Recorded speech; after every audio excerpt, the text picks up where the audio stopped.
Zondervan presents True Light by Terri Blackstock, read by Susie Breck. This book is lovingly dedicated to the Nazarene. Prologue. On May 24th, civilization as we know it comes to an end. Plumbing doesn't work because the water treatment plants run on electricity. Trucks and trains don't run, so stores run out of food. Generators are rendered useless. In this major meltdown of life, people are stranded where they are, with no transportation, no power, and no communication. Crime runs rampant as evil fills the void, and desperation becomes the only moral guide many people recognize. Eventually, word makes its way to Crockett, Alabama, that the event was caused by a star, a supernova named SN 1999, which is emitting electromagnetic pulses every few seconds. With no assurances of when the star might burn itself out and allow them to rebuild, people are left with a choice. Will they hoard what they have until it all runs out, or will they share with those around them who are in need? The Brannings, an upper-middle-class Christian family, struggles to maintain their faith in the midst of the world's new challenges and learn the lesson of giving of themselves, even when it threatens their survival. Chapter 1. The buck fell with the first shot, and Zach Emery couldn't help being impressed with himself. From his deer stand, it looked like an 8 or 10 pointer. If the weather stayed cold, he'd be able to make it last for several weeks' worth of meals. He climbed down from his deer stand and pulled up the collar of his jacket. It was so cold his ears were numb, and his fingers had begun to ache. But it was worth it. Even in the pre-outage days, Zach had spent many mornings sitting in a deer stand freezing to death just for sport. Now, it was a matter of survival. He jogged toward the animal that lay dead 20 yards away. His brother Gary would be crazy with envy. They had a competition going, and Gary was 2 up on him. Zach hoped Gary had heard the gunshot and would come to help him move the deer. It would take both of them to lift it into their rickshaw. He bent over the buck. 10 points, and a perfect shot right through the heart. His dad would finally be proud, and if he was lucky, his mother would drag herself out of bed to get a look. He heard footsteps behind him and turned to see a man emerging from the trees, walking toward him. Zach squinted, trying to place him. He'd seen him before, but he couldn't remember where. "Did I score or what?" he asked as the man came closer. "He's a 10-pointer. Got him in one shot right through the ticker." The man didn't look like he'd come to celebrate. He stopped about 30 feet away and raised his rifle. Was he going to shoot? Zach's hands came up as if that would stop him. The gun fired, its impact propelling Zach backward, bouncing him onto the dirt. Chapter 2. The building smelled of motor oil and grease, a scent Denny Branning associated with progress. A symphony of roaring engines brought a smile to her face as she rolled her bike inside. Oh, for the days of noise, pollution, and hurry, of bumper-to-bumper traffic, honking horns, blaring radios, and 24-hour TV. All over the large warehouse, mechanics and engineers with black-stained fingers worked at converting engines. The building had been purchased by the feds a few months ago when they instituted the draft. Instead of drafting soldiers, the government had conscripted all of those with experience as mechanics. Later, they'd added others to the conscription list: electricians, scientists, and engineers. Many of them were allowed to live at home and work in the local conversion plants, but others had been sent across the country to serve where they were needed. Pushing down the kickstand on her bike, she reached into her bag for her notepad and looked around for someone in charge.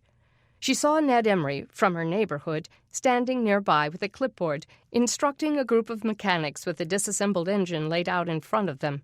She headed toward him. "Excuse me," she yelled over the noise. "Mr. Emery?" He turned. "Yeah?" She could see that he didn't recognize her, even though his son Zach had been close friends with her brother for years. "Denny Branning. Jeff's sister?" Recognition dawned in his eyes. She reached out to shake hands with him, but he showed her his greasy hands. Better not shake. What brings you here? I'm writing an article about your work here. Do you have time for an interview? As if he hadn't heard her, he turned back to the men, barked out some orders that she couldn't hear, and started walking away. Glancing back over his shoulder, he said, I heard the newspaper is back up and running. They hired you, did they? She caught up to him and tried to match his steps. That's right, the Crockett Times. They liked what I'd been doing on the message boards around town. This'll be the cover story for next week's issue. He didn't seem impressed, so she pulled out her big guns. You guys are like rock stars. Everybody wants to know what you're up to. Pride pulled at the corners of his mouth, and she knew she'd struck a chord. Sure, I can give you a few minutes. What do you want to know? He started up a staircase, and she blew out her frustration as she followed him. Is there some place we can sit down? I don't have time to sit down. He reached the top of the stairs and headed across the concrete floor to an area where a dozen mopeds sat in various stages of completion. Hey, Stark, I need at least 4 of these done by the end of the day. Get Bennett over here to help you. Denny's gaze swept over the bikes. Wow, how can I get one of those? You can't. They're not for the private sector. He was walking again, but she hung back, unable to tear herself away from the coveted mopeds. She stepped toward one and touched the seat. He turned back and gave her an impatient look. Do you want to do the interview or not? She shook off her longing and forced herself to focus. Of course. He led her past a table filled with generators, and again her longing kicked in. Do those work? They do after we harden them against the pulses. Her heart quickened. If they were making hardened generators here, it wouldn't be long until they actually had electricity. Could there really be light bulbs at the end of the tunnel? When will those be available for the public? She asked, catching up to him again. Our illustrious supernova will burn out before we can finish supplying the hospitals. They're priority number 1 for the generators right now. Without robotics, assembly lines, electricity for that matter, we have to do everything by hand, one at a time. And even if we could produce enough for the public, there's one missing ingredient. Gasoline, she said. You got it. He reached a series of offices with glass walls, overlooking the work on the floor below them. We can't get enough gas without operating tanker trucks, and once we get it here, we don't have electricity to work the pumps. She was well aware of the chain of problems. But aren't you guys all about creating workarounds? Right now, we're just trying to help critical services operate. Like I said, the star will likely burn out before we get caught up with that. Then we'll shift our objectives from sustaining to rebuilding. He headed into one of the offices, dropped his clipboard on his desk, and motioned for her to take a seat. As Denny sat down, something outside the glass caught Ned's eye, and Denny turned to follow his gaze. Someone was running up the stairs. Ned frowned as his son Gary came running toward his door. Dad, Zach's been shot. What? Denny caught her breath and got to her feet. We were hunting at the Jenkins place. I heard some gunshots, and when I found him... Is he dead? Ned blurted out. I don't think so. I got help, and somebody went to get an ambulance. They're taking him to University Hospital. Ned grabbed his son's shoulders. What condition was he in when they took him? Gary trembled as he raked his hands through his hair. There was blood all over his shirt, front and back. Denny's heart stopped. Her brother's best friend. Ned raced out of the office and hurried down the stairs, Gary on his heels. Denny followed them as far as the top of the stairs, then waited there as they hurried through the building. All the engines went quiet, and everyone stared as Ned ran to a beat-up Buick. The keys! He shouted. Where are the keys? Someone tossed them to him, and he got in and started the engine. Gary jumped in beside him. 2 guys pulled up the garage door, and the Buick rumbled out. Denny muttered a prayer for Zach as they drove off, and then a thought struck her. Jeff, Denny's brother, sometimes hunted with Zach. Could they have been together? What if he'd been hurt, too? She had to get to the scene of the shooting. She ran downstairs, grabbed her bike, and pedaled out behind them. Chapter 3. Zach, can you hear me? Zach tried to open his eyes, but they were glued shut. Something was shaking and bumping him, and with each jolt, pain exploded through him. "Zach, we're getting you to the hospital, okay, buddy? Stay with me." Was he in an ambulance? How long had it been since he'd been in a running car? Weeks? Months? Years? His brain couldn't find the answer. He tried to breathe, but something was crushing his chest, drowning, choking, gurgling. Something sliced through his throat. "We're going to help you breathe, buddy. Hang on, we're almost there." He couldn't breathe, gagging, smothering, gasping. The ambulance jerked to a stop, people all around him yelling, probing, pushing. As they rolled him into the building, Zach knew he was dying. Chapter 4. The meeting had been dragging on for hours. Doug Brannings shifted in his seat and wished they would take a break so the attendees could dash outside to the porta-johns lined up around the Birmingham Jefferson Convention complex. For weeks he'd looked forward to the symposium of economic leaders in the area. His success as a stockbroker had gotten him an invitation, and he hoped to hear about when the banks would open and what the plan would be for infusing money into the economy. Because the big complex was without electricity, chairs had been set up in the multi-leveled lobby of the big building so they could take advantage of the light from the windows. He'd sat, riveted, for most of the day, as financial leaders argued that opening the banks would have a destructive effect on the economy. Others countered that opening them would help. Doug wasn't sure which side of the fence he landed on, professionally, but as a victim of this disaster, he wanted his cash. The government leaders who'd come in for the symposium and who had been conducting meetings like this in several major cities were here to gather advice from local leaders and update them on the state of the economy. So far, all Doug had done today was listen. The banking systems lacked sufficient records of their account balances to open the banks a few months ago, Edward Freelord, Federal Reserve Chairman, said, his voice carrying over the crowd. When the computers crashed, most of the banks had only a few current hard copies, and those have had to be reproduced by hand. Local banks now have the information they need for their local account holders, so it is feasible for them to open. We're considering instructing them to give account holders no more than 2% per month of their balance to avoid a run on the banks. They'd already established that the law would prohibit foreclosures on property during the pulses, since no one was able to make payments right now, and the banks would not be allowed to loan money except to those involved in rebuilding the infrastructure and helping the government function. Several of the audience members weighed in on Freelord's idea, offering pros and cons that Doug was sure the leaders had already considered. But Doug's mind was busy calculating the scenario's direct benefit to his family. He'd had about $15,000 in his checking account at the time of the outage, and another $30,000 in savings. His stocks and bonds and other investments totaled over $1 million, but those were worthless right now. He jotted the figures in the margin of his legal pad. With the government's suggested plan, his family would be entitled to $900 a month. With the new rock-bottom prices, they would be in great shape.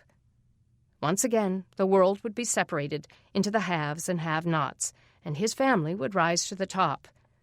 It wouldn't help his friends in the Sandwood Place apartments, most of whom hadn't had any money even before the outage. But maybe it would help them indirectly, as money spent in the economy trickled down to make their lives better. Would it? That was a pipe dream, he feared. But he'd deal with it later. Someone tapped on his shoulder, and he glanced up to see Jeff, his 16-year-old, standing over him. "What are you doing here?" Doug asked in a whisper. "Sorry, Dad." Jeff looked upset, and Doug knew something was wrong. "I have to talk to you." Doug got up and followed Jeff back up the aisle to the front door. They stepped out into the cold. "What is it?" "Dad, Zach Emery was shot this morning." "What? How?" Jeff told him the little he knew.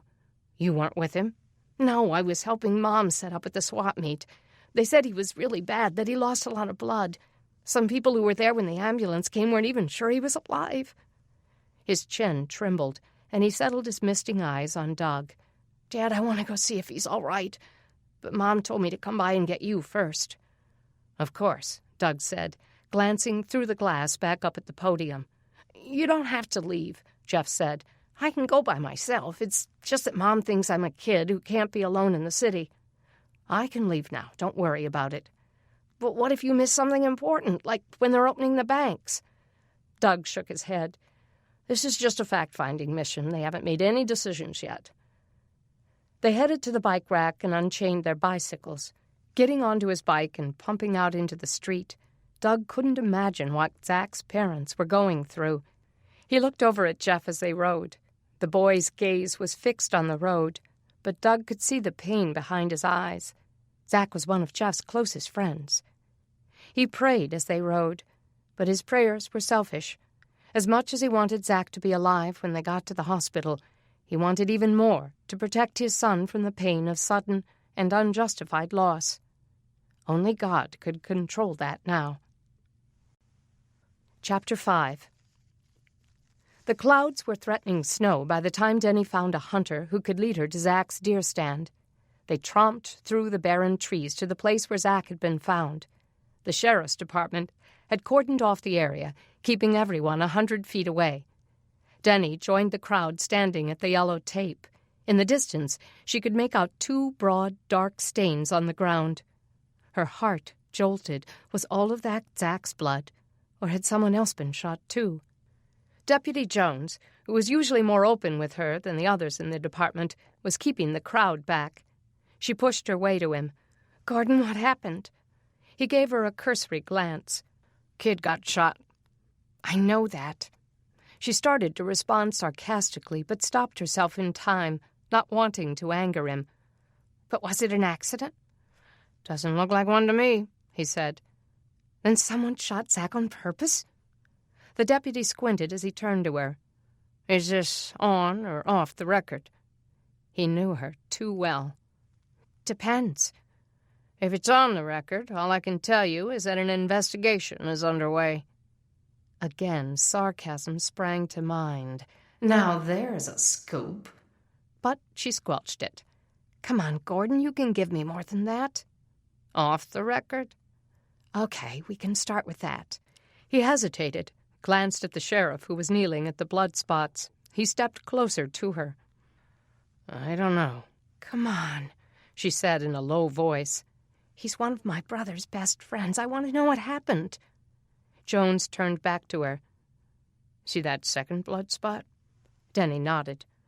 "We're not sure yet, but we suspect Zach had killed himself a deer, and somebody wanted it." She stared for a moment, trying to picture it. "Are you saying someone shot him to get his deer?"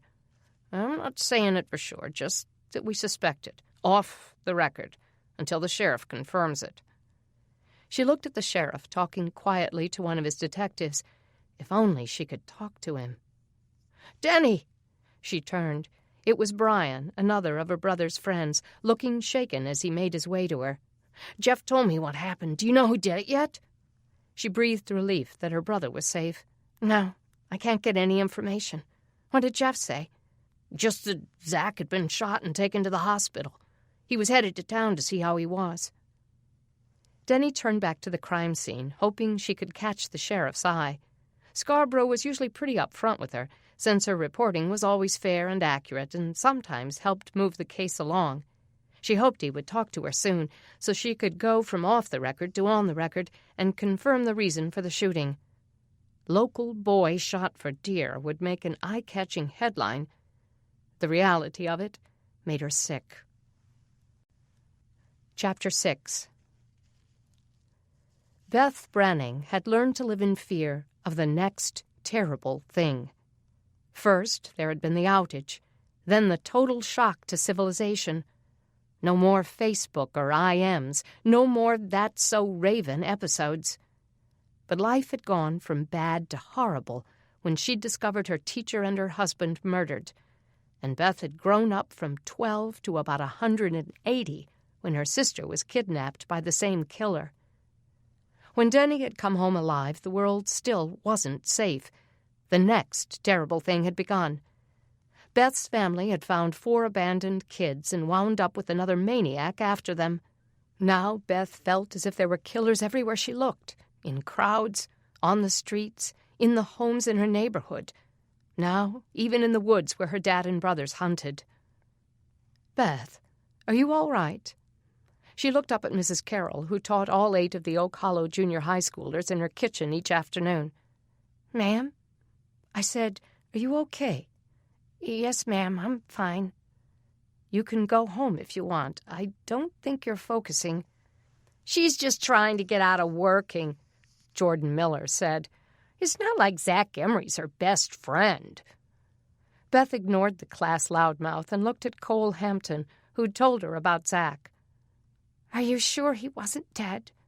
"No, nobody was sure. And if he was alive, they probably didn't get him to the hospital on time. I heard there was blood everywhere." She hoped he'd heard wrong. Tears came to her eyes again as she prayed that they wouldn't have to bury her brother's best friend. A year ago, she'd been to only one funeral in her whole life, and that had been for some aunt she'd never met. Since then, she'd found a murdered couple, seen violent people shot dead in their tracks, and been to countless other funerals. Now the number of dead she'd seen was somewhere in the teens, probably more than the 12 years she'd been alive. But 16-year-old boys were not supposed to die when all they were doing was hunting to feed their families. And a guy who'd been to her house with her older brother Jeff, a guy who'd teased her and flirted with her and ignored her, wasn't supposed to be there one morning and gone the next. She looked down at the paper she was working on. In the dim indoor light, she had trouble seeing the numbers on the page. "Can I go sit by the window in the den?" Mrs. Carroll shook her head. "No, Beth. I want you all in the same room."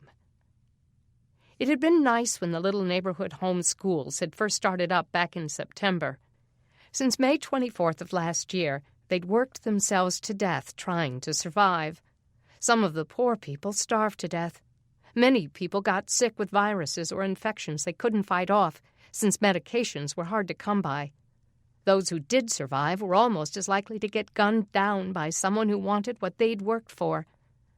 The children had become workers in their family's struggle for survival, so school, which started at 1 in the afternoon and went until 4, had been something to celebrate.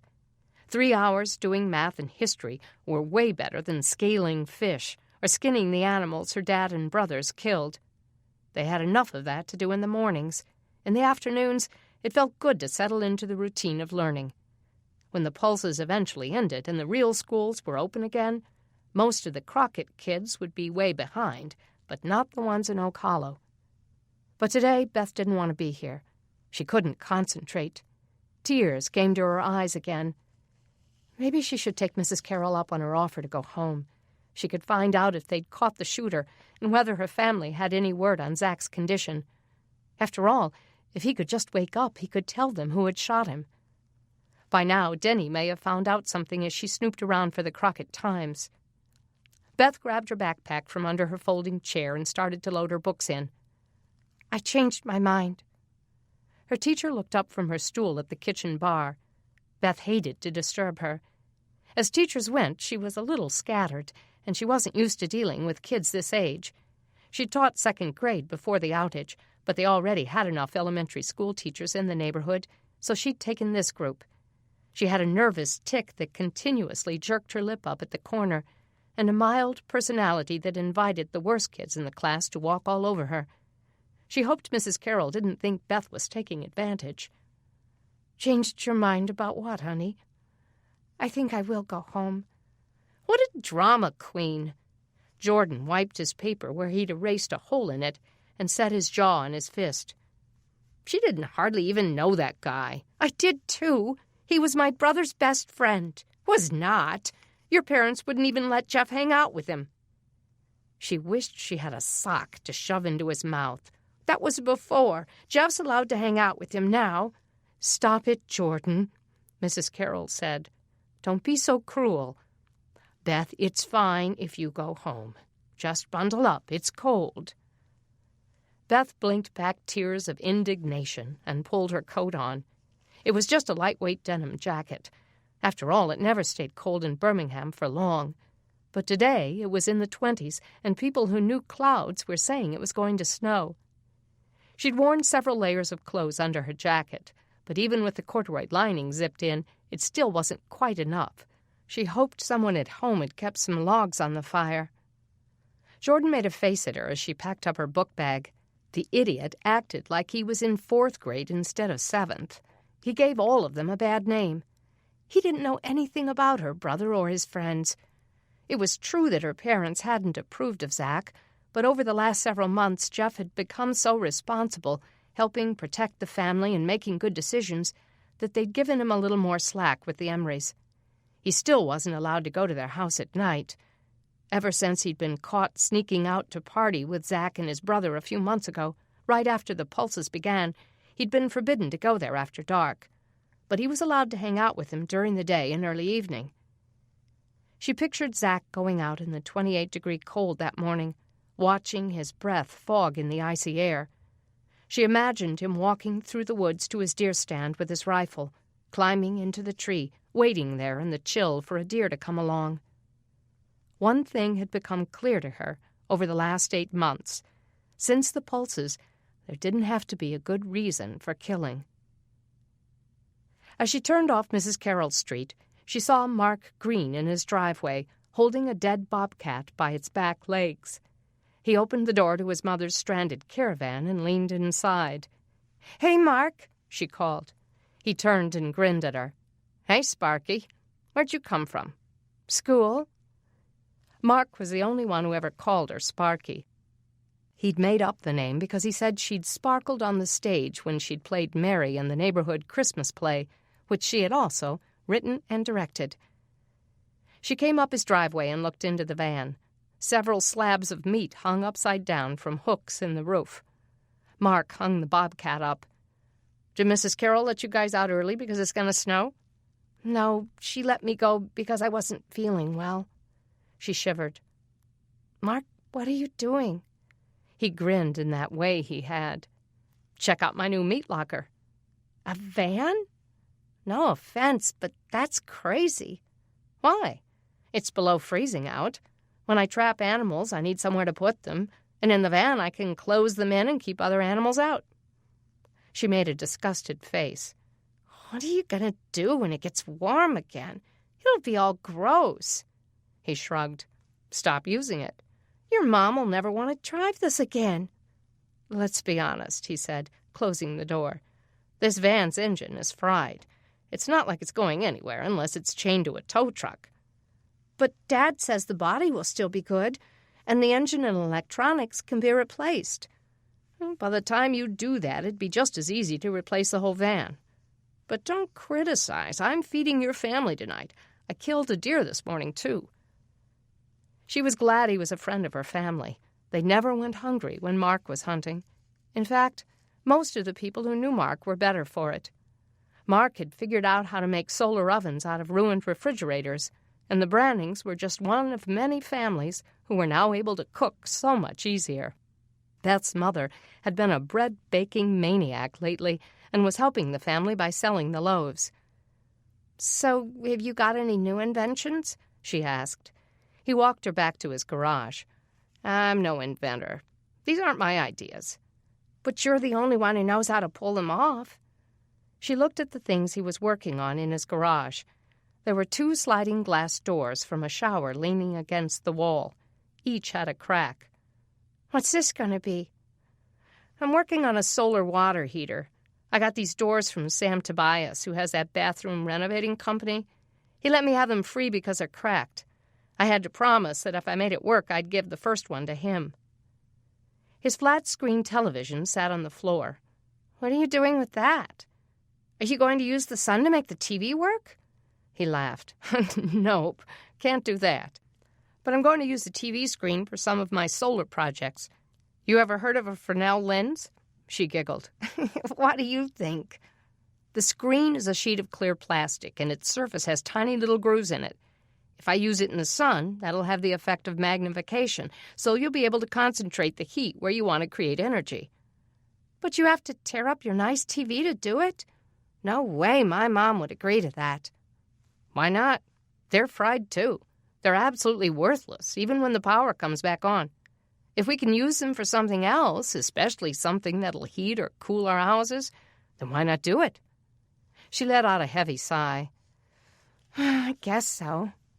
It's just all so sad. What? That all our stuff is ruined? Yeah. Sometimes I get really depressed. He sat down on a table and smiled. It's just stuff, Sparky. Yeah, I know. She shoved her fists deeper into her pockets. We're lucky just to be alive, especially after what happened to Zach today. Yeah, I heard he was shot. But he's okay, right? I don't think so. It sounds really bad. They said he might have been dead by the time the ambulance came. But he was still alive when they drove him off, right? Oh, Zach's tough. He'll pull through. A lot of people are praying for him. He looked down into her face and messed up her hair. Don't let this get you down in the dumps now. Everybody depends on your smile. A grin pulled at her lips. He slid off the table. Come on, I'll walk you home. Denny's not home, you know. She's out snooping. He chuckled. I think they call that reporting, and I'm not doing it for Denny. What do you think, that I'm some kid with a crush trying to find excuses to see her? She grinned. Yep. He laughed and messed up her hair. Okay, but I'm walking you home anyway. She didn't really know why Denny and Mark weren't together. It was a romance waiting to happen. It just hadn't quite happened yet. Late last September, Denny had broken off her engagement with Craig, her pompous boyfriend from Washington. Since then, Mark had been around a lot. The chemistry between them almost crackled on the air.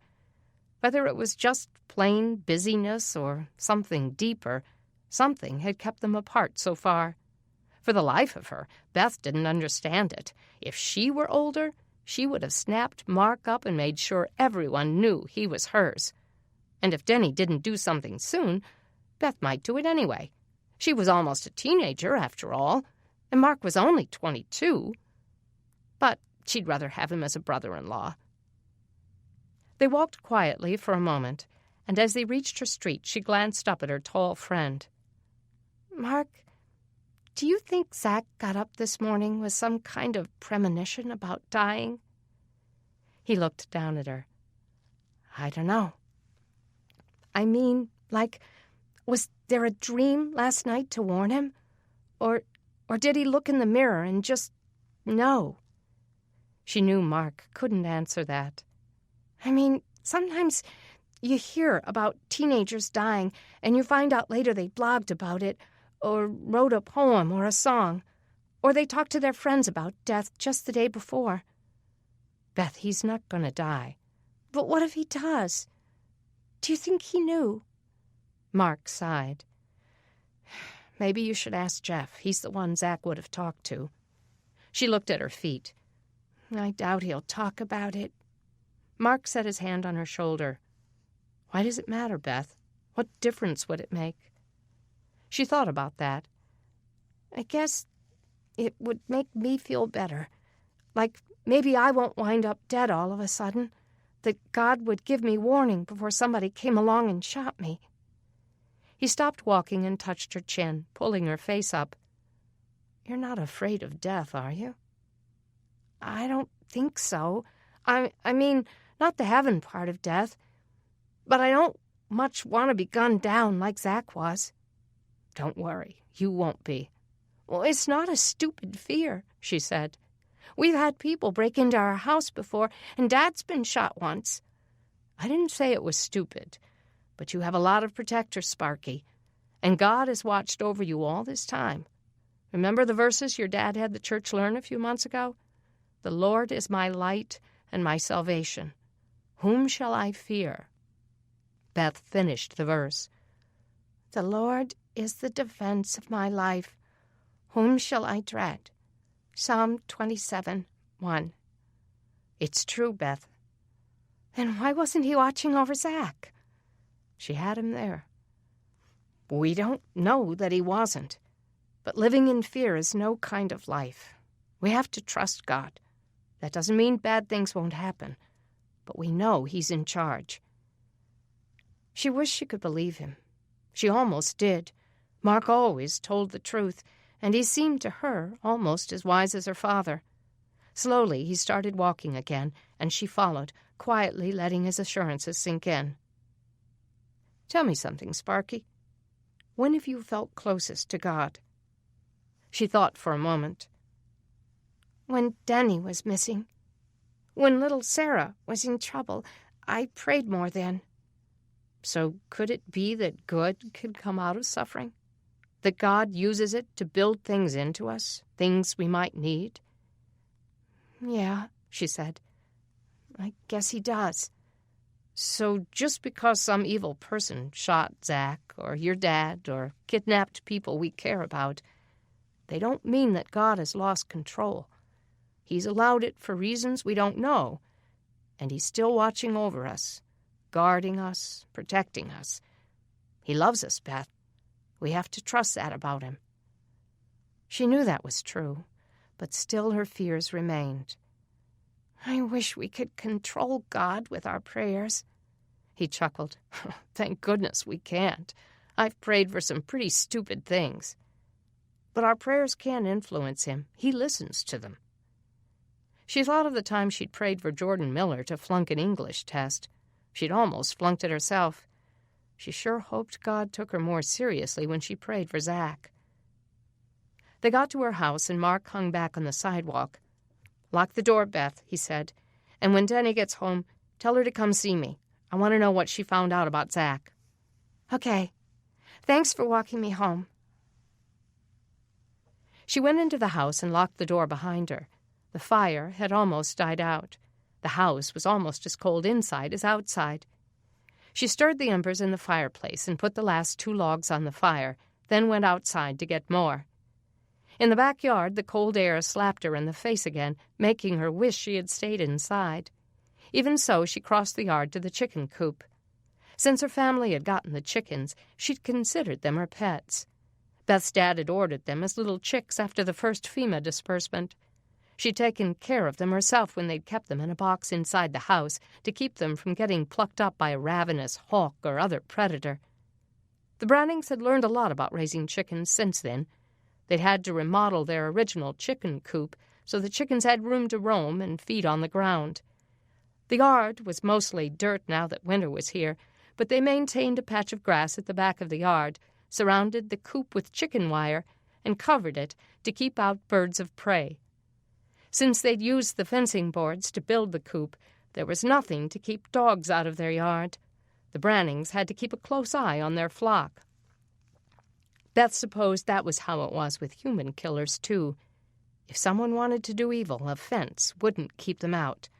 And if they wanted something of yours, not much would keep them from taking it. Life wasn't worth all that much to some people these days. Today, because it was cold, the chickens mostly stayed inside, warming each other in a little huddle. As she stepped inside the coop, the rooster cackled and the hens fluttered around as if glad to see her. "Cold, huh?" she said to her little friends. She reached for the bag of feed sitting on the top shelf and scattered it around the area outside the door. Then she got a handful of fine sand and scattered it on top to help them grind their food. "They say it's going to snow. If it does, maybe Dad'll let me bring you into the garage. It's dark in there and not much warmer, but at least the wind doesn't blow through." She checked the nest. A few more eggs had been laid. She put them in her basket.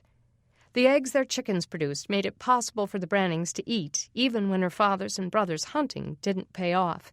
And there were plenty of eggs to share with neighbors like Amber Rowe, the single woman with 3 kids who lived next door. They could even sell or trade a few when the need arose. But there were 2 things about raising chickens that Beth hated. She threw a fit whenever they slaughtered one. And even if chicken poop was a magic ingredient her father loved for composting, it was still nasty and smelly, and Beth was sick of wiping it off her shoes. She ducked and stepped out of the little gate again, closed it, and made sure the enclosure was tight. As she wiped her feet on the grass, she looked around, making sure there was nothing around to hurt the chickens. She shivered at the thought of Zach's killer being out there somewhere. Maybe he didn't live in Oak Hollow, Or even in Crockett. Maybe he'd gotten what he wanted and hopped a train out of town. Maybe he wasn't a danger anymore. Whatever. She decided she'd better take the firewood in and keep the house locked tight. She suddenly wished she'd stayed at school. She went back in, leaving her chicken-soiled shoes by the door, and stirred the fire. Then she curled up in the chair close to the hearth and prayed that someone in her family would get home soon.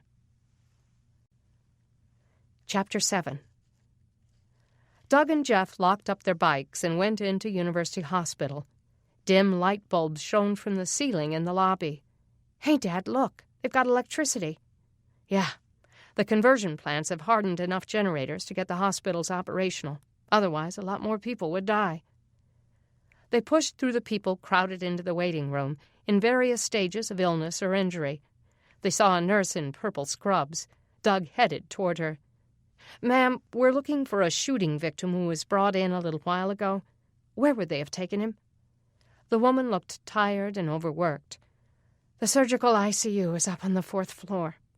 She pointed to the stairwell, then hurried away. They stepped into the darkness of the stairwell. "Why aren't there lights in here?" Jeff asked, his voice echoing. "They probably only use the generators for high-priority areas." His voice echoed as they went up the stairs, like the operating rooms and monitors and machines. "Then maybe they can't save Zach." Jeff felt for the door to the 4th floor and pushed into the lighted hallway. They saw a sign that said Surgical ICU Waiting Room and went inside. The room was lit only by its windows, but Doug spotted the Emrys sitting in a corner. Ellen, Zach's mother, looked as if she'd been in mourning since long before her son was shot. Jeff had occasionally spoken of Zach's mother as if she were crazy. One minute she was screaming at everyone in her family, the next she was so depressed that she couldn't get out of bed. "It's like she's given up," he'd said a week ago. "I really think she's losing it." She got up when she saw them coming and hugged Jeff as if he were part of the family. "He's alive," she said. "They've got him in surgery." Gary Emry, Zach's brother, paced back and forth across the waiting room. Back and forth, as if slowing down or sitting for a moment might mean letting go of his brother. "He was shot right through the chest. They said he couldn't breathe." Doug's heart sank. He prayed they could still use the equipment they needed to save Zach. Though they could provide electricity to this vital place, X-rays, MRIs, and CT scans would still be out of the question. Any sensitive equipment too high-tech to withstand the frequent gamma-ray pulses emitted from the supernova would still be useless. "I know why you're here," Ned said, leaning against the wall and looking at Doug. He seemed stunned, shell-shocked, as if the news of his boy's injury was still circulating in his head, trying to find a place to rest. "You're here because you think we need a preacher. And the truth is, we do." Ellen shot him a look. "Speak for yourself, Ned. I don't need one." "Then who's going to bury Zach if he dies?" Ned's words whiplashed across the room, and Ellen recoiled as if they had struck her in the face. "He's not going to die." She stuck her chin out, lips tight over her teeth. "Why do you say things like that, like you want it to happen? Are you trying to set me off? Do you want me to put my fist through your face?" Doug hadn't expected to hear such a threat from a woman who weighed about 100 pounds and looked as delicate as a cracked reed. But there was fire in her eyes, and Doug didn't doubt she would do it. "I wasn't trying to set you off, Ellen, so stop with the dramatics," Ned returned. "For once, it's not about you. It's never about me," she shouted. "I'm surprised you even came." Doug glanced at Jeff, who looked as if he'd seen this behavior before. "You'll probably be back at work before Zach even stops bleeding," Ellen said. "I'm here, aren't I? Nothing's ever good enough for you. Could you two shut up?" Their son's demand cut through their ire, silencing them. The others in the waiting room began to applaud. Despite Doug's surprise that Gary had talked to his parents that way, he wanted to join in. Jeff turned his back to the Emrys and whispered, "Dad, she's crazy. Let me handle this." Doug couldn't imagine what Jeff could do, but his son turned and approached the feuding parents. "Was Zach awake when they got him here?" Ellen then sank back onto a vinyl chair. Her voice was low when she answered. "He was in and out of consciousness, but gasping for breath." Doug wished Kay were with him so she could comfort Ellen somehow. He'd do it himself, but he feared losing an eye if he reached for her. "They're able to run ventilators," Ned said, "so he'll have help breathing." Finally, some good news. "Will you get to stay with him?" Doug asked. Gary nodded. "One of us at a time." "I'll help," Jeff said. "I'll tell all the guys. We can take turns sitting with him around the clock. Just say the word." Ellen's face softened. "Thank you, Jeff. You're a good boy." As if that declaration crushed her, she melted into tears. For a moment, everyone was awkwardly quiet. Finally, Gary spoke up. "Is anybody talking about who did this?" he asked Jeff.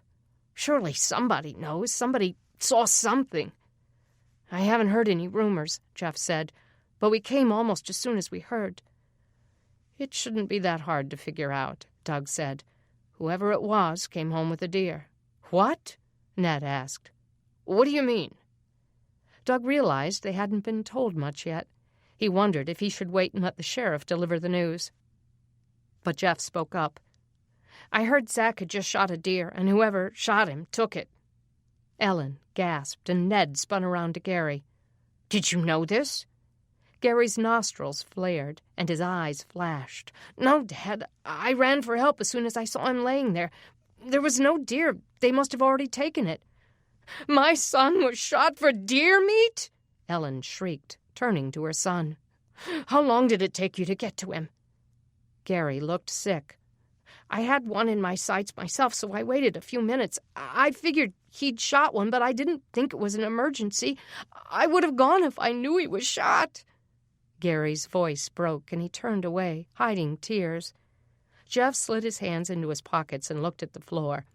But Doug watched as Ellen took several angry strides toward her son. He braced himself, expecting her to attack Gary. But she surprised him again and took her firstborn into her arms. He clung to her and wept. After a moment, Ned joined their embrace. Doug set his arm around Jeff's shoulder, feeling his son struggle to hold his emotions. "He's going to make it, Dad," Jeff whispered. "I know he is. He has to." Doug looked past him to the hallway outside the waiting room, where other wounded or sick people were lined up on gurneys, waiting for the operating room. Thankfully, Zach had been moved to the front of the line. Doug supposed a bullet in the chest warranted emergency treatment. "It's out of our hands now," he said to the Emorys. "All we can do is pray and wait. But I know from experience that God answers prayer. Will you let us pray with you?" Ellen tightened again. "I don't believe in God, so do your praying somewhere else." "Mom," Gary said, "you don't have to be a jerk about it." Ned rubbed his jaw. "I don't know what I believe, but I'll accept your prayers, Doug. They sure can't hurt." Doug hadn't been in his preaching role for very long, only 8 months, since the pulses began, and he'd started a church in their home. He'd never been comfortable in situations like this, especially when the family had shunned his efforts to invite them to church. He wondered if Ellen and Ned's attitudes toward God had anything to do with the fact that he'd forbidden Jeff to hang around with Zach in the past couple of years. The boy had seemed like a bad influence for Jeff, and Ellen's behavior just now reinforced that. He was glad that over the last 3 or 4 months he had let Zach come around more often, and Doug hadn't tried to stand in the way when Jeff and Zach started a band. The boys needed a diversion, and that was as good as any. But now he wished he'd been more caring toward the family. He bowed his head and began to pray aloud for Zach, knowing that God heard his prayers whether Zach's family were believers or not. He prayed for miraculous intervention and for God to give the Emorys peace and comfort. Then he asked God to lead the authorities to the one who'd done this. When Doug opened his eyes, Ellen's cold eyes were fixed on the wall. "If they find the guy who did this," she said, "I'll make sure he doesn't live to brag about it." Doug cleared his throat and remembered his own declarations of vengeance when Denny had turned up missing. He couldn't say he blamed her. Chapter 8. It was a terrible day for a swap meet, but Kay couldn't back out now. Despite the snow beginning to blanket the ground and the 28-degree cold, and the terrible news they'd gotten about Zack, she had managed to get a wagon load of goods to the tent. She hoped she traded it all, because she sure didn't want to borrow a horse and wagon again to take it back home. The swap meet was held every month on the playground behind Crockett Elementary. It was a way for people to trade for things they needed. Since anything other than food was considered a luxury, no one had the means to purchase birthday gifts or clothes or shoes or anything else. The swap meet tents were always full of baby furniture, clothes, and toys, and young parents looked for necessities for new babies and growing toddlers. Kay hoped she could trade for some bags of flour and baking soda. She also hoped to find some presents for Doug's birthday tomorrow. She had brought all of her children's outgrown clothes, a tub of shoes that weren't being worn, some blankets she'd made, some old curtains, and a number of other items she hoped someone wanted. She'd also used her makeshift solar oven to bake 20 loaves of bread, with which she hoped to buy food from local farmers in a nearby tent. Logan, her 9-year-old son, had brought his own box of stuff. She watched as he unloaded it onto their table. There were several action figures, a Rubik's Cube, some soccer shin guards, an old bicycle helmet, and something she couldn't identify. He pulled out a wooden ball with sticks coming out of it, each with a smaller ball on the end. She picked it up. "Logan, what's this?" Logan took it from her and grinned. "It's my molecule. I made it for science class last year." She remembered then he'd spent hours drilling holes into the wooden ball made for a banister. "And you think somebody'll trade for it?" "Sure. Look at it. Who wouldn't want this?" It would have been funny on any other day, but her heart was too heavy for amusement now. The news about Zack had made it hard to focus. Logan spotted something across the tent. "Cool! A parachute! I'm going to see if I can get it." "Logan, we need flour, not parachutes. And don't you want to get your dad a present?" "Dad would love a parachute, Mom. Besides, I have plenty of stuff to trade." "But what would you use it for? I don't want you jumping off anything." "Mom, get real. You can do a million things with it. It's fun just to have." She sighed and hoped they wouldn't be interested in trading for a molecule. Terrible about Zack, huh? Kay turned and saw Mark Green's mother, Martha, sitting up next to her. "Oh, yeah, really terrible. I sure hope he pulls through." Martha's black hair had grown long enough to wear in a ponytail. With her petite frame, she looked years younger than she was. And Martha didn't have the gray stripe Kay had at her roots. Kay tried not to envy her. "Have you heard any details?" Martha asked. "Not really." "Who would do that?" Martha shook her head and sighed. "Oh, I'm telling you, it's a dark world." Martha knew of what she spoke. She had once been married to a psychopath. He was dead now, but he'd been the bane of her existence for much of her adult life. The trials had made her stronger. Kay supposed she deserved to have great hair after all she'd been through. "This is the first one of these I've been to," Martha said as she unloaded her boxes of solar panels Mark had built. "Tell me how it works. If someone wants one of these, but they don't have anything I want, what do I do?" "You take it to the uneven trade table, where they'll assign you some tokens for the value of your item. Then you can spend them on other items at that table." "Sounds complicated." Kay laughed. "It is. Trade even if you can. But the farmers do set up at those tables, so if you need flour like I do, you have no choice but to go there." Kay's eyes drifted to Logan, negotiating for the parachute. Thankfully, the owners didn't seem to want his dirty shin guards or his science project. Looking discouraged, he started back toward her, but then he spotted a litter of Cocker Spaniel puppies, and hope filled his eyes again. "Score!" he shouted. "Logan, no animals," she called over the crowd. But he didn't hear her. He made a beeline toward the puppies, brandishing his useless currency. He was going to drive her crazy before the day was over. Chapter 9. Denny Brannings stood over the printing press at the office of the Crockett Times, watching Harriet Campbell set the movable type so she could print Denny's story about the shooting for the next issue. Too bad we can't wait to hear about Zach's prognosis, Harriet said as she worked. Her breath fogged in the dimly lit room. They'd managed to get the press set up, but getting any kind of stove or fireplace into the small building was a luxury they couldn't yet afford.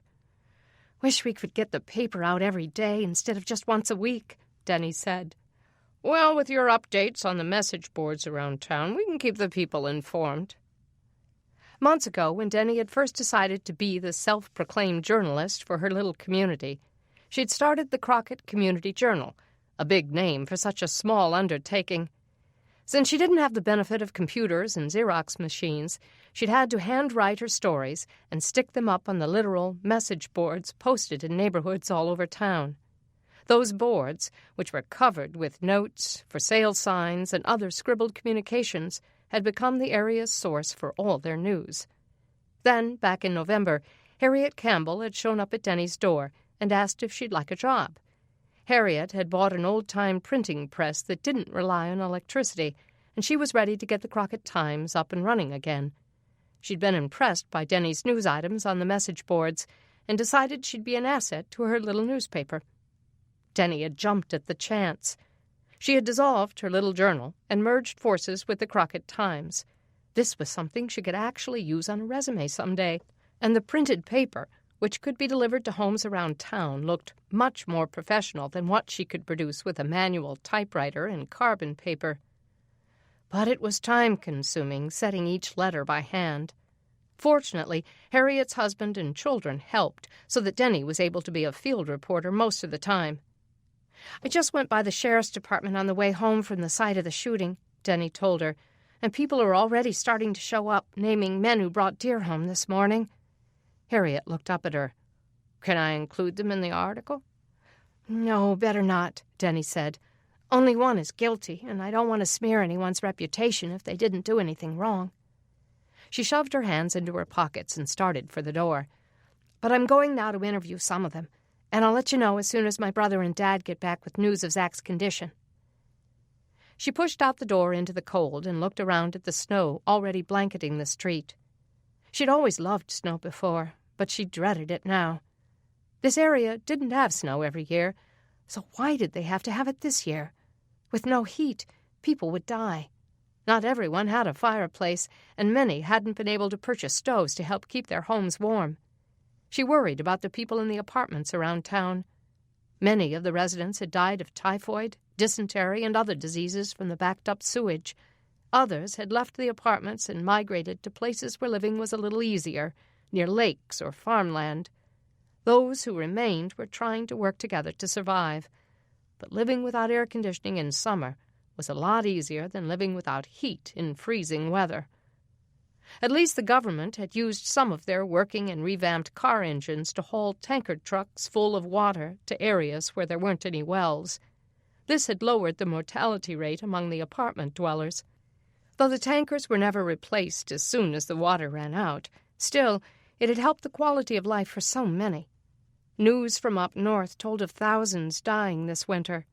The hospitals that were open overflowed with people with contagious diseases and bacterial infections.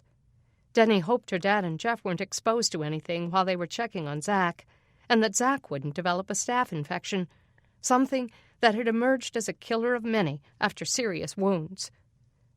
That morning's interviews of the men who'd been first on the scene after Zach's shooting had left Denny feeling, once again, as if life balanced on a thin fulcrum, ready to tip and crash at any moment. Never, in her 22 years, had she been more aware of the fragility of life than she had been these last few months, and Zach's shooting hammered that home.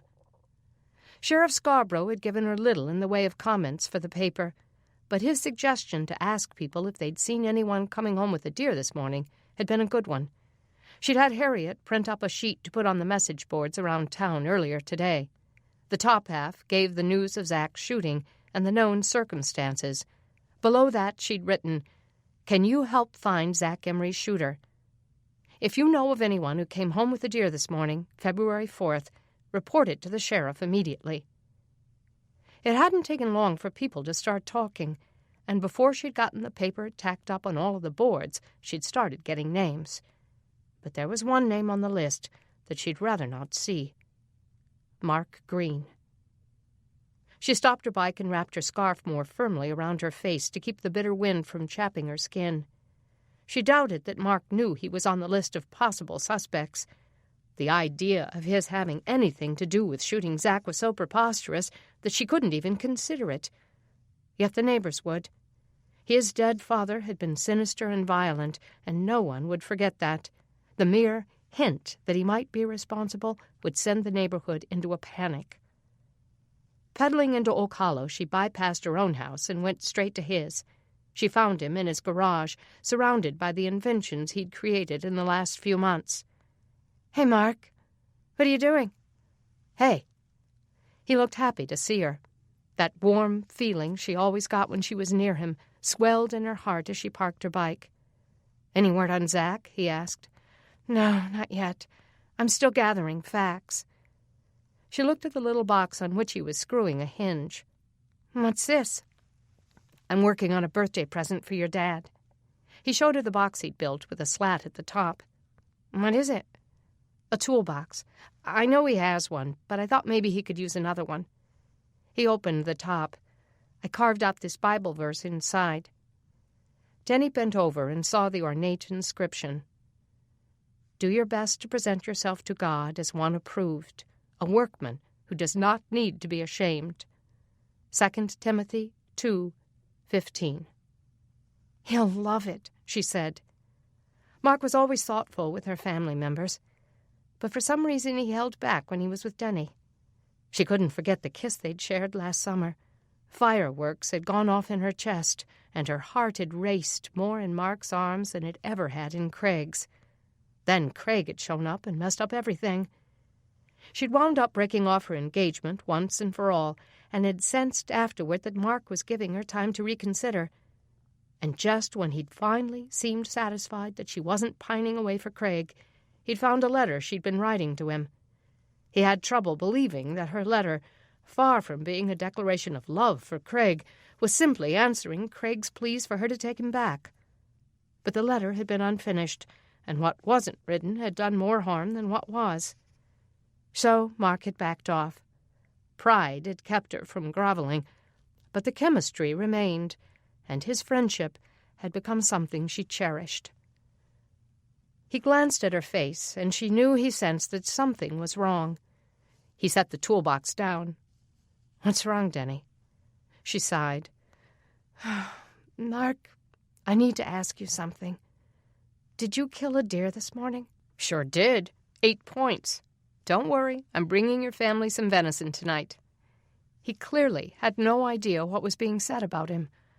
"Mark, that deer is going to cause you a world of problems." He frowned. "Why?" "Because the sheriff is compiling a list of all those who brought home a deer this morning, and you're on it." Mark set his hands on his hips. "What would my killing a deer today have to do with Zach's shooting?" "They're saying that whoever shot Zach did it for his deer. They left him for dead and took his game." Understanding dawned on his face. "And they think I did that?" She sighed. "Mark, you know there are lots of people around here who don't trust you. They'll think, I don't care what they think. I didn't shoot anybody. Zach knows that, and you know it too. Of course I do. But I wasn't there, and Zach may not make it. Mark, where were you hunting this morning?" "Off Tiger Road on the Carlisle property." "Oh, that's a long way from where Zach was. Did you see anyone? Anybody who can confirm that you were there?" Mark grunted and gazed down at her. "You don't believe me?" "Of course I believe you. It's not that. It's just that the sheriff is going to question you, Mark, and you need to have someone corroborate your alibi." "Alibi?" Mark gaped at her in disbelief. "I don't need an alibi, Denny." "Think," she said. "Anyone. You need a name." He gave her a look that declared her a traitor. Turning his back, he went across the garage, picked up a screwdriver, and hung it on a hook on the wall. I didn't see anybody at the Carlisle property. They have 100 acres, and their house is all the way on the other side. I have a blanket invitation to hunt there ever since I helped them convert their car into a horse-drawn carriage. He turned back around. But I saw people when I was on my way home with the deer. It was before I'd heard about Zach. Maybe the timing will clear me. What time was it? About 10 o'clock. That doesn't help. They don't really know what time Zach was shot. He wasn't found until a little after 10, and he'd been lying there a while. This is incredible. Mark dropped into a lawn chair and looked at his feet. Denny sat across from him. Mark, someone must have seen you. Someone who can confirm the time you were at the Carlisle place. We just have to calm down and think. They heard the rattle of an engine coming up the street, and Mark got to his feet as the sheriff's van came into view. Oh, no. It's happening, he said. Denny stood back up and made him look at her. Mark, Sheriff Scarborough knows you. He'll listen. Just stay calm and tell him the truth. Mark walked out into the driveway as the sheriff pulled in. Sheriff Scarborough looked sullen as he got out of his van. How you doing, Mark? Denny? Denny nodded a greeting. Mark shook his hand. Go ahead and cut to the chase, Sheriff. I know why you're here. Mark was too blunt, Denny thought. Meeting this head-on might make him look guilty. Sheriff, I heard he was on the list, she said. I came to tell him. The sheriff nodded. Mark, I have to do my job. I guess you'll want to see my deer, Mark said, striding toward his mother's caravan. I've got it right here. I shot it at the Carlisle place this morning. He opened the side door, revealing the deer he'd already skinned, but it was still in one piece. The deer he'd killed weighed 200 pounds, Denny guessed, and had a bullet through the breastbone. The sheriff examined the animal for an exit wound. Looks like the bullet went straight through. Maybe we can find it at the Carlisle place. He glanced up at Mark. I need to see your guns, Mark. Mark nodded and led him into the house to get them. He handed them to the sheriff one by one, then brought him back out to the garage where the light was better. Scarborough laid the guns out on Mark's work table. Denny watched him examine them. He didn't do it, Sheriff. You know he didn't. Scarborough just coughed. Sheriff Scarborough, you know him. Mark's not that kind of a person, and he doesn't have to steal someone else's game. He's a good hunter. He's even put food on your table. Scarborough quit coughing and cleared his throat. I realize that, Denny. And why don't you leave him alone? The best thing I can do for Mark right now is to find evidence that rules him out. Hope rose in her. Then you do know that he's innocent. Scarborough wouldn't answer. Mark pointed to his Remington. This is what I was hunting with this morning, Sheriff. Do you know yet what caliber bullet hit Zach? The sheriff opened the action on the gun and took out the cartridges. I can't talk about the investigation with you, Mark, but I need a list of people you saw when you were bringing your deer home. I want to talk to them about the time they saw you. I also want you to take me to where you shot the deer. Show me the bullet, the shell casings. Show me the blood on the ground. Show me your footprints. Prove to me when you were there.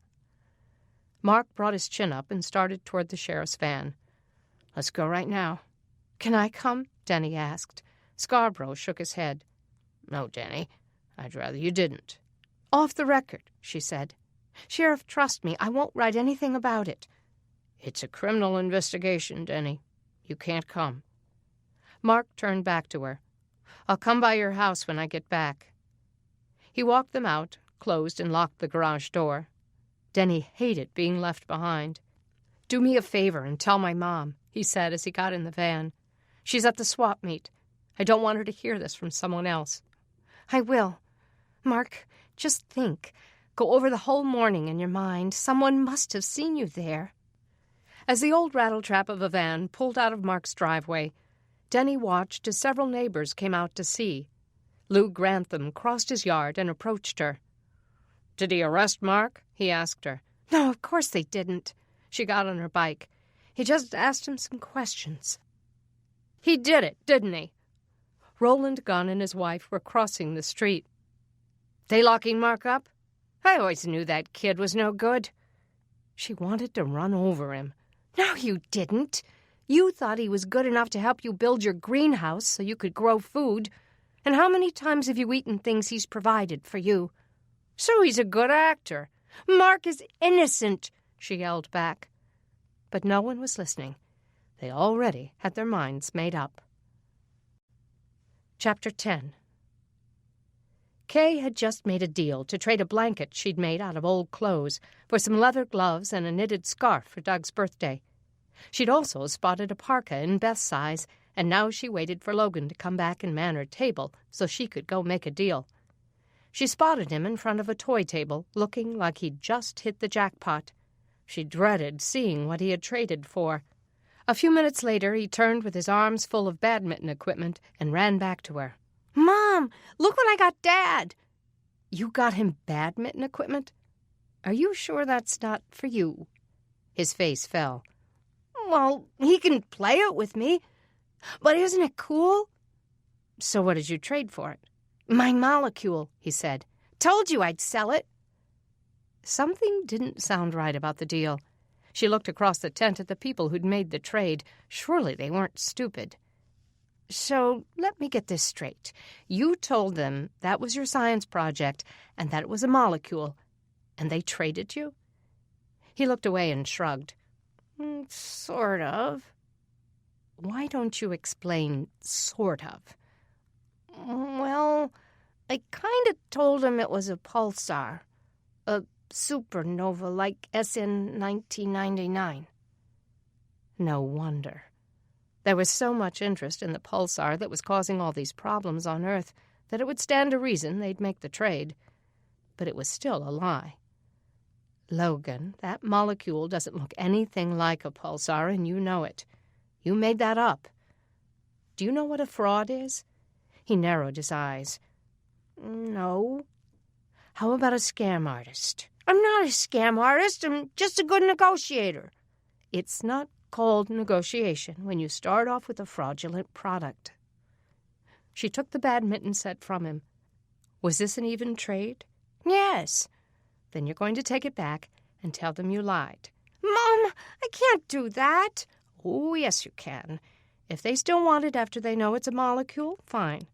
If they don't, then you'll cancel the trade. And hurry it up, because I need you to man the table while I register my deals. She marched Logan across the tent. His face was hangdog as he made his confession to the father of the kid he'd scammed. The father looked amused, but the boy was indignant. They traded back without a lecture. Logan pouted as they headed back to the table. You've been trying to keep me from selling that all day, he said. It's like you want it or something. Well, that's right. I've always loved that molecule. Logan laughed despite himself. She grinned and messed his hair up. Wait here. Don't make any deals without me, but you can start a negotiation if someone wants something. I'll be over there. As she went around the table, Martha winked at her, then sidled up to Logan. Logan, I've actually had my eye on that molecule all day long. Do you think you might like to trade for one of Mark's old track trophies? Logan caught his breath. You bet I would. Kay couldn't help laughing. At the table with the girls' clothes, she looked at the ski parka. It was perfect for Beth, just what she needed. She made a deal to trade them for some of Denny's outgrown ski clothes, the perfect size for their 15-year-old daughter, and hurried back to the table with her prize. Mom! She looked up and saw Denny coming through the crowd. Hey, honey, look what I got Dad for his birthday. And I found this parka for Beth. She's going to love this. Denny looked right past her to Martha Green. Oh, Martha, you're the one I came to talk to. Martha smiled up at her. What is it, Denny? But Kay could see from Denny's face that something was wrong. Is there word on Zach? No, not yet, she said. But Mark wanted me to come and tell you. Her voice broke, and she cleared her throat. Sheriff Scarborough came to question Mark about the shooting. What? People are saying he did it since he brought home a deer this morning. Martha stood up, knocking over her lawn chair. Was he arrested? No. They just took him to where he was hunting to see if he can prove he was there instead of at the crime scene. Martha grabbed a box and started throwing things in. "I have to go home. I have to get in touch with my husband." "Where is John?" Kay asked. "At the conversion plant in Huntsville. They drafted him and sent him there. I don't know if they'll let him come home." "Martha, what can I do?" Martha threw up her hands. "I don't know." "You go on. I'll box your stuff and bring it to you later." They watched as she walked her bike through the crowd and out of the tent. Denny was shaking. Kay hugged her. "Honey, it's going to be all right. Mark just has to prove he wasn't near where Zach was shot." "He can't think of anyone who saw him, Mom. And with this snow, what if he can't find proof?" "Sheriff Scarborough knows Mark's character. Besides, Zach will wake up. Maybe he has already. He'll tell them who it really was." Kay could see that her words weren't calming Denny. "I have to go," Denny said, starting abruptly away. "I have more people to interview about the shooting." Chapter 11. Mark led the sheriff and Deputy Jones through the woods behind the Carlisle property. The sheriff had a nasty cough, and Mark knew the icy air wasn't helping. He hoped he could quickly find the evidence that he'd been here and be done with it. The snow was coming down hard now, blanketing the ground and collecting on the naked branches. They trudged up over the frosty earth and through the barren trees and reached the deer stand where Mark had spent much of the morning. He showed them where his deer had fallen, but the ground was covered with snow. Dropping to his knees, he raked the snow away with his hands until he found a small spot of blood. "There it is," he said. "This is the spot where he fell." He hurried to his deer stand and looked for a shell casing or discharged cartridge on the ground below. Kicking away the snow, he realized it might be hard to find. Jones climbed up onto the stand. "Here's a shell, boss." Mark felt a surge of relief. "See? I told you." Deputy Jones brought it down, and Scarborough examined it. "Mark, this could have been fired today or 2 weeks ago. It doesn't prove anything." "Sure it does. Sheriff, I told you what you'd find. It's right here where I said. It proves I was here." "It doesn't prove when you were here." "Then why did you come out here? Did you expect the casing to have a date stamp on it?" "I told you I shot a deer, that I shot it here, and I've shown you evidence that I'm not lying. What more can I do?" "Show me someone who saw you here today. Give me something I can work with. I need a time." "And what if I can't?" The sheriff just looked at him. "Mark, you see the dilemma I'm in." "I didn't do it, Sheriff." Mark opened his arms. "I got here while it was still dark. Unless someone saw me without my realizing it, I was alone until I started home. It can't be a big surprise that I wouldn't bring a crowd with me." Scarborough rubbed his tired face.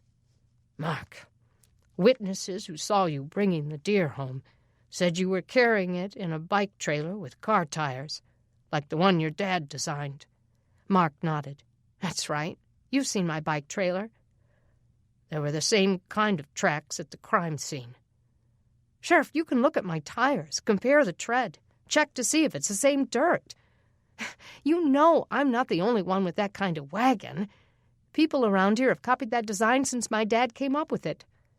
Jones buried his hands in his pockets. "Want me to get some dirt samples, Sheriff?" Scarborough coughed. "Yeah, go ahead. We'll need them from both sites and from Mark's tires. And compare the shell casings at the crime scene with Mark's guns." Mark couldn't believe they were treating him as a suspect. "So are you going to arrest me?" "That depends on what we find, Mark." Mark threw up his hands. "Sheriff, you know me. You know I'm not the kind of man who would do that." "Right now I'm only interested in the facts, son." Mark decided to keep his mouth shut so he wouldn't make things worse. But that old bitterness burned inside him. Blame Vic's kid. His dad was a killer, so he must be one too. Anger at his dead father seethed inside him. Even from the grave he was still jerking him around. The sheriff took Mark home where his hysterical mother waited. Mark tried to calm her down while Scarborough and Jones made prints of the tire tracks on his bike wagon and scraped dirt from the treads. When they finally left, Mark tried to believe that the evidence would clear him, but something in the pit of his stomach told him there would be more to come. Chapter 12. Ralph Scarborough's lungs felt full of fluid. He coughed as he drove down the streets, dodging bicyclers, horse-drawn buggies, and pedestrians who walked like there were no rules. That weary sense of dread he'd been battling for the last few weeks fell over him again. Another shooting, another killer on the loose, and he didn't know if he had the energy to track this crime to its final conclusion. For the last 8 months since the outage began, Scarborough had been racing from one emergency to another. His job had been busy enough before the outage, when he had radios and telephones, computer databases, functional forensic labs, and a complete, reliable staff. But everything had changed on May 24th, and since that time the number of crimes reported to his county offices had gone up by about 50%. He felt certain that half as many more went unreported, since people had figured out that minor, nonviolent crimes were hardly ever solved these days. The sheriff and his shrinking band of deputies spent all their time chasing down threats, solving crimes without the benefit of modern technology, and trying to keep the county safe. And Crockett wasn't his only problem. He had all of Jefferson County, including the entire Birmingham area, to worry about, plus the prison and the holding jails in each of the county's regions. Though his main station was in the city, he lived in Crockett, so he worked mostly at the Crockett substation since the outage. It was too expensive and time-consuming going into Birmingham every day, but he'd stationed capable deputy chiefs over all of his substations. He only hoped he could keep them. Each payday he lost a few more deputies who decided the job wasn't worth it. He couldn't say he blamed them. They were all exhausted and demoralized, and they didn't even make a living wage. It was past lunchtime, and he hadn't eaten breakfast, so he drove to his own house on a rural road where the houses were spaced far apart. He had about 3 acres with a small house planted right in the center of it. He pulled onto the dirt driveway and rumbled up to his house. He hoped his wife had been able to put a lunch together. Since last summer they'd been raising rabbits for meat, and when he left this morning she had been planning to slaughter one today. He pulled his van into the open garage, thankful to be out of the snow, and went into the house. It was warm from the fire crackling in the den. His wife was kneading bread at the counter, a spot of flour on her chin. "Do you believe that snow?" she asked, as she took off his hat and shook it out over the sink. "Wouldn't you know it," he said. "Where's Jimmy?" She glanced out the window. "Trying to fish the dead cat out of the well." What next? He went to the window and saw the pump-style well disassembled. "Who took the pump off?" "Jimmy was cleaning it," she said. "That cat must have gone in while we had it open. All I know is it's down there polluting our drinking water, and we've got to get it out." He closed his eyes. Somebody would have to scoop the cat out, and then they'd have to cleanse the water. He didn't even know what was involved in that. He supposed he could go find the hydrologist who'd been inspecting the wells around town and ask what he recommended. Oh, he didn't have time for this. "We'll just have to get water from the Keaton farm until I can get to it," Scarborough said. "It's too cold to get down in the well." "Tell that to Jimmy," she said. "He's trying to get down in there this very minute." Scarborough groaned again. That was the last thing he needed. The well they'd had in the yard since they had built the house had been altered to include the pump, but the shaft was barely wide enough for a small body to fit through. With his luck, his 13-year-old would get stuck like that Jessica baby had back in the 80s. "Tell him to get out of there before he gets killed. There's a better way to do it." "Then tell him yourself," Mary said. "He's trying to step up to the plate and take care of things." Scarborough stepped outside. His teenage son was trying to grow up too fast. But what was the alternative? Someone had to take care of things at home. As sheriff, he couldn't let crime blossom while he took time off. Desperate times called for desperate decisions, and staying home was not much of an option when an emergency happened almost hourly. "Jimmy?" he called as he approached the well. His son was lying on his stomach on the ground, leaning his head into the hole. Jimmy looked up. "Here, Pop?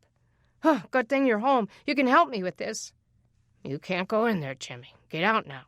"But, Pop, listen. We can tie a rope around my waist and attach it to your van's bumper." And what? Stuff you in? Those walls are icy and you're too big. But I've given it a lot of thought. I've measured myself and I think I'll fit. And if you're wrong? Well, you got any better ideas? Not yet, I don't. But we'll think of something. I don't have time to deal with it now, he said. There was a shooting this morning. I'm in the middle of an investigation. Jimmy got to his feet and dusted the dirt and snow off of his clothing. You're always in the middle of an investigation, he said. But this is an emergency, too. Just go to the Keatons' place and get some water. They'll let you use their well if you tell them what happened. I hate the Keatons, Jimmy muttered. I'd rather go without than go over there. Scarborough grunted, wondering where that had come from. Probably had something to do with one of Keaton's daughters, but he didn't have time to delve into that. Just do it, Jimmy. We don't have the luxury of grudges right now. But, Dad... Don't make me say it again, Jimmy. Stay out of the well until I have time to do something about it. Oh, right. But that Amy better not give me a hard time. Treat that family with respect when they're doing you a favor. A favor? They used our well for months before they dug their own. And they treated us with respect. Not me. Amy treats me like pond scum. She's probably the one who threw the cat in there. Jimmy huffed a sigh and started off toward the Keatons. Scarborough watched him march across the lawn. He knew the boy needed more guidance than he got, and having no school to attend left him with too much time on his hands. He should be spending more time with his son. He was a disappointment as a father, and his confidence as a law enforcement officer was fading. He went back into the house, thankful for the fireplace in the living room. He warmed his hands over it. His head had begun to hurt. "I'm roasting a rabbit for supper," Mary said. "For now I'll cook you up a couple of eggs." "That'll be fine," he said. "I don't have much time." While he waited for his eggs, he went back out to the well and looked in. Sure enough, a dead cat floated on the water. He lowered the bucket that Jimmy had rigged up and tried to maneuver the rope until the bucket got under the cat. It wouldn't quite catch. He started to cough again, each hack ripping through his chest. Mary called him, so he gave up and went back inside and scarfed down the eggs. "Mary, keep an eye on Jimmy. If he tries to go into that well, he may not come back out." He ventured back out into the cold. His old van was on its last leg. He didn't know how much longer he could keep it running. He supposed he could take it to the mechanics, but they stayed so busy at the conversion plants that there was usually a long wait, and he couldn't afford to be without a vehicle. He got back on the main road, toward the Crockett city limits, and realized he was low on gas. Now what? The cars that had been stalled along the main drags since May had all been siphoned.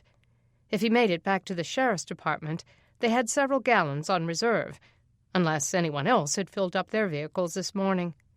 He prayed he wouldn't have to siphon another car, not with this cough. The burn of gas in his throat was something he wasn't up for today. The van was just about to die when he got to the sheriff's department. In the garage behind it, he found a 3-gallon container of gas. That was all he could get for now. It would have to do. He had to get to the hydrologist's house and find out what to do about the well, and then he would start questioning the other people who had killed deer that morning. One of them may have shot Zach Emery. "Sheriff?" He turned, still pouring the gas into his tank. His deputy, Milton Asher, stood in the doorway. "Yeah, Milt, what you got?" "One of the prisoners is sick. I don't know what to do with him. He's got a fever, and all the other inmates are afraid they're going to get it." Scarborough shivered and massaged his temple. "Which prisoner?" "Blatt." It was probably a trick. That guy had gunned down a family of 3 at the last disbursement. No way was he letting Blatt out because he was sick. "I'll see if I can get the doctor to come check on him," he said. "Well, should we quarantine him or something?" He shook his head. "Milt, half our prison population is sick as it is. There's so much coughing and puking in there, it's a wonder any of them lived through it. But that's all I've got to work with. I don't have an infirmary. I don't have sick rooms. I don't have a place to quarantine him, and I'm sure not going to let him out on the streets. I can't transfer him to the prison until we clear some others out of there. But, Sheriff, we're just supposed to have holding cells. We're not set up for this many prisoners. We got 30 men in there. The prison is packed even tighter. I can't put one more person in there. Until I find another place to convert into jail cells, we're going to have to keep holding them here. And until things settle down and I get some more funding, that's not going to happen. The force of his words started a coughing spell again, and he bent over, trying to clear his lungs so he could breathe again. Finally, the coughing settled. "You okay, Sheriff?" He nodded and wiped his nose. "Milt, did you get the samples from Mark Green to the lab?" "Yes, sir. And I have a list of 6 other leads, men who shot deer or have automobile tires on their trailers." "And you have both?" "Still checking on that, boss." He asked Milt to stay at the department to hold down the fort. He felt sorry for the guy. The department was freezing. He'd been trying to get funding for a stove to put in the building so they could keep it warm, but by the time his requisition was approved, it would be summer again and they wouldn't need it. The cold had a calming influence on the prisoners, though. They were so busy trying to stay warm that they weren't starting fights and causing trouble. At least that's how it had seemed for the last few days. "Sheriff!" Another deputy, Kurt Lawrence, rode toward him on his horse. He closed his gas cap. "What is it, Kurt? Any word about payroll?" "No, I've been kind of busy and haven't had enough gas to get to Birmingham to pick it up." "I gotta be paid, Sheriff. I can't keep coming to work every day if I'm not. They're already paying us peanuts. My family has to eat. I'm going to get there today, Kurt, but right now I have to deal with the shooting. If I'm not paid in 24 hours, I'm out of here," Kurt said. "If you can't pay me, I can at least go hunt to feed my kids, like everyone else is doing." "Payday isn't officially until tomorrow anyway." The sheriff got back into the van and pulled out before anybody else could stop him. He couldn't say he blamed Kurt. He was right. They weren't paying them enough to keep food on the table. What good was it for them to have jobs when those who didn't had time to hunt and plant and do the things that kept their families afloat? The load their wives were bearing was much too much. Scarborough did it because he felt a sense of duty to keep his community safe, but not all of his men felt that duty.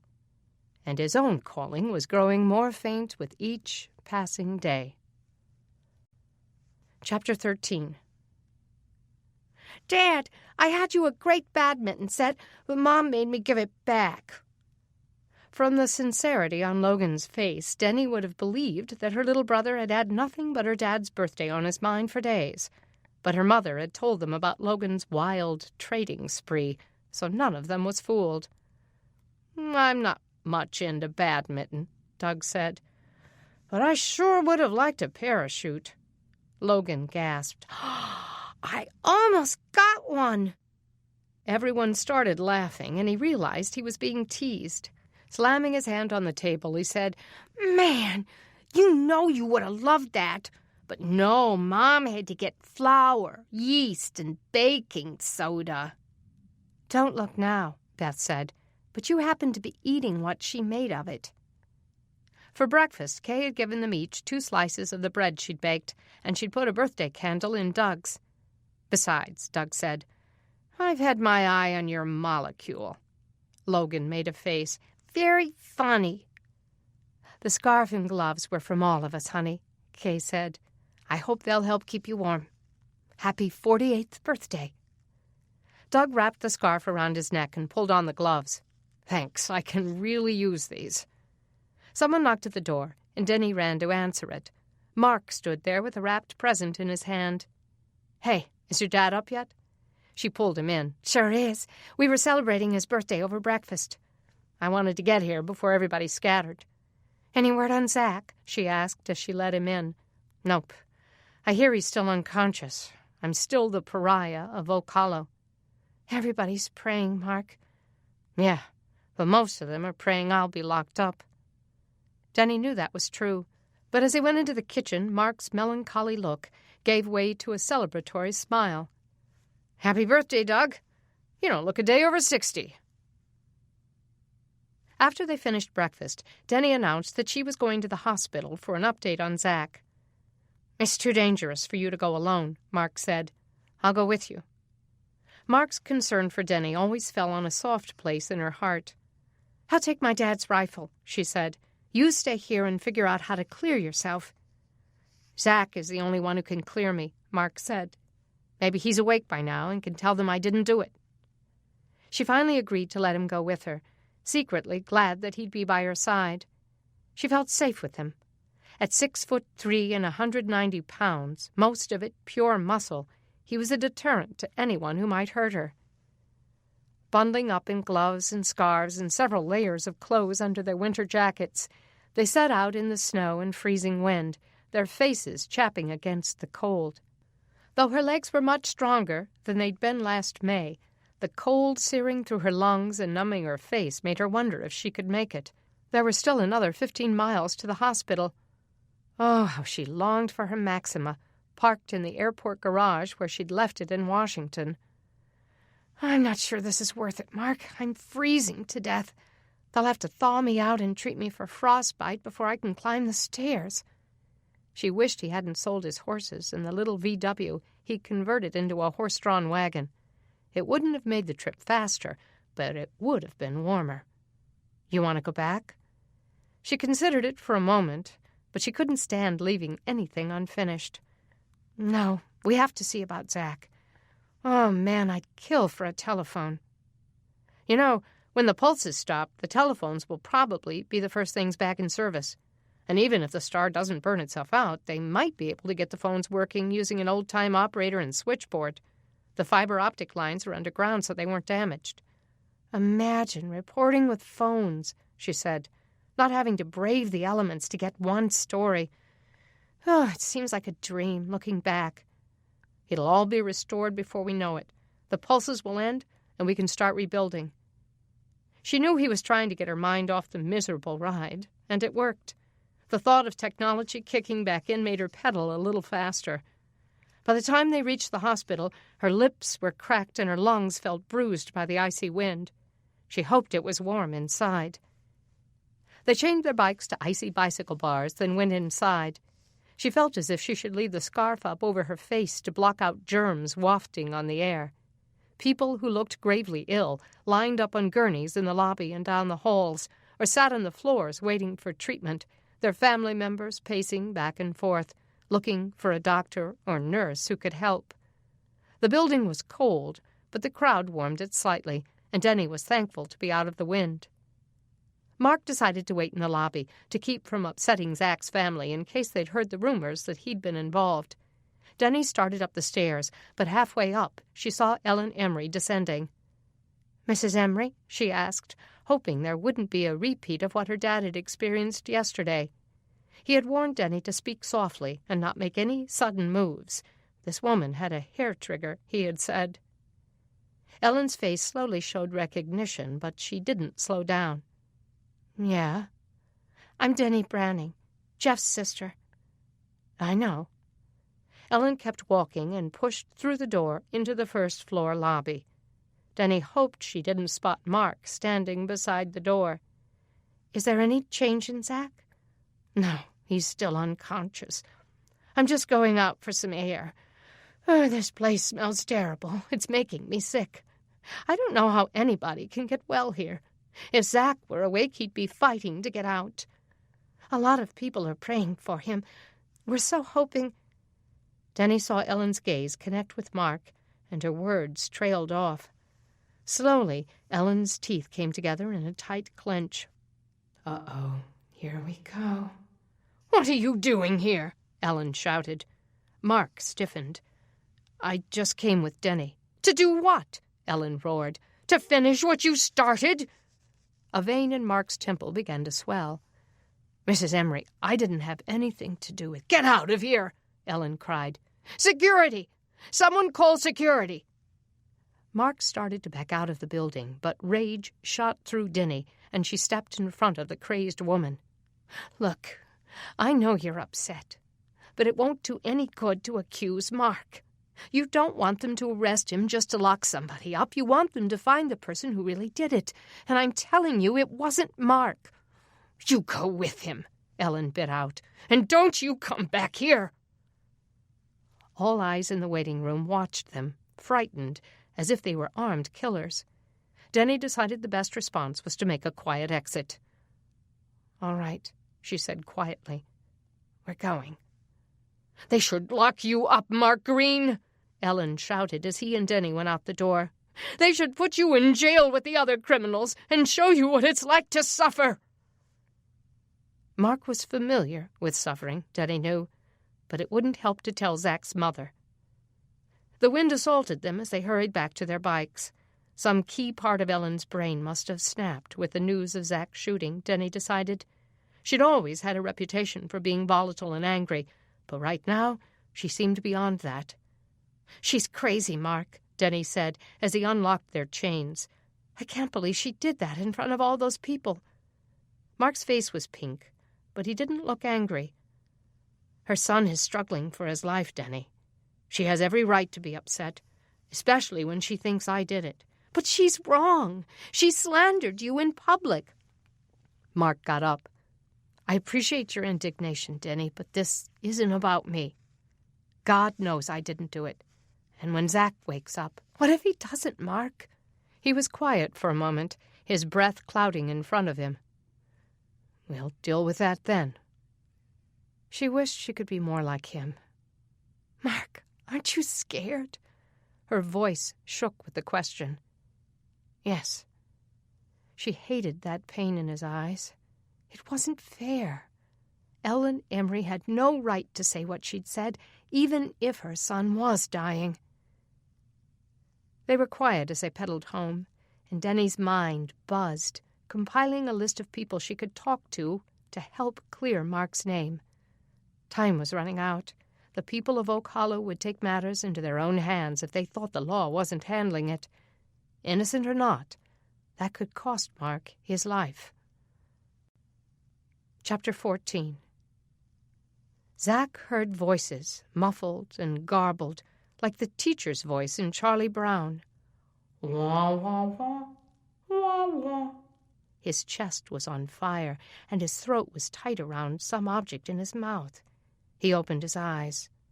Wah, wah, wah. He's waking up. Wah, wah. Can you hear me, Zach? He tried to focus through the haze. His mother's face moved closer. She'd been crying again.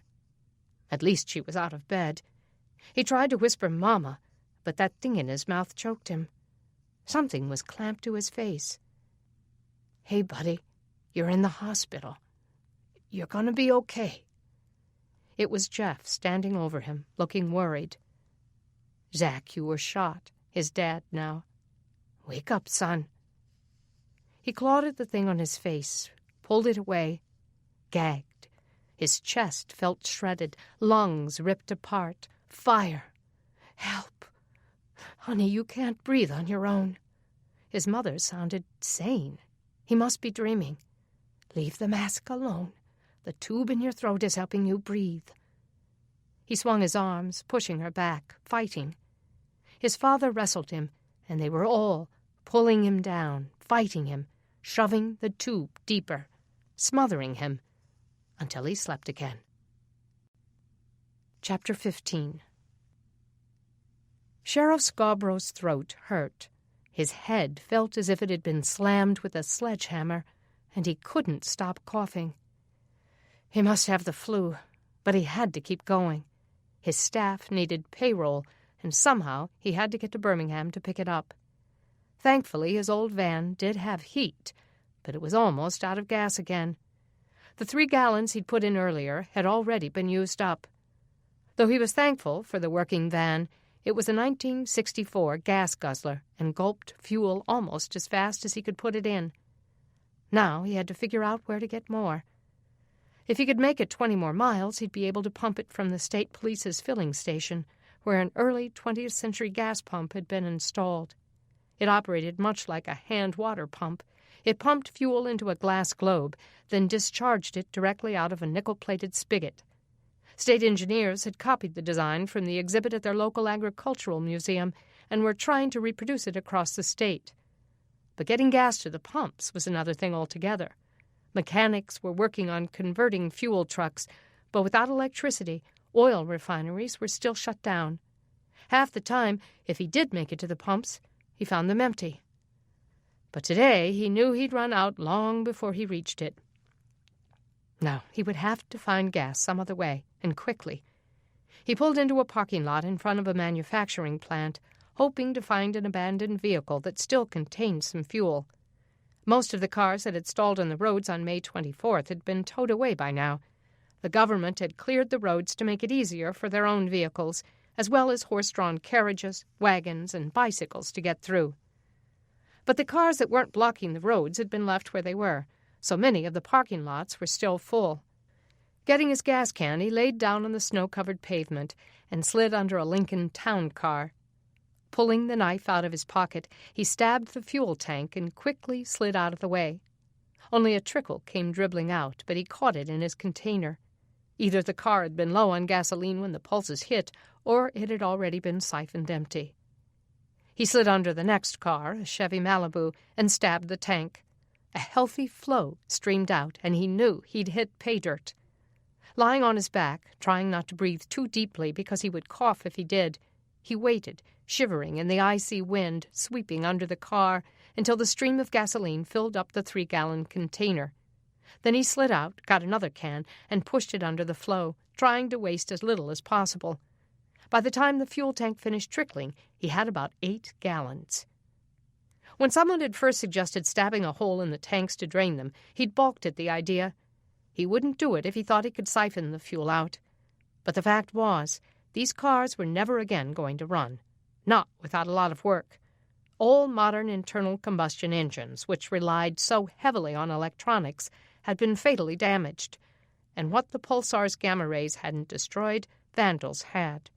Many of the cars had been stripped of their radios and stereos, their navigational equipment, their radar detectors, their tires, and sometimes their seats. There were people who had entire warehouses full of useless stolen equipment from these cars. He supposed they thought they'd be able to sell them after the pulses stopped. Maybe one day the thieves would be rounded up and locked away. But meanwhile he had to do his own share of vandalism to get the gas out. Finally, able to fill his tank, he got back in and started the engine. The motor rumbled and died, then finally caught and started. One of these days it wouldn't. Then he supposed the government would give him another clunker, and he'd spend his days coaxing it along. When he'd first been elected sheriff of Jefferson County, he'd signed up a volunteer force of reserve deputies, and there had been a few times over the years when he'd been able to call them into service. But now communication was the problem. It wasn't like he could pick up the phone and ask the volunteers to report for duty. Besides, people were willing to volunteer their services when they had another source of income and extra time on their hands. Right now, very few had an income, and survival was such a struggle that there was no extra time. He made his way into Birmingham, dodging the horses and wagons and bicycles and pedestrians walking on the interstate, even in the snow. Now and then he saw another vehicle from one of the police forces or ambulance services or a government employee. But motorized vehicles were few, and most of the slower traffic had gotten out of the habit of yielding right-of-way. Getting from one place to another without killing someone was quite a challenge. He decided to swing by the hospital to check on Zach Emery on the way to his downtown office. If the young man would wake up and tell him who had shot him, he could make an arrest and call it a day.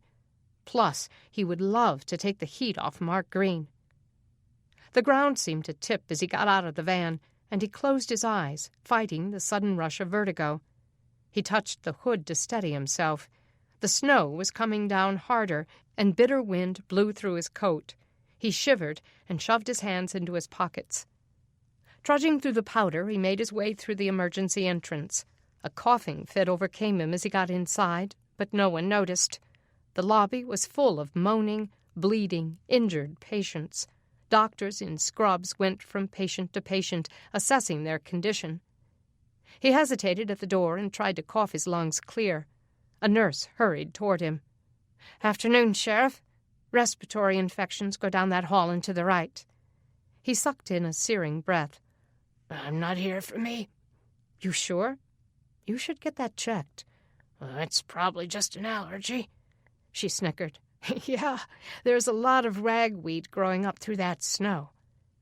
She grabbed a box from a nearby table and pulled out a pair of gloves. "Put these on, and get a mask from that table over there." Thanks." He pulled the gloves on, then went to the table and looped the surgical mask around his ears. Not certain whether it was to keep germs in or out, he started up the stairs. As he went up, he stopped and caught his breath at every landing.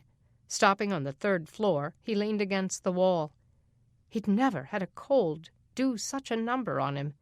He wanted to sit down right here on the floor, but there was too much to do. Steadying himself, he launched out again and made it to the 4th floor. He found the waiting room and looked in.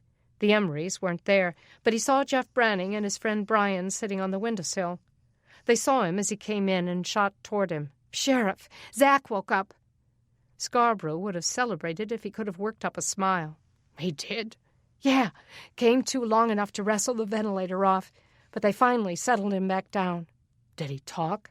"Not yet. He was out again before we could really communicate." Just his luck, Scarborough thought. "Is he still in ICU?" "No, they moved him to 412. His parents are in there with him." "Good. I'll go talk to them." He started down the hallway. "Hey, Sheriff, do you think you could give us a ride home? It's really cold out there." "Sure," Scarborough said. "You'll have to wait while I make a stop on the way home." "No problem." Sheriff Scarborough found the room, but it was a little crowded.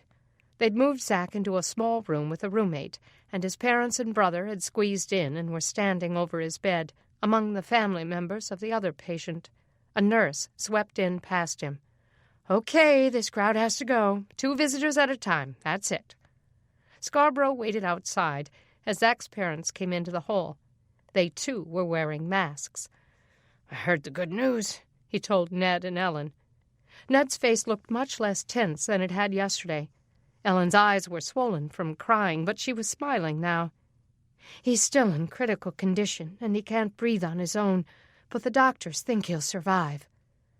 So it wasn't going to be a homicide he was investigating, and chances were Zach would name the perpetrator soon. "I want to talk to him as soon as he's able." Ned nodded. "He's in and out of consciousness. I'm not sure he even knows his own name." "Meanwhile, you'd better get Mark Green off the street," Ellen said. "He's already been here this morning, if you can imagine the gall." Something about that didn't sound right. "Really? He came here?" "Yeah," she said, "with Denny Branning. Probably intended to finish the job." "What did he say?" "He didn't get to say anything. The minute I saw him, I lost it, and he ran out." He didn't want to set her off by interrogating her, but he made a mental note to get to the bottom of it as soon as he got back to Crockett. "Look, I don't know why he was here, but there's no solid evidence that he shot Zach." "You got the deer, don't you?" Ellen demanded loudly. "Yeah, but Mark's not the only one who came home with the deer yesterday." "Oh, I see what we're dealing with here," Ned said. "You're one of his buddies, aren't you? What'd he do? Bring you food? Build you a wagon? Did he butter you up so you wouldn't arrest him when his true nature was exposed?" Scarborough didn't have the fight left in him for this. "That's not how I work, Ned. If I get a case against Mark Green, I'll take him into custody. Not before." He was glad to finally leave the hospital with Jeff and Brian, and he headed over to his downtown office. Leaving the boys in the van, he went in. Like every other building in town, the place was freezing, and he trudged up the stairs to the 2nd floor, where the county's comptroller worked. Thankfully, Andy Truitt had stayed on board, but he had a thankless job. Scarborough tried not to give him too much flack when things didn't go the way he wanted. Andy sat back behind his desk, papers covering the surface. He wore a big parka with the hood up. He was blowing on his hands when Scarborough came in. "How's it going, Andy?" he said. "You got the payroll ready?" "Yeah, such as it is, Sheriff." He turned his desk chair around, pulled out a big envelope, and thrust it at Scarborough. "They've cut everybody's pay again." "No way." Scarborough snatched the envelope. "Nobody told me." "They said they were going to tell you, but they hadn't been able to get over to Crockett. They were waiting until you came in." They'd already cut their pay by 90%, Scarborough thought. How would he keep anybody working if they lowered it any more? "We're now officially at 2% of our pay scale, and the county supervisor said you should take it up with them if you don't like it. Seems they're not getting paid a thing. Yeah, well, they're not out risking their lives chasing bad guys either. He opened the envelope from Andy's hands and looked inside. Just make sure you get what you've got over to the substations, even if you have to take it yourself. We got to pay them something to keep them from walking off the job. I've got hundreds of prisoners in jail that I can't keep if I can't pay people to guard them and feed them. He stormed out of the office and up the stairs again, hoping someone in the county supervisor's office was still around today. He had to stop on one of the landings and catch his breath. Light-headed, he tried to regain his equilibrium, but he feared he would pass out. The coughing started again. He tried to pull himself together, wishing for a drink of water, but he'd have to wait. He finally reached the county supervisor's office. Joe Hamilton sat behind his desk, looking as haggard as Andy. Joe, what do you think you're doing? Scarborough demanded in a raspy voice. Joe looked up at him, unsurprised. I was waiting for you, Sheriff. Well, you should have been waiting for me. How did you think I was going to react? Sheriff, you're lucky you got anything. It's not like I can reach into my own pockets and pull out the cash. We take what the feds give us, and even then it has to trickle down through the state agencies. I don't care about the state agencies, Scarborough said. I have to uphold the law and keep prisoners locked up. In case you haven't noticed, crime's at an all-time high, and you need me and my force. I already have enough problems keeping a staff as it is. Now you're doing this? I'm sorry, Ralph. It's the best I can do. He rubbed his unshaven jaw and raked his hand through his unkempt hair. Believe me, I know how you feel. I'm working for free, just trying to hold things around here together. I'm doing everything I know to do. His voice broke off and his mouth trembled. Scarborough knew he was about to lose it. They all were. There was no point in chewing him out. It wouldn't do any good. He looked down at the envelope in his hands. So, this is the best we've got. That's it, Joe said. Ralph, I promise you, if any other funds come up, I'll be sure and direct them to your department. You just can't get blood out of a turnip. The country's in a crisis. If they would just open the banks, it wouldn't be so bad. Tell that to the feds, he said. They must have their reasons for keeping them closed. Chapter 16. Mark had been quiet for most of the ride home, and Denny knew Ellen Emery's hysteria had shaken him. She tried to make comments along the way to lighten his mood, but eventually the cold numbed her lips into silence. As they rounded the corner into Oak Hollow, she saw the welcoming plume of smoke from her chimney. She coasted toward her driveway. Come on, let's go in. Mark hung back. No, I have to get home. I have things to do. Denny! Mark! Denny turned to see her next-door neighbor, Amber Rowe, sliding toward them through the snow in some kind of snowshoe. Hi, Amber. As she and her children got closer, she saw that Amber had cut 2-liter bottles in half and tied them to her feet. Behind her, she pulled her children on a car door that doubled as a sled. Oh, Mark, I'm so glad I caught you. The kids and I just got back from the well, and we saw a bunch of angry men at your house. He set his foot down to balance his bike. What men? Sam Ellington, Luke Grantham, and about half a dozen others. They had guns, Mark, and they're waiting for you. I wouldn't go home if I were you. Denny's heart sank, and she turned back to Mark. Mark, let's get in the house. I don't want them to see you. No, I have to go home. My mother's there alone. Mark, you can't. She's right, Mark, Amber said. It's you they're looking for. They think you shot Zach. Denny jumped off her bike and pulled the garage door up. Come on, Mark. Please come in. The sound of a car engine turned them all to the neighborhood entrance, and they saw the sheriff's van turning in. Oh, thank goodness, Denny said. The sheriff can help us. Surprisingly, the van rumbled up in front of her house, and Jeff jumped out. Zach woke up. Mark gasped. He did? Has he told them who shot him? Not yet. Jeff opened the back door and lifted his bike out, then reached for his shotgun. He's still hooked up to that breathing thing. Denny went to the passenger door and leaned in. Sheriff, Luke Grantham and his band of vigilantes are waiting for Mark at his house. Sheriff Scarborough looked exhausted. Deep circles shadowed his eyes, and she could hear the whistling of his breath. Rolling his eyes at the news, he said, "All right, y'all get into your house. Mark, I'm going to break 'em up, but I don't recommend going home for a while." "What about my mother? She's there alone. My stepfather's in Huntsville."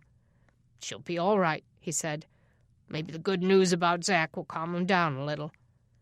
Denny pulled on his sleeve. "Come on, Mark, hurry." Mark looked as if he wasn't certain about coming in to hide. Reluctantly, he rolled his bike into the garage as the sheriff's van rattled away. Denny pulled the door closed and locked it. "Jeff, is your shotgun loaded?" she asked as they went into the house. "You bet." "Then give it to Mark." Denny looked out back and saw her mother in the chicken coop with Logan. She pulled off her gloves and went to the fire. Mark stood just inside the door, staring at the floor, as if trying to think this through. Finally, he looked up at Jeff. "Jeff, instead of the gun, can I borrow some warm clothes?" "Warm clothes?" Denny asked. "What for?" "I need to pack a bag, and I can't go home." She turned from the fireplace. "Pack a bag for what?" "I have to leave. I obviously can't stay here and endanger the lives of my mother and your family." "Mark, you're not endangering us. My dad and Jeff won't let those guys—" "I don't want your dad and Jeff to have to fight for me. They didn't do anything wrong. And neither did you." He turned back to Jeff. "I'll need a sweatshirt, some socks, a sleeping bag." "What are you planning?" Jeff asked. "To sleep outside?" "I don't know where I'll sleep. I'll be okay." Jeff hesitated a moment, then said, "I'll get some stuff together." Denny stood in front of the fire, gaping at him. "Mark, what are you doing?" "I have no choice but to leave, Denny. I can't stay here or I'll get lynched. Everyone around me will get hurt in the fallout." "But where will you go? You can't just skip town and run away, especially if you're a suspect." "I'm not skipping town. I won't go far." "But Zach is getting better, Mark. What if he clears you and they can't get in touch with you?" "Then I'll find out tomorrow." He went to the window and looked beyond the backyard toward his own street. "Why would I kill Zach Emery over a stinking deer? My family's not starving. I'm a good hunter. How could they think I would do such a thing?" She came up behind him and touched his arm. "Just wait here until Zach can talk. He'll tell them, Mark. He'll clear your name. We just have to wait a little longer." "I don't have time to wait. The vultures are circling." She stared up at him, stricken by the pain in his eyes. Those eyes always killed her. They were so blue and clear and represented him so well. Deep with layers of pain and heartache, but usually bright with hope. Right now, they were framed in defeat. He looked down at her, a million unspoken words poised on his lips. She touched his face. He took her hand and held it against his cheek. "It'll be okay, Denny." Their eyes locked and held for a long moment, and finally Denny rose up on her toes and kissed him. She felt the tension in him relaxing into the kiss. Her heart slammed with unforgettable pain, as if she stood on the brink of a cliff, trying to hold him back. But he was destined to jump. She pulled back and looked at him, her lips inches from his. "I'm scared, Mark."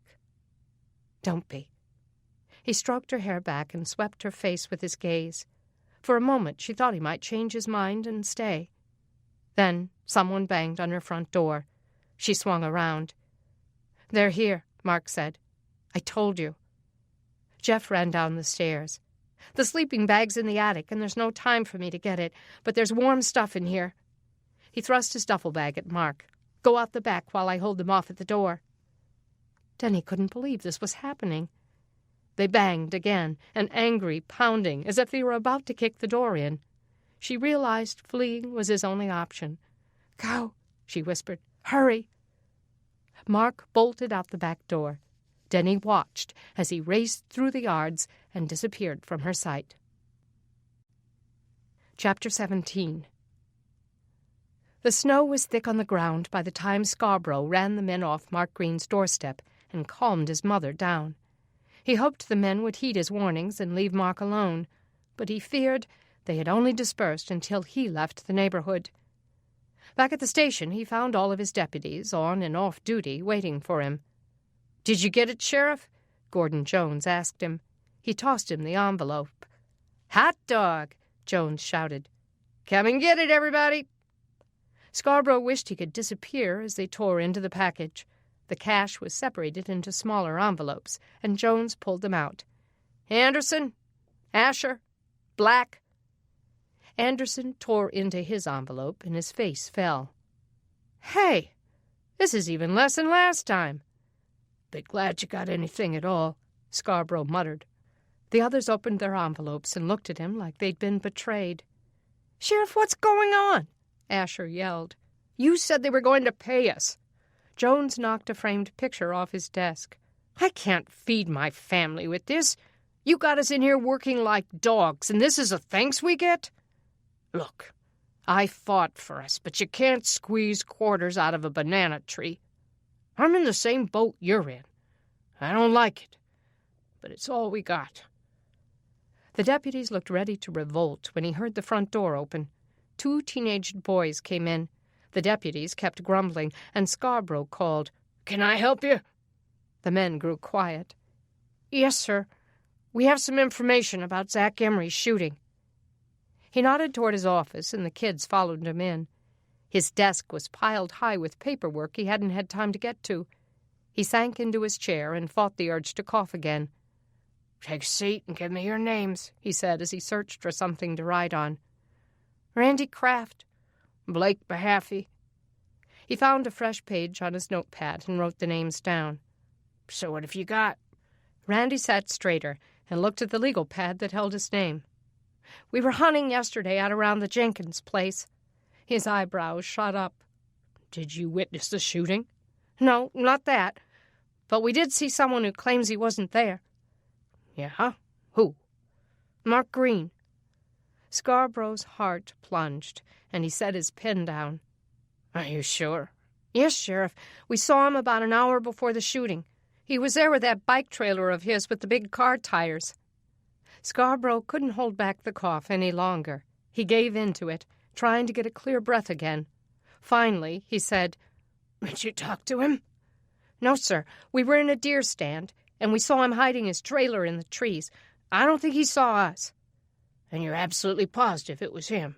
"Yes, sir," Blake said. "We've known Mark for years. He used to play baseball with my brother."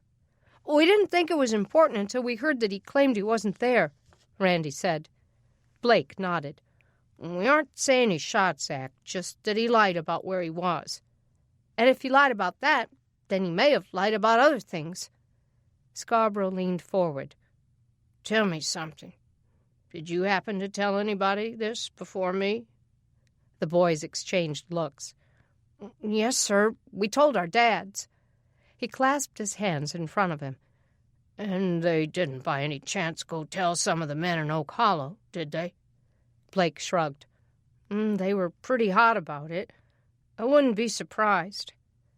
So that was what had prompted Lou Grantham and his buddies to decide to take matters into their own hands. He leaned on his desk and rubbed his tired face. "All right," he said. "I appreciate you coming by. If you don't mind giving a statement to Deputy Jones, I'll need this in writing." The boys exchanged looks again. "Do we have to? We don't really want Mark to know we told you this. He might come after us." Scarborough was losing patience. "Yes, you have to. The DA is going to need your testimony if this goes to trial." Randy swallowed hard. "Okay, I guess we will if there's no other choice." Scarborough told Jones to get the statement. The deputy was still brooding, but at least he hadn't walked out yet. The boys signed their statements, then started to leave. Before they opened the door, they looked back. "Sheriff, are you going to arrest Mark Green?"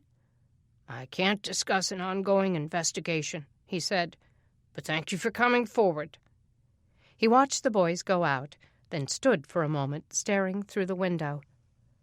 Why would Mark have lied if he wasn't guilty? And if he was guilty, what motivation would he have had for shooting Zach? His gut told him this was all a mistake. Mark Green was no killer. But he had to act quickly, because Mark wasn't safe now. At the very least, locking him up would keep anyone from attacking him. He turned back to the deputies. "You men get back to work now. I need someone to go with me to bring Mark Green in." He'd expected them to balk and walk off the job, but surprisingly no one did. Not yet.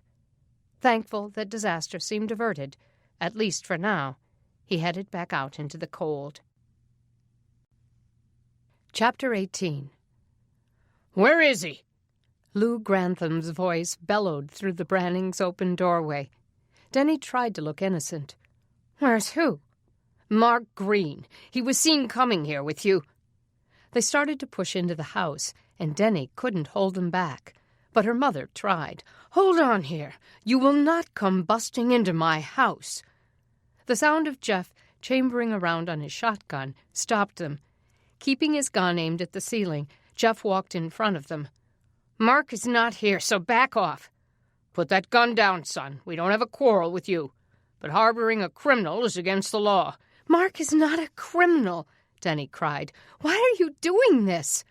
"We have witnesses who saw Mark at the scene of the crime yesterday." "What?" "His alibi was a lie. He's the one who shot Zach Emery, and we're going to make sure he doesn't kill anyone else." Fearless, Sam Ellington pushed past Jeff and started up the stairs. "Careful, Sam, he might be armed," Grantham called. "He's not here," Kay yelled. "What don't you understand about that?" Sam marched around upstairs, slamming doors and pounding across the floor. Paul Berlin brushed past Jeff and began to search the rooms on the first floor. Jeff looked confused, as if he didn't know whether to use his shotgun or not. "Stop it!" Denny shouted. "You're trespassing on private property." Kay grabbed her arm and held her back. "Just let them look, Denny. When they see he's not here, they'll leave." Denny swallowed her rage as they completed the search of the house. If her father came home while this was going on, he would go ballistic. Finally, the men came back and reported to the crowd. "They're right. He ain't here. He must have got away." "Where'd he go?" Grantham demanded. "Denny, tell us where he is." "I don't know." "If you're helping him, Denny, then you're an accomplice. Is that what you want to be? An accomplice to murder?" "Zach is not dead. He's improving." "Get out of my house," Kay said, ushering the men to the door. "If you see him, Kay, you let us know," Luke Grantham said. "It's in your daughter's best interest to tell us where he is." Denny gasped. "Is that a threat?" "It's a warning," Grantham said. "We're trying to help you." "I said to leave." Kay shoved them out and slammed the door. Then she turned to Denny. "Where did he go, Denny?" she asked quietly. "I don't know. He wouldn't tell me." She sighed. "Honey, I know he wouldn't shoot Zach, but a lot of people think he did. I don't want you getting caught in the middle of this." "I am in the middle, Mom. This is Mark we're talking about." Chapter 19. Not certain what direction to go, Mark headed into the woods surrounding Oak Hollow. He wouldn't be surprised if they got the dogs out after him, so he couldn't stay here long, just long enough to make a withdrawal. The forest changed daily as people cut down trees, and without their leaves, the trees remaining provided little cover. Some of his markers were hidden under the snow, but he still managed to find his way. He'd set a trap for small animals near the stump that held his treasure. He counted off the trees from the dry creek bed next to a fat spruce, then found the trap. And right behind it was the stump. The hole he'd chiseled out was stuffed with dead leaves. No one had bothered it, thankfully. If they'd known what was in it, it would have been long gone. He pulled the dead leaves out. They crunched with frost and crumbled in his hands. He let them drop to the snow. Reaching inside, he pulled out the metal lockbox he'd hidden there. It was heavy with the weight of his fortune. He opened it. The box was filled with gold coins, the ones he'd found in a chest in his father's house. He had thought of taking it home and sharing it with his mother and stepfather, but he knew that if they started spending them, someone would paint a great big bullseye at the center of his forehead, and his family would be in danger of being killed and robbed. Instead, he'd kept it to himself, hidden in this tree. He hadn't used any of them yet, and he had never intended to spend any on himself. His father had been involved in the pornography industry and had been guilty of a long list of criminal activities, including murder. Mark wanted nothing to do with any of his illegal gains. But he'd found a receipt for the gold coins, meaning they'd been bought, not stolen. The U.S. Eagle gold bullion coins weighed an ounce each, and the receipt said they had cost $660 apiece. There were 100 of them, $66,000 worth, before the outage. What they were worth now was considerably less, but it was still a fortune by anyone's standards. Maybe it wouldn't hurt to keep a few of them with him now. He might have to pay for a place to stay. He took 3 coins out and dropped them into his pocket. Then he closed the box, put it back into its hiding place in the stump, and stuffed the opening with more crunchy dead leaves. He went back to the creek bed and followed it to the other side of the woods, to the alley behind Kroger. Sitting on an old crate, he waited for daylight to play itself out so he could get away from Crockett without being seen. The cold and snow made him feel more bereft. He'd gotten up yesterday morning with a sense of confidence and purpose that all was as it should be. Then everything had gone terribly wrong. Was it some sin he'd committed, or just more of his father's curse being played out? He knew the biblical warnings about the sins of the father being visited on the sons to the 3rd and 4th generations. But didn't it also say that God would bless to the 1,000th generation those who loved him? Yet here he was, hunkering in an alley like a fugitive, trying to decide where he would sleep tonight. He thought of the area under the bridge, a mile east of the Crockett exit on I-20. There wasn't anything there but woods. It would be easy to walk to, and if he started a fire there, maybe no one would see it. Maybe by morning Zach would tell them the truth, and all of this would end. Mark sat in the alley for hours until darkness fell. As he waited, he looked through the bag Jeff had packed for him. He'd given him a flashlight with extra batteries, some sweatpants and a sweatshirt, a ski cap, some extra socks, and a small Bible. Way to go, Jeff. He couldn't have packed better himself. When he felt covered by darkness, Mark made his way to the street and started walking to I-20. The interstate was barren and covered with 4 inches of snow. The moon overhead lit the road ahead of him, uncertain and long. Cold dried his lips and numbed his face, and he wished for waterproof shoes instead of this worn-out pair of Nikes. Burrowing his hands into his pockets, he trudged toward the bridge, doubting he would find much comfort there. As he approached, he smelled smoke and saw the light of a fire flickering near the bridge.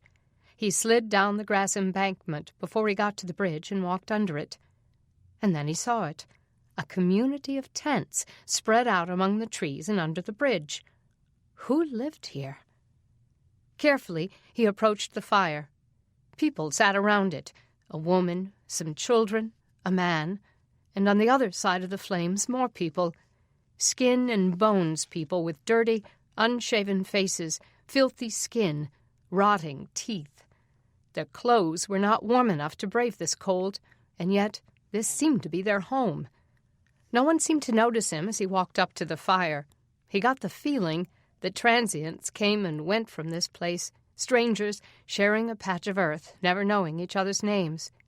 He wondered if they were hiding from the law, or if they were simply here because they had nowhere else to go. He counted 5 tents, 2 fires, 20 or more people of all ages. He warmed his hands, then walked between 2 tents to another fire coming from a hole in the ground. Someone had dug a pit there and filled it with wood, set a fire, then placed an oven rack on top of the hole. They were using it for cooking. He moved closer to see what was on the rack. It was some animal the size of a chipmunk. That wouldn't go far. "Hey, mister, you got any food?" The voice came from a little girl about 8 years old. Her hair was long and matted, and she looked as if she wore her whole wardrobe layered thick. Pants on top of more pants, a dress on top of that, sweaters, and a hooded sweatshirt, all patting the little girl for warmth. She needed a good coat and a place to live. "No, I don't have any food. I'm sorry." He stooped down to look at her. Her face was dirty and snot crusted under her nose. "Do you live here?" "Yeah," she said. I hate snow, don't you? Little girls were supposed to love snow. They were supposed to laugh and slide around in it, to make snow angels and snowmen. "How long have you been here?" he asked her. "A few weeks," she said. "Ever since our house burned down." "Ruth, come here." It was a woman's voice in the darkness. The little girl turned and hurried to her mother. "I told you not to talk to people," she whispered harshly. The girl went into the tent and came out a few minutes later with 2 other children. The boy was a little older than she, and the other girl a little younger. A man, who must have been her father, took the chipmunk, or whatever it was, off the flames and carried it into the tent. The children and mother all hurried in after it. As the fire warmed him, he looked around, astonished at what he'd found. When he'd learned about the problems in the apartments around town, he had done his best to help them survive. He'd helped dig a well and had altered some of the apartments to add fireplaces and cook stoves for the winter. He'd even taken them food. But he'd never imagined that right here in Crockett there were people who didn't have any roof over their heads at all, who slept with their families under a bridge in 25-degree cold. The areas around the fire were all occupied by tents or pallets laid out on the ground.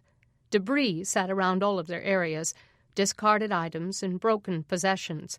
It looked like most of the people here didn't even have enough blankets to get through the night. He found a spot away from the fire and leaned back against a tree trunk. Then he got out the Bible Jeff had packed for him. He pictured Denny's brother running around frantically, trying to think of what Mark might need. He never would have expected the Bible, but it was a godsend. He opened it and tried to read in the dim light of the fire. He heard footsteps in the leaves and saw a homeless man staggering toward him. He looked like someone Mark would have avoided if he'd seen him on the street. "How you doing?" Mark asked, reaching out to shake his hand. The man didn't shake. He just looked at the things Mark had pulled out of his bag. Apparently, nothing looked interesting enough, so the man turned and walked away without a word. Mark hoped Ruth and her siblings stayed away from the man. The night grew late, and as Mark read, he listened to voices around the fire. Some of the squatters sounded a little crazy or mentally challenged. Others were desperate. A couple were mean and threatening. And then there were those like him, probably wondering how they'd wound up in a place like this, longing for morning. Toward midnight, most of the people settled down on their little squares of earth or in their tents, so he moved closer to the fire to get warm. Since he didn't have a pallet or sleeping bag, Mark found a dry place on the bridge's concrete base and used his bag to pillow his head. He prayed for Zach to be all right, to wake up and tell what happened. He prayed for Denny and her family, and for Sheriff Scarborough, and for his mother and his stepfather, John. He knew his mother was probably grieving, sick with worry over where he might be. Somehow he had to get word to her tomorrow, let her know that the lynch mob hadn't caught up to him. Sadness washed over him, and he began to wonder what God was doing. Last Sunday at church, Doug had preached that our trials always had a purpose. That meant that the thing with his father had been for a reason, though Mark had never seen any good that came from it. The fact that his half-brothers had fled arrest for the shared crimes had had some purpose too, and the legacy of their reputation, which now left him an outcast, had some overriding meaning. He just couldn't see what it was. The effort left him defeated. "Lord, I know I'm not alone, but I feel alone." Desperately wanting a word from God, some wisdom, some peace, he flipped through the Bible, wondering what to read. Some people just opened their Bibles to a word from God, flashing out at them like neon, but that had never worked for him. It seemed instead that when he needed encouragement the most, he had no idea where to read.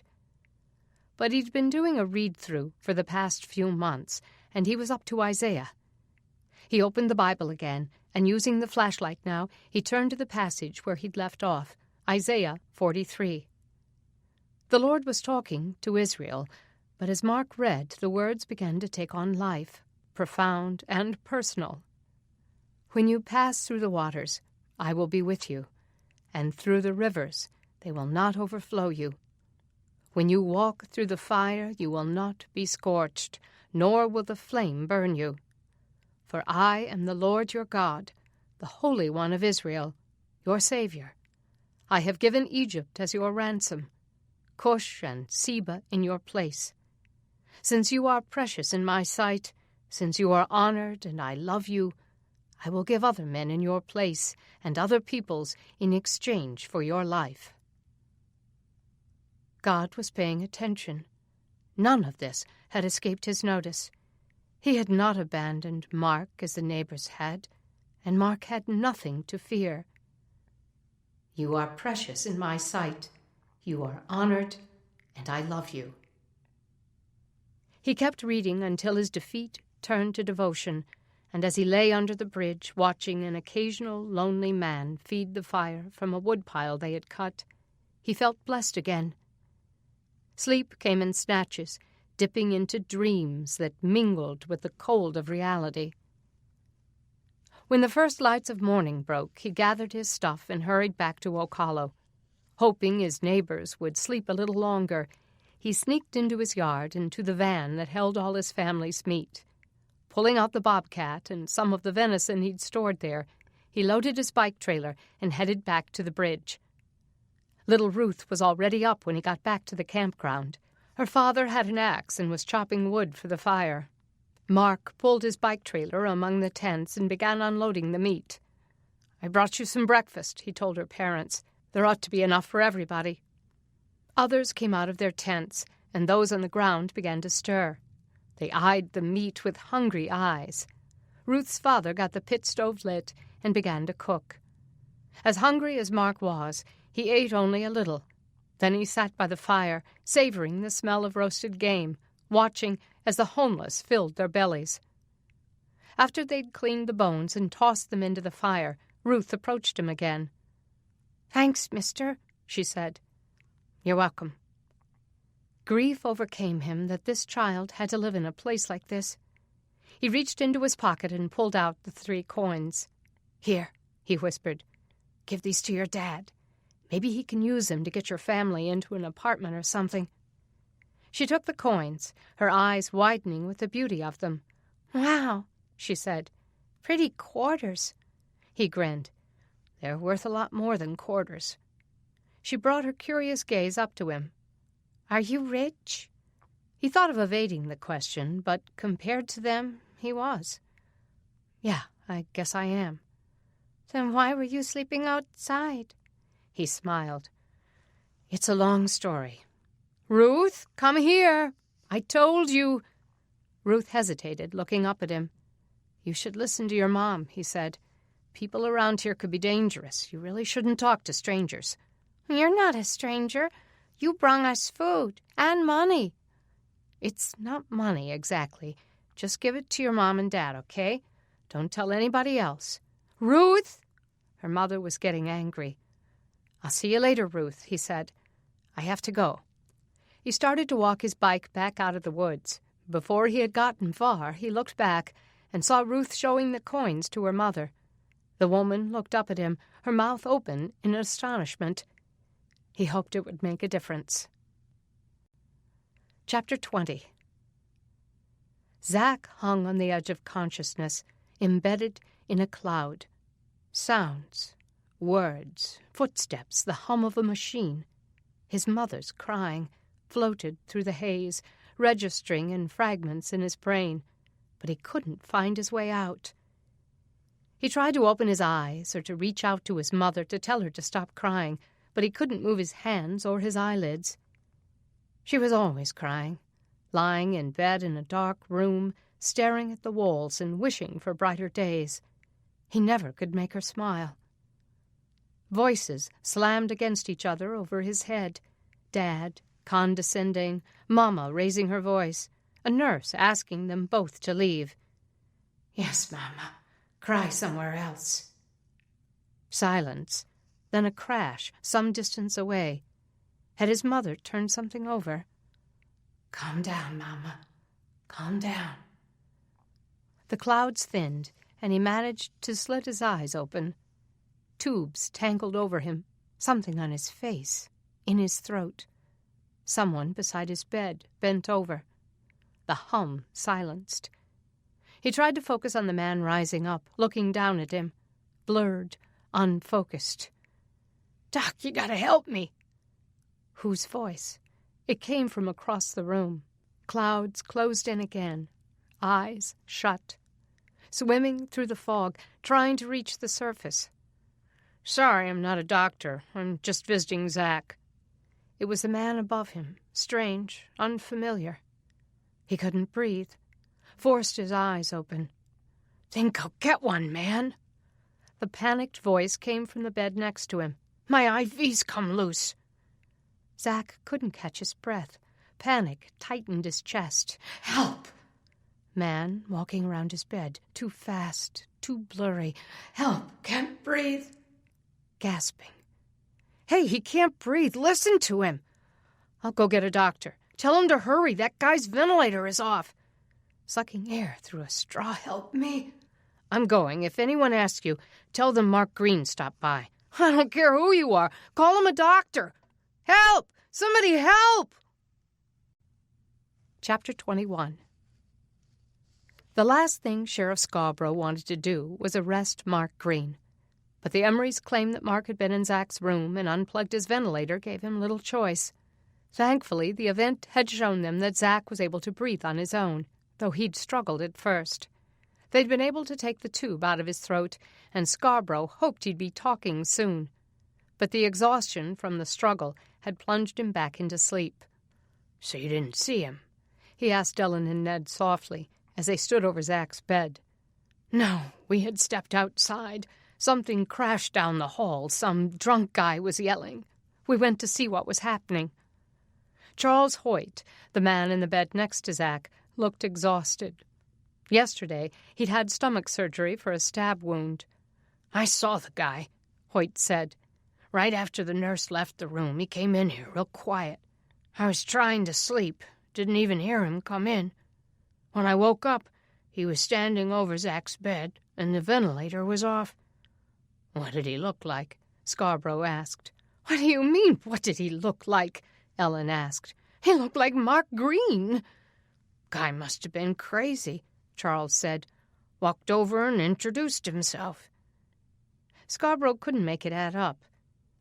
"Presuming Mark Green wanted to kill Zach to keep him from telling who shot him, why would he leave his name so he could be identified? It doesn't make sense." "He's insane, like his father," Ned said. "If you don't arrest him, we'll make sure that someone else takes care of him." "Don't go making threats, Ned. You let me handle this." "Are you going to? Before he really kills Zach?" Scarborough evaded that question and looked at the man in the bed again. "Mr. Hoyt, you never did describe the man you saw." "He was average height, I guess. 5'10", 5'11". Light brown hair, kind of skinny." Scarborough frowned. Mark was taller than average, 6'2" or 3". His hair was dark brown, almost black, and he would never be considered skinny. He glanced at Ellen and Ned. "That doesn't sound like Mark." Ellen seemed dumbfounded that he wouldn't just believe them. "Charles, did you have your glasses on?" Charles shook his head. "I was trying to sleep. They were on my bed table." Scarborough stepped closer to him. He was wearing the glasses now. "So you didn't see him clearly?" The man took his glasses off and handed them to the sheriff. "I'm not that nearsighted, but yeah, the man was a little blurry. But I saw him." Scarborough looked through the lenses. They were pretty strong. His heart sank. Maybe it was Mark after all. Maybe he didn't really know the kid. Maybe everything he thought about Mark was just a facade to cover his true nature. He had been wrong before. Chapter 22. Denny Branning paced across her living room, the heat of her anger warming her face, even though the fire had died out an hour ago. "Not Mark!" she cried to her father. "He wouldn't do that." Zach's roommate confirmed it, said Mark told him his name. This was getting worse and worse. Why would Mark go to the hospital after Ellen Emery's reaction yesterday? Tears burned in her eyes as she tried to sort through it. "I tried to go talk to him, Denny, but he isn't home and hasn't been seen all day," Doug said. Denny hadn't heard from Mark since he left yesterday to escape the lynch mob. Where was he? "Dad, I don't know what happened or why he was there, but I know it's not like they're saying. What if something's happened to him? What if Grantham's gang caught him?" "I think we'd know if that had happened. They would have bragged about it. It's more likely that he's been arrested." She didn't like that idea any better. She grabbed her coat and started for the door. "I have to go look for him." "Denny, what if he comes here? We're one of his last safe places." She sighed and realized he was right. "I'll give him an hour," she said. "Then I'm going out there to find him." Chapter 23. Scarborough left the hospital, a sick feeling in the pit of his stomach, rivaling the fluid in his lungs. He now had probable cause to arrest Mark Green, 3 of them to be exact, and he knew there was no way around it. But for some reason he couldn't make it compute in his gut. The DA gave him an arrest warrant, and Scarborough picked up 2 deputies to accompany him. But when he got to Mark's house, he found Denny and Doug there, talking to his crying mother. No one knew where Mark was. He searched a few places that Mark might be, but came up empty. Fatigue washed back over him, and he thought of that cat in his well. He hoped Jimmy hadn't tried again to get it out. He'd forgotten to get a hydrologist to tell him what to do. He supposed they'd have to get water from the Keatons for another day. But there wasn't time to waste taking care of personal business. He had to find Mark and lock him up before someone else found him. If Lou and his buddies got wind of the latest accusations and found him first, Mark might not live through it. He pulled his van back into the parking lot at the sheriff's department and headed inside, despite his debilitating fatigue. He'd give anything to lie down just for a moment. The coughing had exhausted him. Maybe if he did go to the doctor, he could get some cough medicine to get him through. Maybe it would be worth the time. After he found Mark, he went up the front steps and into the cold building. Deputy Jones met him at the door. "Sheriff, there's someone here to see you." What now? He started to cough outside his office door, doubling over as he tried to clear his lungs. Finally, he heard a familiar voice. "You really need to see a doctor, Sheriff." Scarborough stopped coughing and stepped into his office. Mark Green sat with his elbows on his knees. "Here I am," he said. "I've come to turn myself in." Chapter 24. The jail smelled of porta-johns that weren't meant to be inside. They had been set into each cell, the inmates' only way of relieving themselves.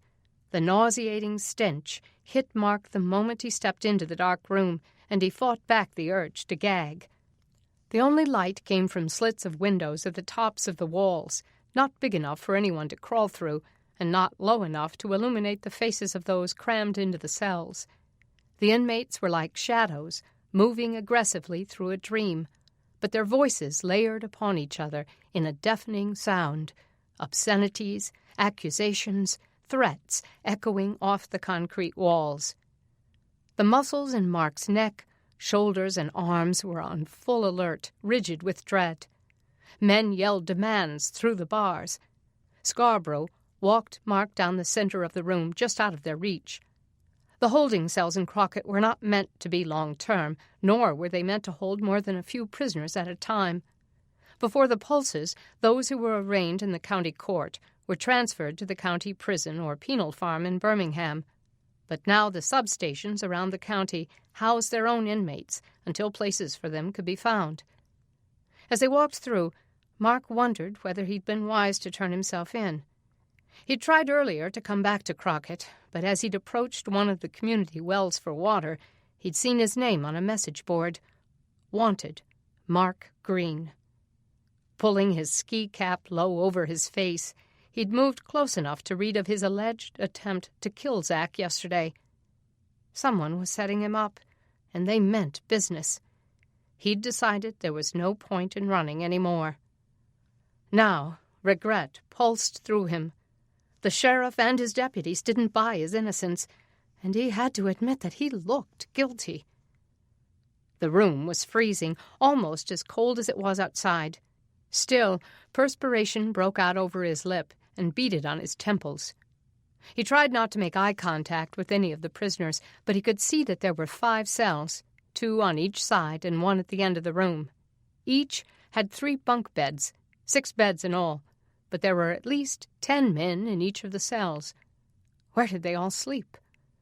Dread seized Mark as the sheriff stopped at the last cell and ordered the inmates to back against the wall. Mark's mind raced for refuge. "Even though I walk through the valley of the shadow of death, I will fear no evil, for you are with me. Your rod and your staff, they comfort me." He muttered the words over and over in his mind, a rote prayer, an expectation.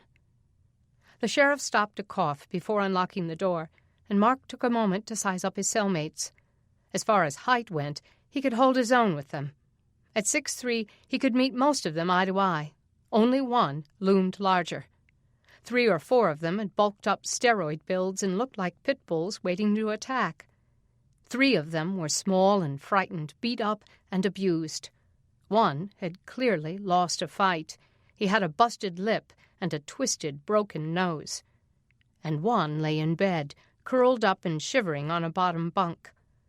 Scarborough kept coughing, lost in a fit that he couldn't control. "Oh, man, you're sick too." The biggest guy in the cell stepped forward. "Man, this place is full of disease." "And Blat's ate up with something." One of the pit bulls kicked the metal bedpost, rattling the bed where the sick man lay. "Get him out of here. I want my lawyer," the littlest guy called. Scarborough stopped coughing and straightened. "I've been trying to get the doctor to come see him," he rasped out. "I'm still waiting. Now, get back." He put his hand on his firearm. The men drifted back, chins held high. Mark got the feeling they weren't obeying. They were just biding their time. "Even though I walk through the valley of the shadow of death." Scarborough rattled his keys, found the right one, then unlocked the door. The hinges squeaked as he pulled it open. "I know it's crowded," Scarborough said, "but it's the best we can do.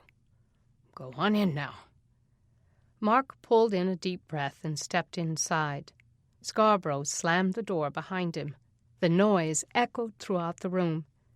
He wondered if they'd worked on that sound, carefully designing the doors to clang shut and echo, a psychological tactic to freak out the newcomer.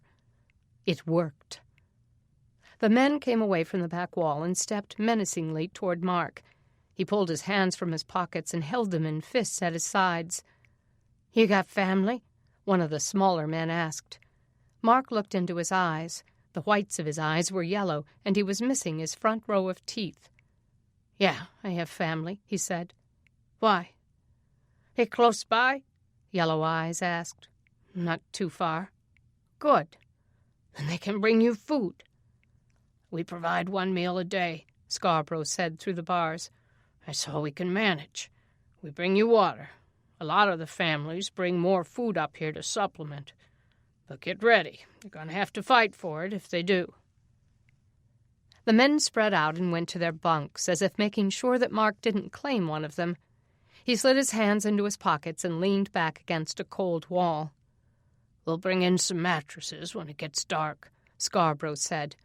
"There's not room for them until then." Mark nodded and figured it wouldn't pay to lie down now anyway. He was better off standing, warding off those who had something to prove. His eyes were beginning to adjust to the place, and he saw some beanbag chairs scattered around the floor. One of the inmates picked up a pink one and tossed it to him. "Here, this looks like yours." He didn't much care what color it was. Catching it, he said, "Thanks." "They can't trust us with real chairs," somebody said. "They figure we could break them over each other's heads." Suddenly he was thankful for the beanbags. He gripped the vinyl in one hand, but didn't sit just yet. "What's your name?" the little guy asked him. "Mark Green." The little guy held out an ice-cold hand, and Mark shook it. "I'm Sam. You can call me Samuel or Samson or Sambo or Sam I Am, whatever you want." The man seemed simple and defenseless. Mark wondered how he'd survived here. "Thanks. I'll just go with Sam." "And he's Treehouse," Sam said, pointing to the big guy. Treehouse looked like he could mow down a crowd with an AK-47 without blinking an eye. "I'm the one with the most upstairs." The man had an accent Mark couldn't place. Caribbean, maybe? He was taller than Mark and twice as built. He had a smooth, bald head and the beginnings of a beard. The sheriff started coughing again as he walked away, letting the steel door clang, its sound echoing through the room. Mark felt abandoned in the very pit of hell. The noise level rose again as the sheriff closed them in. In another cell he heard a fight, flesh pounding flesh, vile shouts, and a pitiful scream. Suddenly Treehouse was next to him. Leaning over, he whispered in his ear, "You hear that, man? I'm the boss in this cell. You cross me, you wind up like that dude in there." Refusing to show fear, Mark stood taller, straighter, and looked the man in the eye. He could hold his own with him, he thought, if it came down to it. He would do what was necessary to protect himself. They stared at each other for a long moment. Then Treehouse took a step back. Walking over to the bunk with the sick man, he grabbed the man's arm and pulled him off the bed. The man hit the floor with a thud. Mark lunged forward, but Treehouse's hand shot out and clamped Mark's throat. "I told you, don't mess with me." Mark jerked free and stooped next to the man as Treehouse stretched out on the sick man's bare mattress. The man's eyes were sunken, dark circles shadowing them. His face had a deathly gray pallor, and his lips were blue. His shivers bordered on convulsions. He was burning with fever. Mark thought of fighting Treehouse to get the man's bed back, but he knew it wouldn't be just the two of them. There was a whole crowd of bloodthirsty men just waiting to jump in. Sam stooped next to him. "We've been hoping Blatt would die so we could get him out of here," the little man said. "He's been dying for days."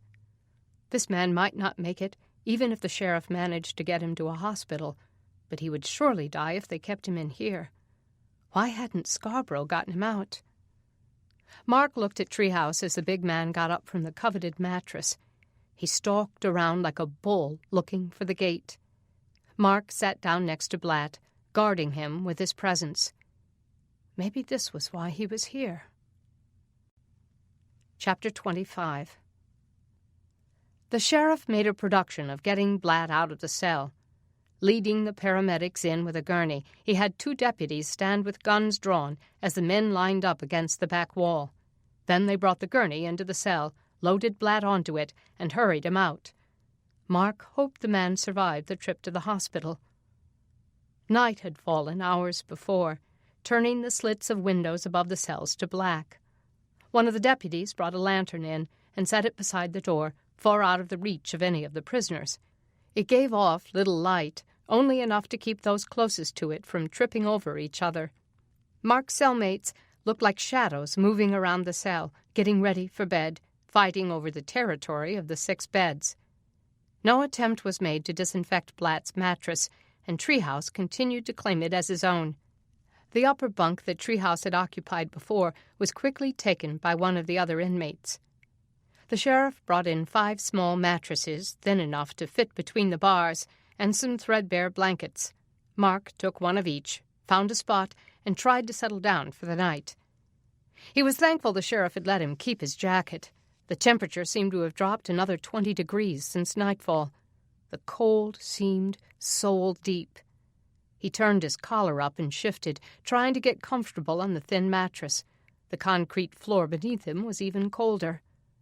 Why hadn't someone put a wood-burning oven in here, or altered the room for a fireplace? He'd spent the last 4 or 5 months helping people without fireplaces put them in their homes, preparing them for winter. He hadn't even considered the prisoners at the local jail. A huddle of men had formed in a back corner of the cell. Something was going on. He thought of trying to listen in, but the truth was that he didn't want to know what they were scheming. He was better off not knowing. He thought back over the last 2 days, the accusations by Ellen Emery, the Führer of the lynch mob. He hoped his mother was all right, and Denny, too. Maybe his being here would cause his arrogant, bloodthirsty neighbors to call off their dogs and leave the people he cared about alone. He heard laughter from the corner. Then someone sang out a line from the old reggae tune, "I Shot the Sheriff," and there was more laughter. He heard Treehouse's deep bass voice adding, "But I also shot the deputies." More laughter. Were they just fantasizing about overthrowing the law? Or was there more to it? He sat up and tried to listen. The voices had gone back to whispers. Slowly, he slid along the wall, moving closer to them. The darkness had its uses, he supposed. Maybe he could get close enough to hear without being noticed. "They came for the sick dude, didn't they?" Treehouse was saying in a whisper. "So I'm gonna get real sick myself. They gonna come get me out of here. And when they roll me on the gurney, all limp and weak and dying, I'm gonna overpower Andy Griffith and those Barney Fifes of his, get the closest one's gun, and we gonna stampede out of here over their dead bodies." Mark's breath caught in his chest. Was he serious about this? Were these men really going to attempt something so deadly? The others murmured in agreement. How many of them were in on it? He counted the voices. 1, 2, maybe 3 men. Sliding back to his mattress, he racked his brain for a way to get word to the sheriff.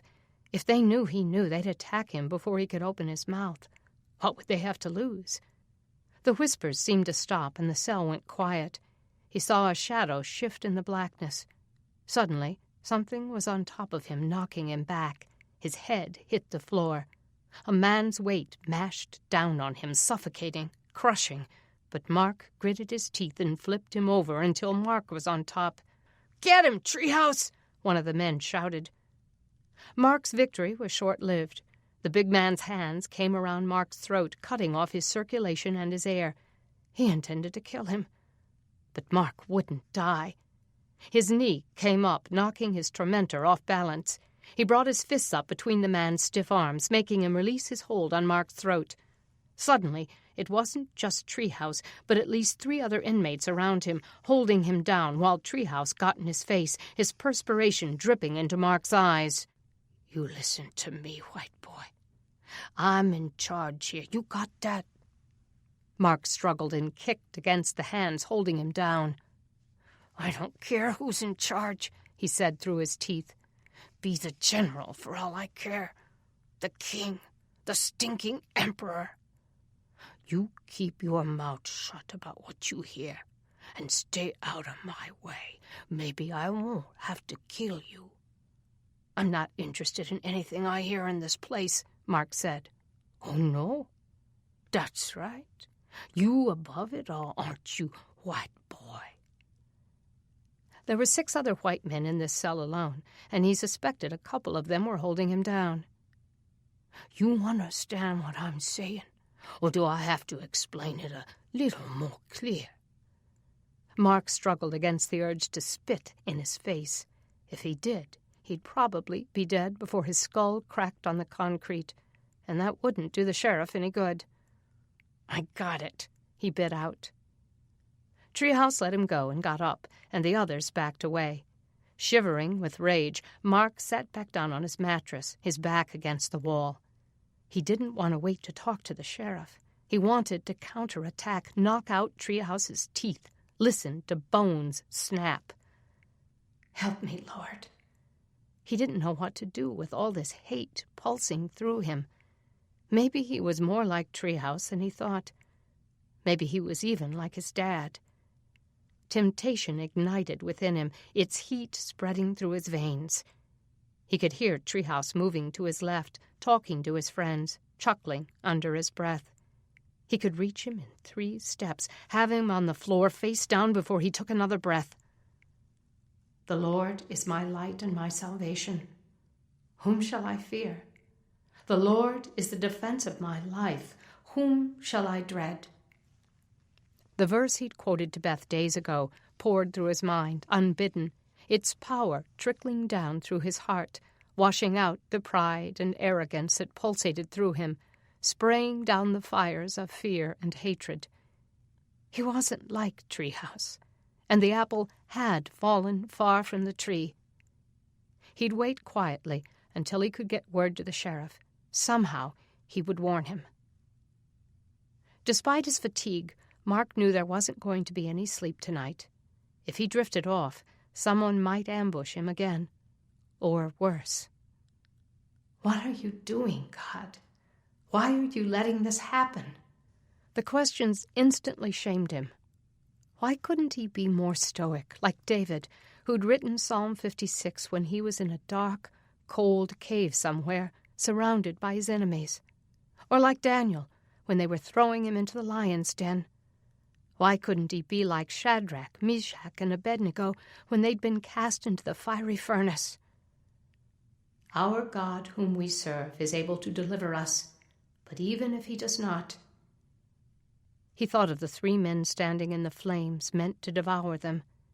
They had gone in with courage and bravery, looking not at those flames, but at the God who controlled them. And God had been there with them. Mark didn't think he had that kind of courage.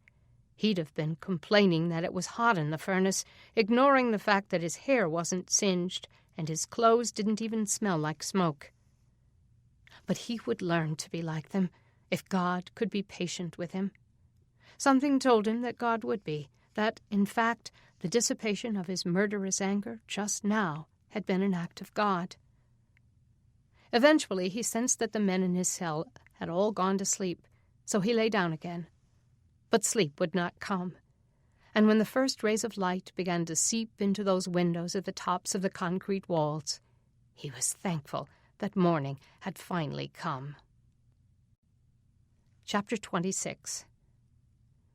Denny dreaded the snow now falling in big white flakes. Though it seemed to paint the ground like a clean white slate, she knew it was only covering the ugliness beneath and making life cold and soulless. She and her mother, along with Beth and Logan, had all spent the night in the living room, where the fireplace kept them warm, because it was too cold in their rooms. Doug and Jeff stayed in their own beds, piled high with blankets. But Denny didn't sleep. Since she'd gotten word that Mark was in jail, fears danced like phantoms through her mind. She couldn't imagine Mark in that place with killers and thieves. She'd been to the sheriff's department before when the jail door was open. The sounds and smells from there had given her a shivering sense of evil, as if the place was full of locked-up demons looking for innocents to destroy. Instead of trying to go back to sleep, she went up to the chill of her room and lay face down on the floor. She couldn't break Mark out of jail, and she couldn't protect him from others' violence, but she could spend her night storming the gates of heaven on his behalf, begging for his safety and even his comfort. When morning finally came, Martha showed up at their house, terrorized and trembling. "My house was robbed last night." "Oh, Martha!" Kay pulled her into the house and dusted the snow off her shoulder. "Are you all right?" Denny asked. "Yes, they didn't find me." Denny helped Martha shrug out of her coat and led her to the fire. Doug came from the bedroom. "What happened?" Her words rolled out in rapid fire. "They broke the window on the back door and came in about 3 a.m. I hid in the back of my bedroom closet while they tore through my house. They came right into the closet, but I was hidden. They didn't see me. I thought they were going to kill me." Denny got an Afghan from the couch and put it around Martha's shoulders. "Martha, come sit down." Clutching the Afghan, she sat down. "I stayed in my hiding place in the closet until just a few minutes ago. The house is ransacked. They pulled out drawers and turned things over like they were looking for something. They took all the food Mark had in the van." Denny looked up at her dad. "Dad, do you think it was Lou and his men?" Doug shook his head. "I know those guys. As bad as they are, they think they're doing the right thing. I don't think they would have taken advantage of a woman at home alone to rob her.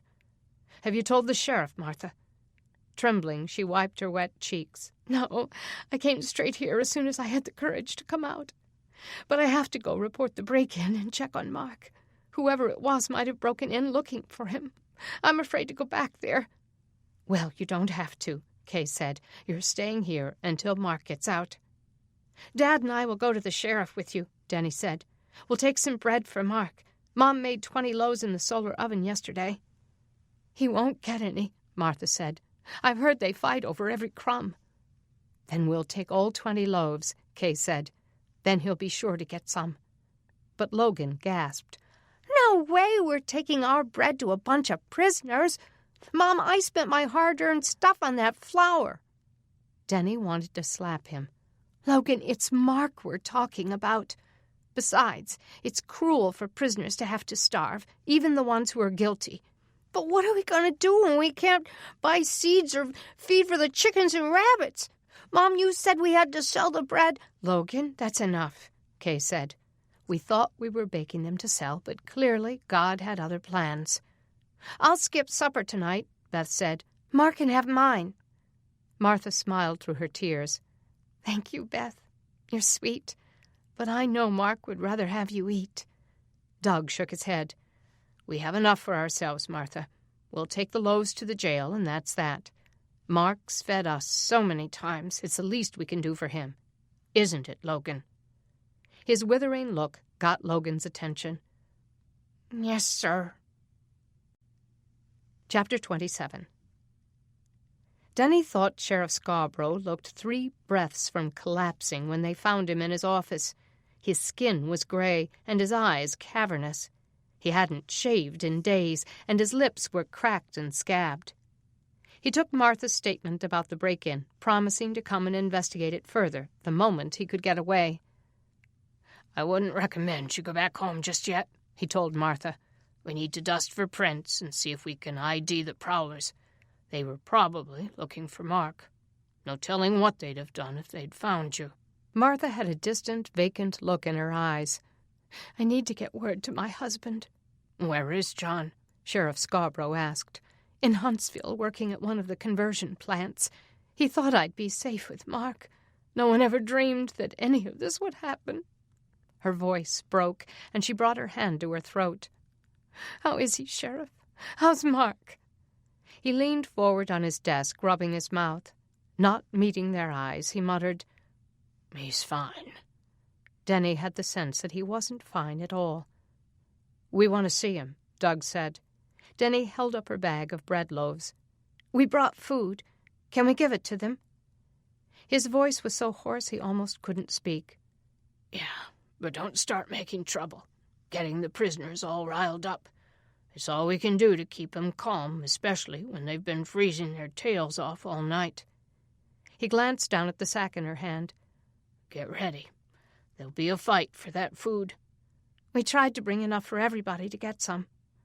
"We do feed them a meal a day, you know. Some of the older ladies from the Crockett Apostolic Church take turns bringing stuff. We try to pay them for it when we can. Lately, we haven't been able to, and with the snow, I guess they've decided not to come." Denny was glad someone had made that a ministry. It had never occurred to her that the prisoners were starving. "Then I guess God provided today," Doug said. The sheriff nodded. "I guess so." "Can we see Mark outside his cell?" Denny asked. He shook his head. "I don't have the manpower to let him out and guard him while he talks to you. You'll have to visit him inside." He started coughing, doubling over, hacking his heart out. They waited until he could breathe again. "You're really sick, Sheriff," Doug said. Scarborough ignored the comment and got his keys. He led them out of his office and to the door to the jail. He stopped before opening it and looked back at Denny and Martha. "Ladies, I want you to keep your eyes on the floor until we get to Mark. Don't look around. Don't touch anything. Don't engage with the other prisoners, and don't get feisty. Do you understand?" "What do you mean, feisty?" Denny asked. "I mean, I don't want you to be disruptive. You're a pretty young woman, and these men are going to be making cat calls and yelling lewd things at you. That'll be bad enough, but I don't want you talking back to them." Her mouth felt suddenly dry. "You act like they're going to come through the bars and attack me." "They might try. Some of the people locked up here are the worst of the worst, and they don't have a lot to lose right now. Mark's not the worst of the worst. Maybe there are other innocent people in there like him. Don't count on it, Denny. His breath whistled as he spoke. He opened the door, and they stepped into the rancid-smelling place. There was little light, and the temperature seemed even colder than outside. The men spotted Denny and Martha as soon as they came in, and catcalls started up just as the sheriff had predicted. Lewd suggestions came pealing across the room, and several of the men came to the bars, making grabbing gestures that made her cringe. She put her hand over her mouth to keep from gagging at the smell, and she strained to see through the dim light coming from the small, barred windows at the top of the wall. Today it was cloudy and overcast, only a faint gray hue spilled in, just enough for her to see where she was walking. "Over here!" She heard Mark's voice over the din, and they headed to the cell where he stood at the end of the room. He looked rough with 2 days' worth of stubble on his jaw, and his hair was dirty and tangled. His mother burst into tears and grabbed his hands through the bars. "Mark, are you okay?" Denny asked. "I'm fine," he said, but she knew he couldn't be, not in a place like this. She got out a loaf of bread and thrust it into his hands. Immediately the others descended on him, and men from neighboring cells cried out. Doug took the bag from her and began breaking the loaves and passing them out. It kept everyone away from Mark, for a moment. He leaned into the bars, trying to be heard while keeping his voice low. "Mom, Denny, tell the sheriff they're planning something. They're gonna—" A tall man with a bald head moved closer, and Mark's words fell off. "What?" Denny asked. Mark cleared his throat. "Just, have you talked to the sheriff about my case?" That wasn't what he'd started to say. Denny took his hand and felt the hard squeeze. He was trying to tell her something. "Yes," she said, glancing at the big man, who seemed to have more than a passing interest in their conversation. Mark wasn't going to talk as long as he was eavesdropping. He changed the subject and looked at his mother. "Have Grantham and his men harassed you any more?" The question brought tears to Martha's eyes. "No, but there's something I have to tell you." She brought her hand to her mouth, trying to get the words out. Denny spoke up. "Mark, your house was broken into last night." He flinched as though he'd been punched in the gut. "Mom, are you all right?" Martha nodded and pulled herself together. "I hid, but they took all our food and turned the house practically upside down." He clutched the bars, his face twisting. "I can't believe this. What is happening?" The big man moved away for a moment, and Mark took the opportunity. "Things are getting worse and worse." Lowering his voice so that only his mother and Denny could hear, he said, "We had a sick guy in here last night. He almost died. They came in and got him." "What was wrong with him?" "I don't know." Mark glanced at the big man as he began to step back toward him. "But when they came in to get him, it was dangerous." The man was in earshot again, but Mark kept talking. "The sheriff, he should have confirmed it." Denny frowned. "Confirmed what?" The big man's arm came around Mark's shoulders, but his expression suggested anything but camaraderie. Mark's chin came up and he stood taller, his muscles rigid and alert. Only then did she notice the bruises on his neck. Mark grew quiet again. He broke off a piece of the bread she'd given him and put it into his mouth, chewing with his eyes fixed on her. The big man devoured the rest of his own bread. "You tellin' her about Blatt? 'Bout how he's contagious? Tell her about the human waste festerin' in that toilet back there, breedin' disease?" She didn't doubt it. She could smell the toilet. But somehow his words sounded like a threat. Their food devoured, several of Mark's cellmates turned their attention back to her. Some of the men pushed in around Mark, making lewd comments that made her shiver. One of the inmates, who looked like a bodybuilder on steroids, pushed in next to Mark. He reached through the bars and grabbed a strand of her hair, using it to tug her closer. Denny screamed and jumped back. Mark shoved the man back and pointed in his face. "Back off! Keep your hands off her!" Doug stepped between Denny and the bars. "Come on, it's time to go." "But, Mark—" Turning back to Denny, Mark said, "You have to go now, Denny, and don't come back." Denny let her father pull her away. "Mark—" "Doug, don't let her come back. You too, Mom. Stay away." Martha backed away from the bars. As the roar rose, Doug pulled Denny back toward the door and forced her through it. Martha stumbled out behind them, sobbing into her hand. "Daddy was trying to tell me something," Denny cried when the door had been shut. The sheriff sat down on the edge of his desk. "What did he say?" "Something about a sick man, a plan." "He's talking about Blatt, the prisoner we took to the hospital." "No, it was something else. That big guy with the bald head made him stop talking. He was threatening him. Mark's neck is bruised. He's not safe, Sheriff." "Relax, Denny. I'm about to go back to the hospital. I'll see if Zach's woke up yet. And I have some other leads I'm following. But until I come to any different conclusion, Mark is staying put." "But you have no right to hold people in those conditions. There's disease festering in those toilets. At least clean them out and separate the violent prisoners from the civilized ones." "I'm doing the best I can with what I've got. If you people want to come clean out the porta-johns, be my guest.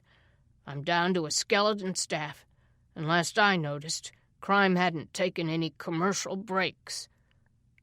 Denny watched Martha move toward the front door, her shoulders shaking. She was falling apart. Turning from the sheriff, Denny put her arms around Martha and let her cry against her shoulder. Finally, Doug opened the door. "Let's just go." Casting one final look back at the jail door, Denny helped Martha out into the cold. Chapter 28. Mark was sickened by his cellmate's treatment of Denny and his mother. He hoped Doug would keep them from returning. His mom was fragile, and Denny, despite her toughness, was small and pristine and naive, not the kind of woman he wanted to parade in front of men like these. If he couldn't protect her from the verbal assaults or the groping hands through the bars, then he wanted her to stay away. He slid down the wall of his cell and sat on the floor, elbows resting on his knees. He thought of his poor attempt to warn Denny of the scheme Treehouse was cooking up. He'd meant to give her a message for the sheriff, but it had been so poorly phrased that he knew she hadn't gotten any of it. As astute as she was, his vague words didn't have a shot of hitting home. How could she guess that his mention of the need for sickness to be confirmed was a warning to the sheriff? No, she was probably so shaken from her experience here that she was racing home, glad to get away from this place. His gaze drifted up to the huddle in the corner. He didn't know when Treehouse would set his plan into action, but he knew it would be soon. Somehow he had to figure out a way to stop it, even if it meant he got beaten to a pulp. "She's purty, that girl of yours." Mark glanced at Pete, the little guy who'd slept next to him on the floor last night. Pete was no more than 5'6", maybe 100 pounds, with all his clothes on. "I don't want to talk about her," Mark said. "Don't blame you." Pete sat down next to him, legs crossed like a little boy in front of the television. "They're like animals sometimes. That's why they're here, I reckon. Ain't nobody here for being a gentleman." Mark looked toward the huddle again. "They're planning to attack the sheriff, you know," Pete said in a low voice. "They say we'll all be able to walk free. You think they can pull it off?" Mark shivered at the thought of these prisoners let loose in Crockett all at once. "I don't know," he said. "I gotta get out of here," Pete said. "My wife and 2 kids can't survive without me. She come up here yesterday and told me she got throwed out of the room we rented on account of what I done. I don't know where she'll go, and it's mighty cold out there." Mark's heart softened. He looked at Pete then, saw the sincere worry in his eyes. "What did you do to get put in here exactly?" "Defended her," he said. "Landlord's boy was coming at her, forcing himself on her, and I fought him off." "Did you kill him?" "No, but almost. He claimed it was attempted murder, that I was trying to rob him. They believed him, of course. Why wouldn't they? He had money, and I'm a nobody." "Did you tell the judge what happened?" He laughed bitterly. I ain't seen a judge since I've been here. Well, you have a lawyer, don't you? Pete thought that was even funnier. You think we have PDs popping up in here, seeing if there's anybody they can help? No, I won't see a lawyer till I go to court. And the way things are moving around here, that could be weeks. I ain't even been able to enter a plea yet. He glanced toward Treehouse and his group of violent followers. I just hope I survive long enough. I've been in jail before, but that was easy time compared to this. Back when there were lights and running water and real toilets. We got showers every day and clean clothes to wear, heat and air conditioning, 3 meals a day. This here is my idea what hell is like. Mark had to agree. And if all that wasn't bad enough, we got Treehouse and his boys who love sticking my head in the toilet and grinding my face in the concrete. Mark's cool gaze drifted back to the man. That explained a lot about Pete's misshapen nose and the bruises on his cheekbones, and his smell. If they attacked Pete again, Mark would have to fight. He couldn't let them do that to someone so indefensible. Heaviness fell over him, and he knew this whole situation was going to get much worse before it got better. God, please help me. Something was going to break loose soon. He only hoped he'd have the power to stop it. Chapter 29. Word traveled fast. Soon all of the inmates were in on the plan. Though the room was cold, a thin sheen of perspiration made Mark's skin slick as he listened to the sinister scheme that would result in lost lives and 50 criminals back on the snowy streets. Just so's you know, Treehouse told Mark, you do one thing to keep this from happening, and I'll snap that Petey's neck right in two. Mark's chest felt so tight he couldn't breathe. A threat against himself he could handle, but he couldn't stand the thought that Pete would take the brunt of it. Leave him out of this, Mark said. Why don't we just let this be between you and me? Oh, it is that, Treehouse said. You won't get away with it. Sheriff Scarborough's too experienced to fall for something so stupid. Sheriff Scarborough's sick as a poison mutt, he said. He too weak to fight back. He has a family, Mark said, knowing his argument was weak. So do the deputies.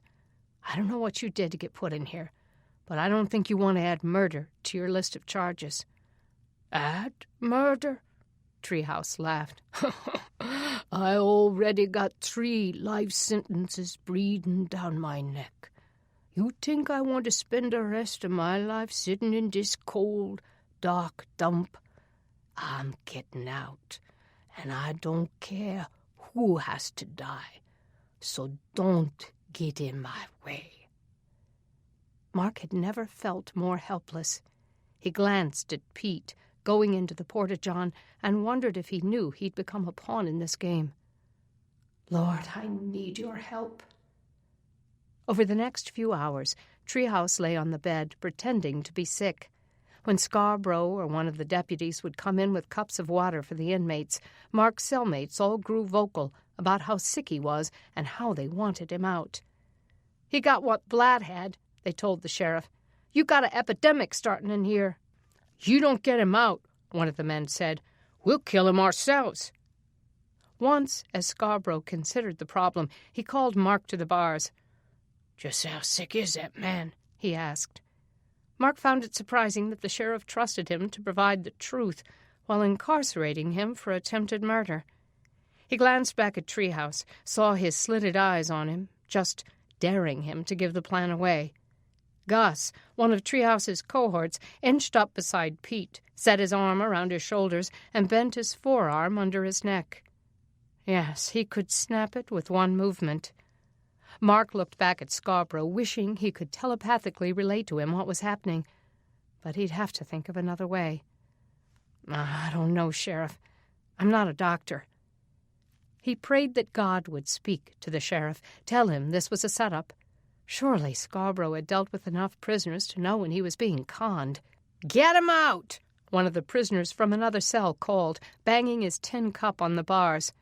You want more dead bodies in here? You want us all to drop dead of some plague?" Treehouse began to convulse slightly, like someone with a high fever. Finally, Scarborough succumbed. "I'll be back. We'll get him to the hospital." Mark's heart stumbled. It was beginning. He couldn't let this happen. Rolling his hands into fists, he turned back to his cellmates. Pete was still under the arm of his tormentor, his bloodshot eyes pleading. Mark's throat grew tight, and every muscle went rigid. Time ticked by, and the men in the cells grew quiet. Tension rippled on the air. Finally, the big metal door creaked open again.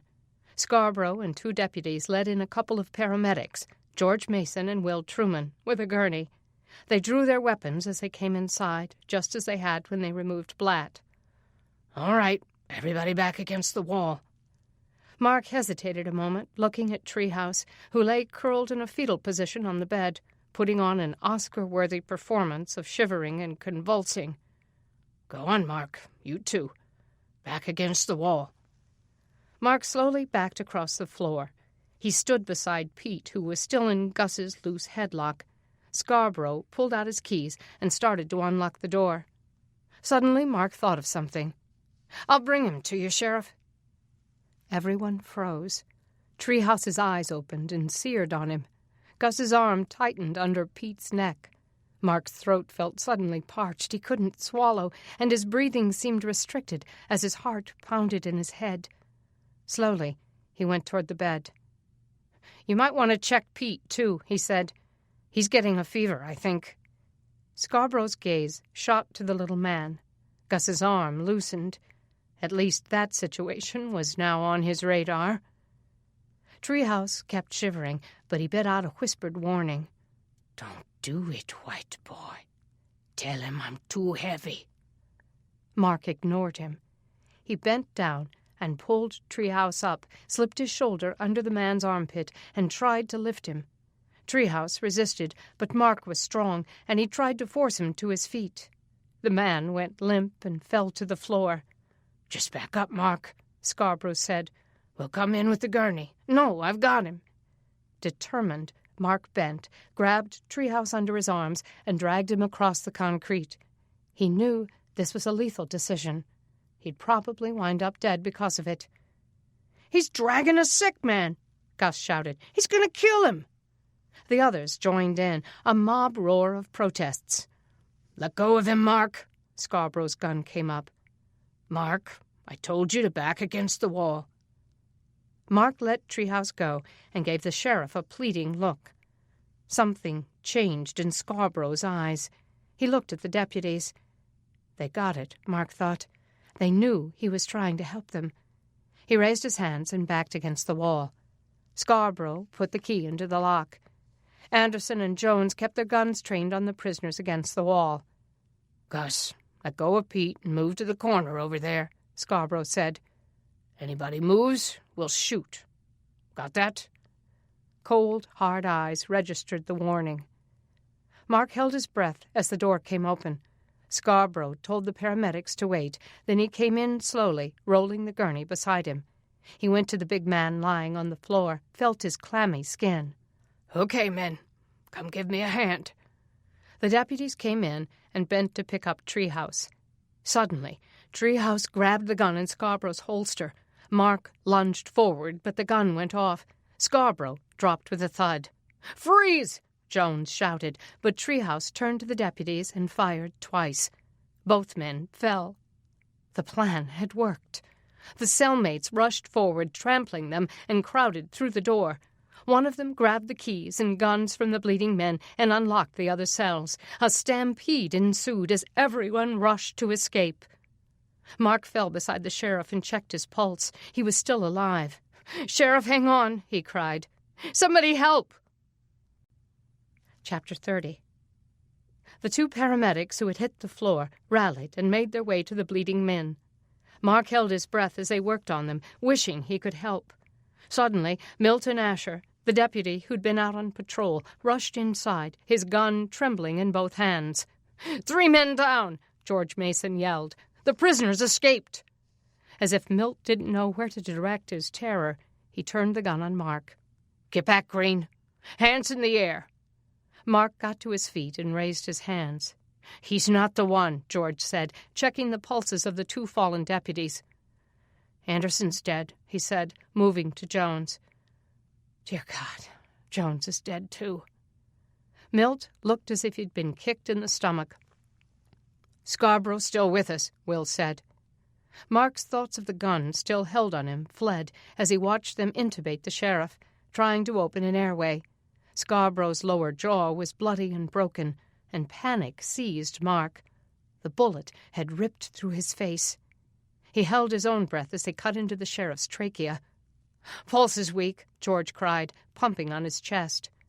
Milt lowered the gun and took a heavy step toward his dead and wounded friends.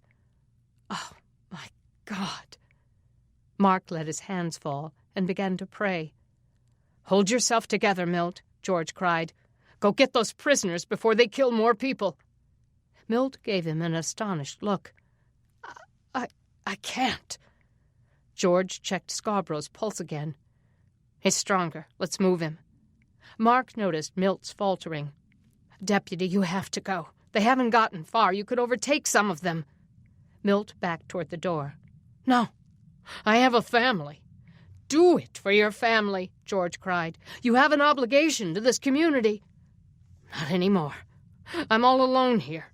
Grady and Black walked off the job a couple hours ago after they got their pay. Nothing is worth this." He sounded like a little boy. Mark didn't know what to do. "Milt, please." But the deputy removed his badge and dropped it on the blood-covered floor. The paramedics moved Scarborough onto the gurney. Milt waited for them to roll it past him. Then he made his own exit. "Mark will send somebody," George called as they rushed Scarborough out. "You'd better stay here." Mark stood helpless, looking at the bodies they'd left behind. This was madness. He heard the front doors slam shut, and for a moment he thought of fleeing. But he couldn't do that. He couldn't be numbered among the escapees, the killers who had gunned these men down. He looked down at the young fathers and husbands now lying dead and wondered who would tell their families. He thought of covering their bodies with sheets from the abandoned bunks. Then he realized he couldn't disturb the evidence. His stomach churned, and he thought he might be sick. Struggling to hold it back, he knelt on the floor next to the bodies. He could guard them, he thought, until someone came to move them. He heard the door again and looked up to see Brett Stampley, who owned the blacksmith shop across the street. Another gun pointed at him. He almost didn't care if Brett pulled the trigger. But there was no fear in Brett's eyes. "George told me you're not to blame. He said you tried to stop it." The small acknowledgment melted what was left of his strength. The tragedy of it all rushed into his chest, and he pressed the heels of his hands against his eyes. "I can't let you go," Brett said, "but I can take you to clean up." Clean up what? Mark looked down at himself, saw the blood on his knees, his hands, and the edges of his sleeves. Slowly he rose. He was so tired his legs felt as though they'd buckle under him. Brett's rifle at his back, Mark went out of the jail, through the desks, and into the defunct bathroom. There was some water there in a 2-gallon jug. A towel lay on the counter. He wet it and tried to wipe off the blood. It was impossible to remove all of the blood, but he got it off of his hands. Taking off his jacket, he scrubbed the army green cloth. It helped, though the edges of the sleeves were still stained. He scrubbed his knees and the tips of his Nikes. Glancing up at the gun still trained on him, Mark said, "I appreciate it, Brett." "No problem. I have to put you back in a cell now until they get more deputies over here." "If I were going to leave, Brett, you'd know I'd have left by now." Brett didn't answer him. Mark studied his face. He looked apologetic, but unwavering. Mark supposed he couldn't blame him. Raising his hands, he headed back into the dark, smelly room. He stepped back into the cell he'd been in, but didn't close the door, and looked around at the place that had been packed so full before. He sat down on one of the bottom bunks and dropped his face into his hands. 2 good men dead. Sheriff Scarborough might not make it. The cell door clanged as Brett closed and locked it. Loneliness fell over Mark like the darkness, and he fixed his eyes on the windows at the top of the room. There was still daylight, even though the room was dark. He had to concentrate on that. There was still daylight. Chapter 31.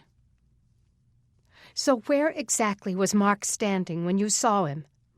Denny knew her voice had a Gestapo edge, and Blake, Mahaffey, and Randy Kraft, the boys who'd placed Mark in the vicinity of Zach's shooting, were getting antsy. I don't know, Blake said. It was in the woods. Third tree from the left, Randy said. Is that what you want? So Randy was a comedian. The sarcasm rankled her. I think people will expect you to have a little more than that when you accuse someone of murder.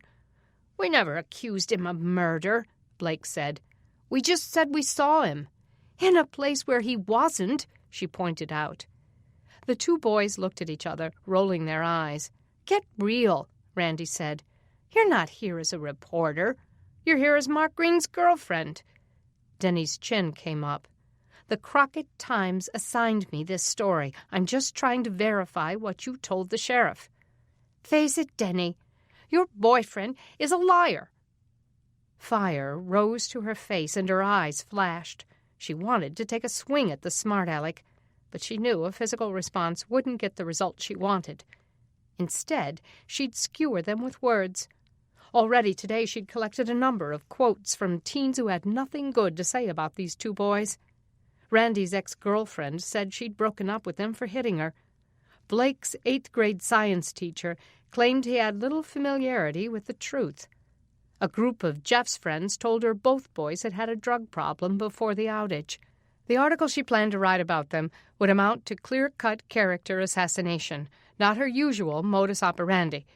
But the community had a right to know that they couldn't trust the boys' story. She heard a horse's hooves galloping up the street, and she looked up and saw Blake's father riding up the dirt driveway. Dad, what's wrong? Blake called out. I just heard there was a shooting at the jail. 2 dead. Denny gasped.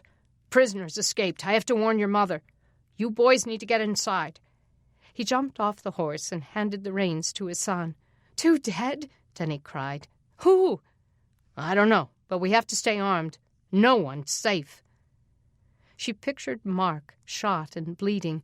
Without another word, she bolted for her bike. Pedaling with all her might, she flew through the streets of Crockett. Please, God, don't let Mark be dead. Near the sheriff's station, she saw county vehicles parked haphazardly in the street. Deputies she didn't recognize were roping off the area, keeping her from getting closer. What happened? She cried, ignoring the barricade. Stay back, lady, one of them ordered. Is Mark Green all right? Was he shot? They ignored her, so she shouted, I'm a reporter for the Crockett Times. I demand to know what's happening. But her insistence fell on deaf ears as the deputies wrestled her back.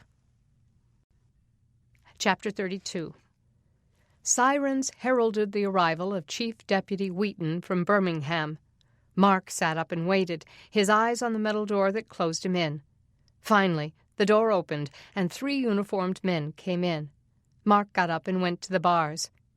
Hands on their sidearms, the men froze at the sight of their dead comrades. The deputy, who seemed to be in charge, cursed. Mark stood quietly watching as they examined the bodies of Jones and Anderson. It had been about half an hour since the shootings. He wondered if the escapees had been caught or the town warned. Had his mother and Denny been told? After a few minutes, the chief deputy straightened and came toward his cell. I'm Chief Deputy Archie Wheaton, he said in a shaken voice. Second in command to the sheriff. Why didn't you tell me what happened? Yes, sir. But first, is Sheriff Scarborough going to make it? He made it to the hospital alive. Mark let out a long breath of relief, then began to tell him the story, biting out the words with weariness that ached like toxins through his body. I tried to stop it, Deputy. I really did. You have no reason to believe me. But George and Will, the paramedics, saw the whole thing. They'll tell you. They already did. The deputy studied him for a moment, then spoke. Well, as you can see, we're in a mess here. The deputies here have walked off the job.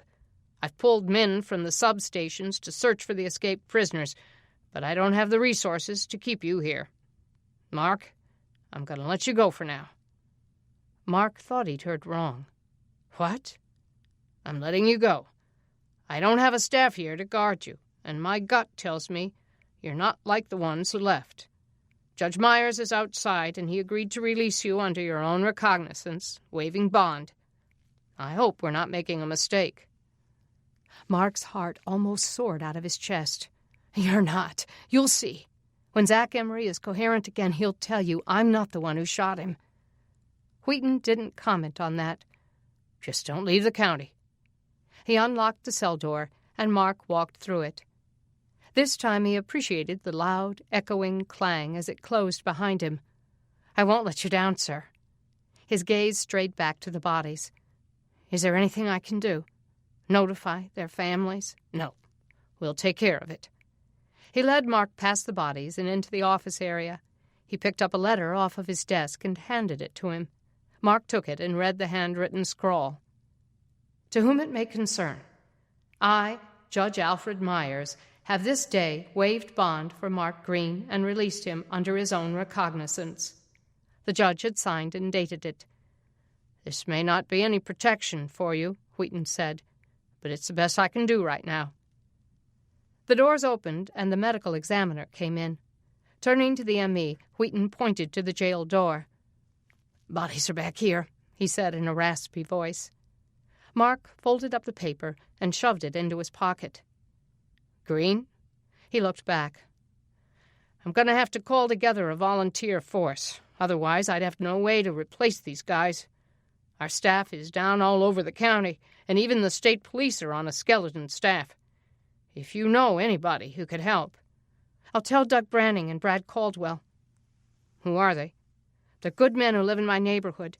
They'll step up to the plate." "Send them to see me." Deputy Wheaton shook his hand.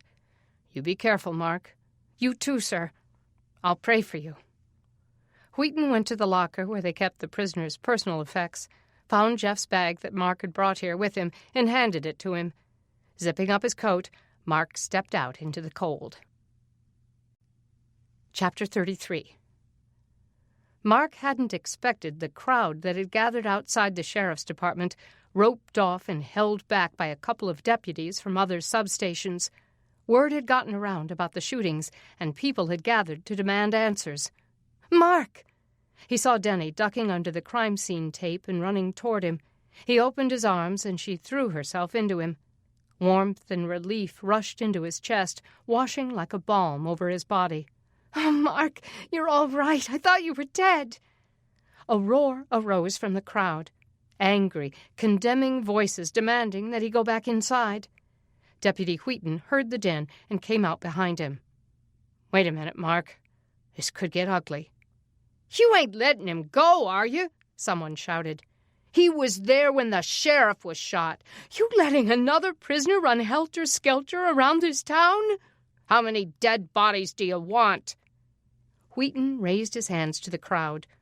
"Don't tell me about dead bodies. My friends are lying in there." The group quieted as the deputy chief walked down the steps and came to the edge of the barricade. "You're right. There's an army of escaped prisoners running around out there. But Green tried to stop the prisoners' attack, and he stayed behind when he could have escaped.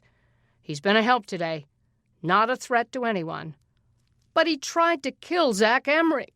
Mark looked and saw the principal from his high school, the man who had once been his biggest fan when Mark led his track team to victory. "He talks a good game, Deputy, but he's a danger to society." Denny turned on the man. "Mr. King, how can you say that? This is Mark. You know him." Wheaton waved a hand for attention. "The judge has agreed with me that Mark can go home for now, since we don't have the resources to keep one lone prisoner. Nobody better lay a hand on him. If you want to protect the community, then sign up for the volunteer force and get deputized, and you can go out hunting criminals. We can use all the help we can get." No one stepped forward, and Mark couldn't say he blamed them. It would take especially courageous people to go hunting crazed killers who had little left to lose. Wheaton motioned for one of his deputies. "Stratton, give Green a ride home." Relieved, Mark thanked the chief deputy and followed Deputy Stratton to his van. "Can she come too?" he asked as they reached the car. Sure, get in." The deputy was quiet as he drove them home, and after her initial questions, Denny was quiet too. Stratton's face was pale as he drove. Mark wondered if he was considering quitting too. Unless he felt a calling to serve his community in a dangerous job with little pay, knowing he would have to go out looking for the murderers who killed his friends, Mark thought that there was a good chance he'd quit like the others. On the other hand, maybe Stratton did feel that obligation to do the job he'd signed up to do.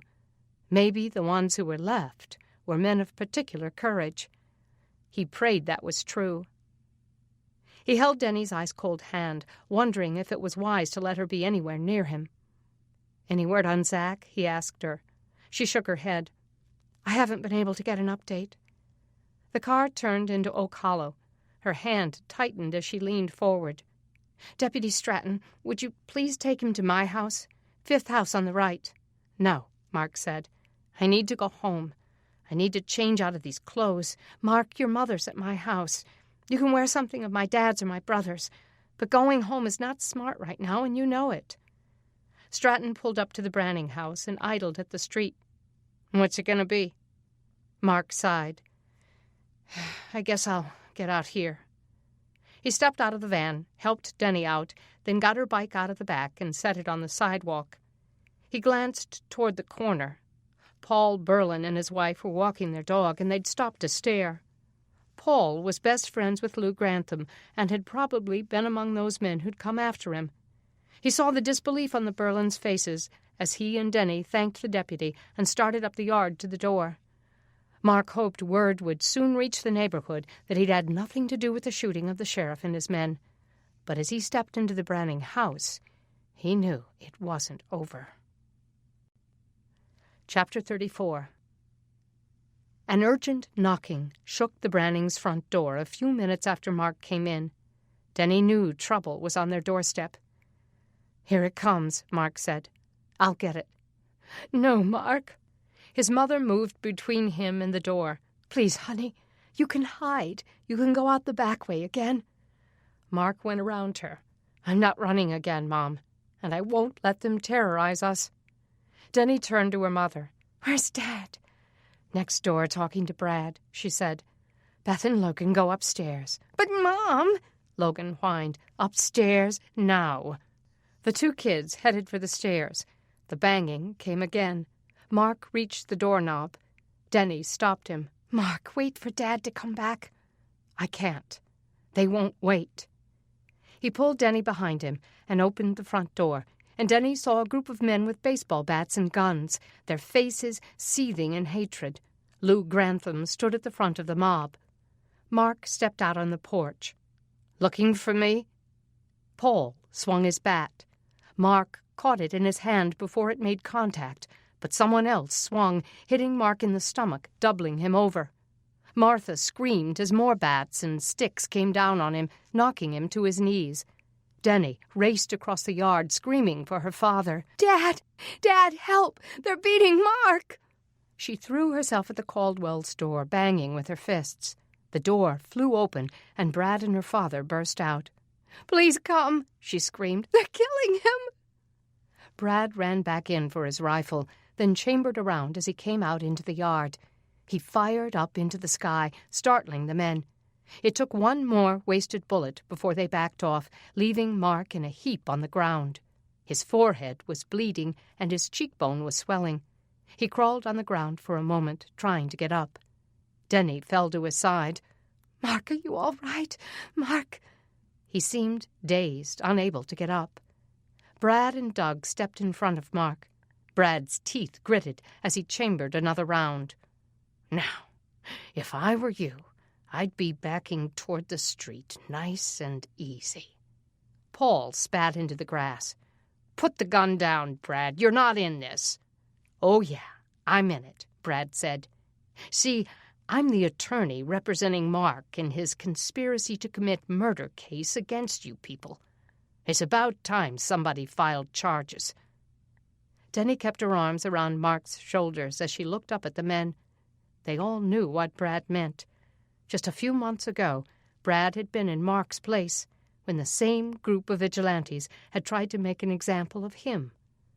Lou Grantham wasn't fazed. Doug, why are you fooled by the son of the maniac who kidnapped your daughter? You should be here with us, making sure he never hurts anybody again. He didn't shoot Zach, Denny cried. He's innocent. You're all crazy. The men eyed Mark again, then Brad's gun, and finally someone started to walk away. One by one, the group broke up.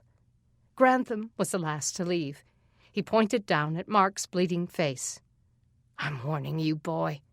Pack your bags and get out of town if you don't want your mama planning your funeral. They watched him swagger away like the only law in the land, and Denny knew he would be back. Chapter 35. Upstairs, Beth cried as she watched with Logan out the window as the drama in their front yard unfolded. When Brad's gun went off, she screamed and sat on the floor, holding her ears. Squeezing her eyes shut, she imagined the scene outside. Her family in danger, Mark bleeding, more people dead. Her head began to hurt as if a knife stuck through her brain, and she wanted it all to be over. Logan shook her out of her thoughts, and she opened her eyes and looked up at him through her tears. His face was pale. Chill out, Beth. It's over. Dad ran the men off. She sucked in a sob. What about Mark? Did they kill him? He went back to the window and peered out. No, he's getting up. He doesn't look good, though. She got up, wiping her face, and went to stand next to her little brother. She saw Mark struggling to get to his feet. Blood dripped into his eyes. He leaned on her dad as they came into the house. I'm going down, she said. Logan followed her. They went downstairs slowly as her father walked Mark to the couch. His mother sat next to him, crying and dabbing at the gash. Denny stood over him, looking close to falling apart. Mom, is Mark okay? Beth asked. Kids, go back upstairs. I don't want you to see this. I just want to know if... The front door came open, and Brad came in with Dr. Morton, who lived and worked on the street behind them. His nurse, Chris Horton, Denny's best friend, came in behind him. I knew this was going to happen, Chris said. Those old men think they're in the Wild West, playing shoot-'em-up. Grantham's wife came in the other day with a bruised jaw and said she'd run into a door, if you can believe that. Derek shot an angry look up at her. Chris, that's enough. She shoved her blonde curls back. Oh, yeah, confidentiality. They won't tell. Realizing that she and Logan had dropped off her mother's radar, Beth stepped closer to the couch and watched as Dr. Morton examined the gash on Mark's forehead. This is going to need stitches, he said. And Mark, your collarbone's broken. He felt down Mark's bloody arms. Humerus bone is broken. Mark sucked in a breath and groaned as Chris came around the couch to help set it. Beth felt sick. Her head throbbed, and she suddenly felt hot. Thinking she had to get some air, she went into the kitchen, grabbed her coat, and stepped out into the garage. Tears rushed her again, and she pulled her coat on and zipped it up. The next terrible thing had come, and now there would be a next one and a next one. It was like dominoes, each one leading to something worse. She decided to escape across the street to Eloise's house. Her neighbor, who died last year, had left her house to her son. Since he couldn't sell it during the outage, he'd given the neighbors permission to use the 1-acre yard for whatever they needed to help them survive. The neighbors had pooled their resources and bought a bunch of rabbits, which they kept in cages in Eloise's yard, and took turns feeding. It wasn't the Brannings' day to feed them, but sometimes Beth went over there just to hold the bunnies, pet them, and be by herself. They made her feel better. The snow was beginning to melt, and slush ran in the gutters. She slid on some ice as she walked across the street. The tears on her face turned cold in the wind.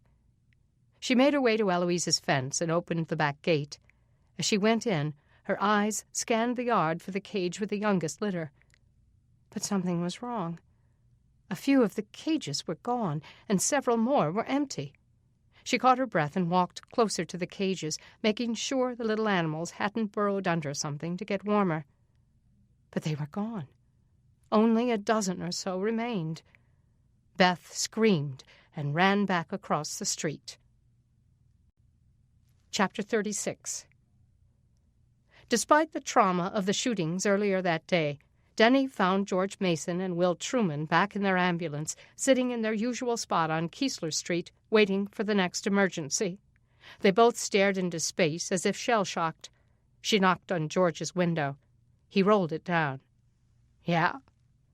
"George, Will." Out of breath, she tried to find her voice. "You've got to come. Mark Green's been beaten. He needs to get to the hospital." The two paramedics wasted no time, and she followed on her bike as they drove back to her house. Derek had stabilized Mark and returned home to his living room full of patients, but Chris had stayed behind. She met them all at the door. "It's an open head wound, and he's showing no evidence of concussion," she said as she led them in.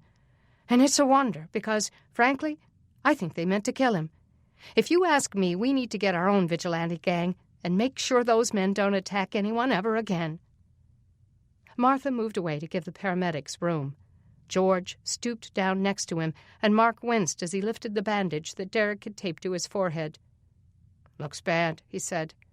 "Why didn't the doc suture it for you?" "He said it needed a plastic surgeon," Mark muttered. Chris leaned over the back of the couch. "It's deep enough to need several layers of sutures. He wanted it done right." "He blocked the blows with his arms," Denny said. "That's why his arm is fractured." "And if he hadn't, he'd be so dead," Chris muttered. "Those baseball bats would have shattered his skull. It's a classic case of a mob mentality, and these men have been allowed to get away with it too long." George shot Chris a wary look. "We get it, okay?" Chris's face fell. "I'm sorry, Suddenly she caught her breath. "Oh, no, I forgot that you two were at the jail when the shooting happened this morning. You're probably sick to death of, well, death." George ignored her, but Will gave her a long, disbelieving look. Her hands came up to her chest, and remorse colored her face. Denny set her arm around her friend's shoulders to silence her. The more Chris talked, the more likely she was to dig herself deeper. Mark seemed anxious to break the tension. "I think what Chris is trying to say is you guys probably need some time off." George studied Mark's broken collarbone. "We thought about it, but with convicts and crazies running around, we figure this isn't the time for a vacation." Chris's hand came up to her mouth, and tears burst into her eyes. "You guys are such heroes." George's agitation seemed to fade, and he swallowed hard. "Just doing our job." Mark refused a gurney and limped out to the ambulance. Denny and Martha climbed in with him. As George got behind the wheel, Chris came to his window. "Let me know if there's anything I can ever help you with," she said. "Really. I have a big mouth, but I'm a very good nurse." George managed to smile. "I'll do that," he said, as he pulled away. Chapter 37. Pain shot like fireworks through Mark's broken bones, but his condition wasn't urgent enough to warrant immediate attention. He sat in the waiting room for 2 hours, his mother and Denny taking turns pleading with the staff to move him up the list. He gritted his teeth and tried to bear it, but it wasn't the physical pain that threatened to do him in. It was the humiliation of being beaten in front of Denny and his mother. He was supposed to be the protector, the guardian who kept his loved ones safe. He'd always prided himself in his strength, but they had shown him to be weak. Denny hovered over him, rivaling his mother in her attempts to make him comfortable. He didn't want her to see him this way. He would rather have her waiting at home until the doctors patched him up, until he could gather his strength and pick up the pieces of his shattered pride. The trauma of the last 3 days ached in him, and images of the dead deputies and Scarborough's bloody, shattered face did a mocking dance through his mind. Along with those pictures, he saw the hatred in Treehouse's eyes, so much like that in Lou Grantham's. Funny how the civilized and uncivilized had hatred in common. When they finally called his name, he almost didn't hear them. Denny nudged him, and his mother grabbed his good arm and tried to help him up. "Come on, honey." Denny got up to come with them, but Mark glanced back. "Why don't you wait here?" She looked hurt, but she didn't argue. "All right." He tried not to limp as he left her in the waiting room. Chapter 38. Denny tried to swallow the hurt when Mark asked her not to go with him into the examining room. It wasn't a slight, she told herself. It was just a guy thing. But as she paced in the waiting room, stepping around the sick and injured, she wondered if there had been another reason he didn't want her with him. Had she smothered him with too much attention? He'd hardly said a word since they'd been here, and he seemed impatient with her pampering. She'd seen this before, when her dad was injured. Being weak made him so angry that he'd practically bitten their heads off as they tried to care for him. But Mark wasn't weak. In spite of the last few days, he was still one of the two most courageous people she knew. It was that courage that kept getting him into trouble. Out of the corner of her eye, she saw Deputy Wheaton coming in. She'd never met him before, but she recognized him from the sheriff's station earlier today. He seemed to be in a hurry as he cut through the crowd. She made a beeline toward him. "Deputy, I'm so glad to see you. I'm with Mark Green. He was beaten this afternoon." "I know all about it," he said, not slowing his step. She assumed George and Will had filled him in. "Have you arrested the men who did it?" "Working on it. Right now I'm going to see Zach Emery. His brother just came and told me he's conscious and ready to talk." Denny caught her breath. "That's great. He can clear Mark." Wheaton nodded. "Ask him to hang around after he's released. I may need to talk to him." "Okay, I will." "Also, let him know that Ralph Scarborough is out of surgery." "Is he going to make it?" "Looks like it," he said. "But he's not out of the woods." Chapter 39. It wasn't Mark. Zach's throat burned from the ventilator tube that had been in his throat, but he croaked out the words. He wasn't sure when the memory had made itself clear in his mind. It had come in images, fading in and out. The buck on the ground, his pride and excitement, waiting for his brother. When he'd come fully awake, his parents had asked him to confirm that Mark was the one. His memories had been blurry, but he was able to get that much into focus. It wasn't Mark. They stared at him now as if they just couldn't believe it. "Are you sure?" He tried to say yes, but nodded instead. What was the matter with them? Why would they think a guy like Mark would do a thing like that? Deputy Wheaton didn't seem all that surprised. "Then can you identify who did?" He pictured the shooter again, approaching him, raising his gun. He'd seen him somewhere before, but he couldn't think where. "No," he grunted. "Can you describe him?" Zach tried to focus. "Brown hair, average height." "What do you mean average?" "My height." Ned looked at the deputy. "He's 5'10". Wheaton nodded.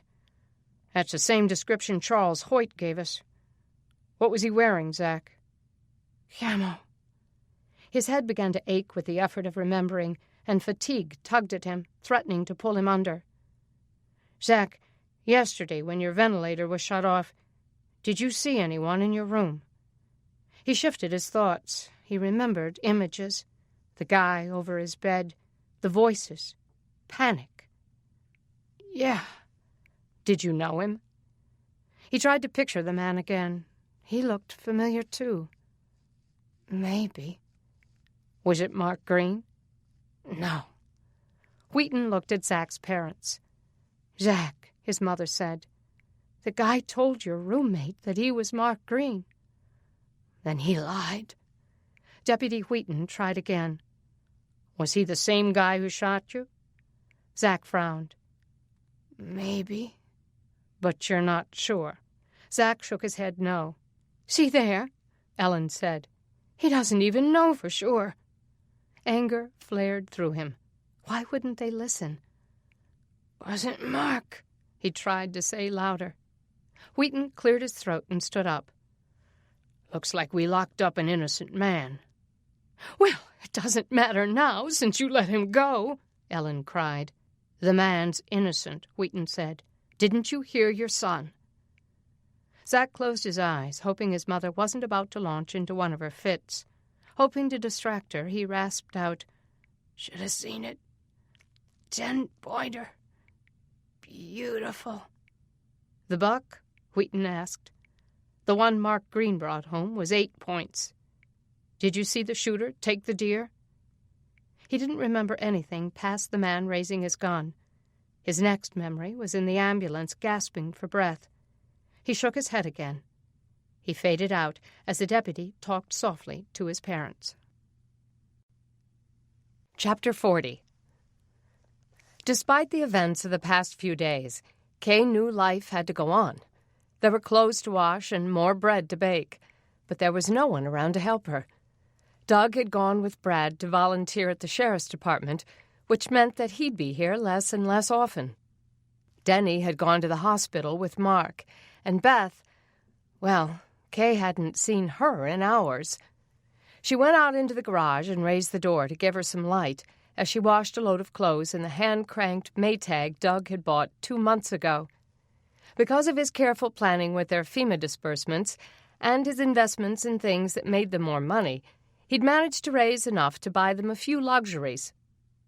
Though this machine wasn't as time-saving as the Kenmore she'd used before the outage, it was a far cry from washing the clothes by hand out in the cold. They had rigged it to run on kerosene, which was becoming cheaper and more readily available. There was no reason Beth and Logan couldn't help her with this.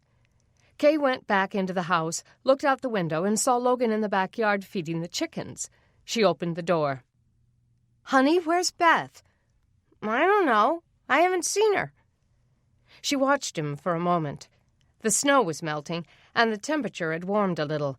It felt like it was in the upper 50s, a welcome change from the last couple of days.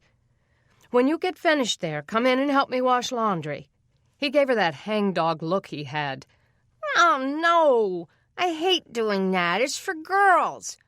"It's for anyone who doesn't want to wear dirty clothes. Now hurry up." Resentment rushed through her as she closed the door.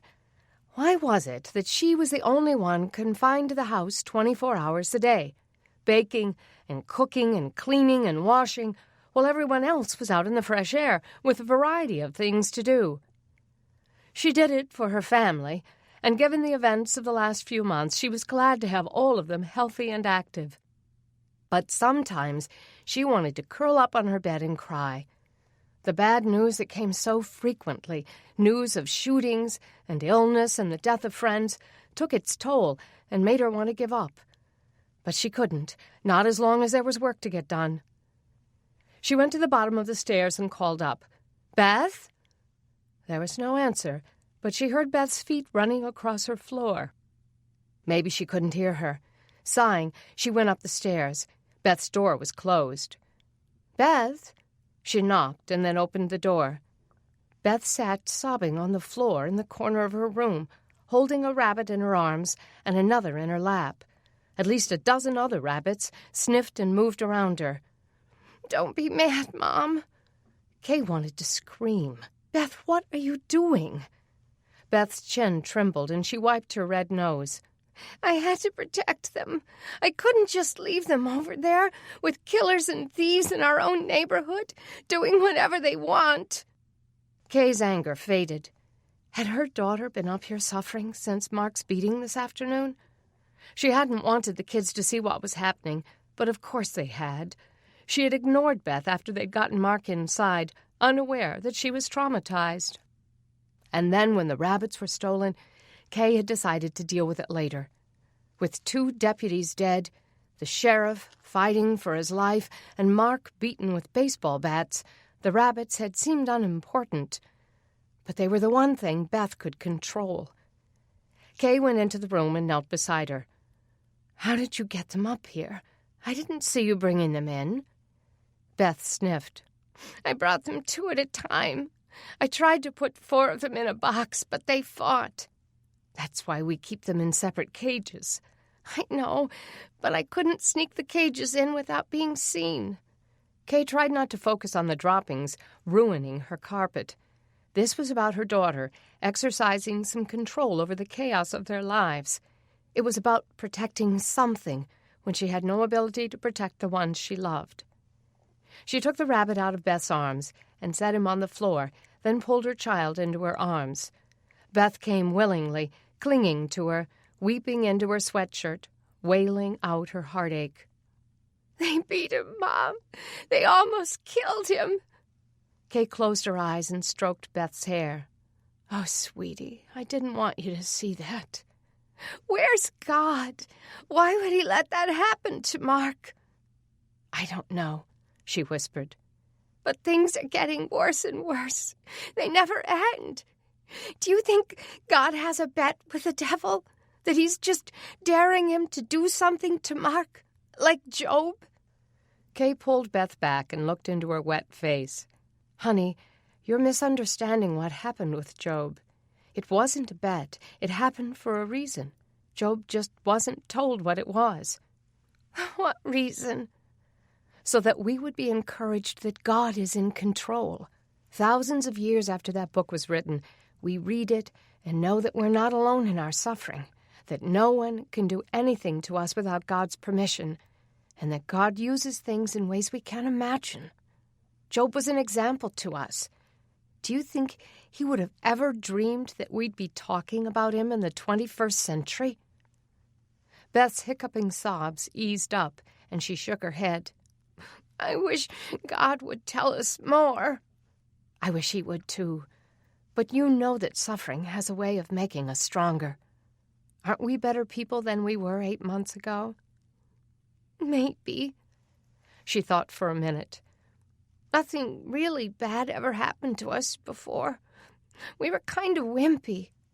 Kay laughed softly. "We're not wimpy now, are we? And don't we trust God more?" "Sometimes." Kay wished she could make Beth trust him more, but she knew she had a long way to go with that herself. Kissing her daughter, she said, "We have to get these rabbits back where they belong." "But, Mom, what if they get stolen? Can't I keep them in the garage until Dad gets home?" Kay didn't want them in her garage, but if it would make Beth feel better, so be it. "All right, just until he's home. Then he can figure out some way to lock the cages down so no one can take them. Maybe he can padlock the doors."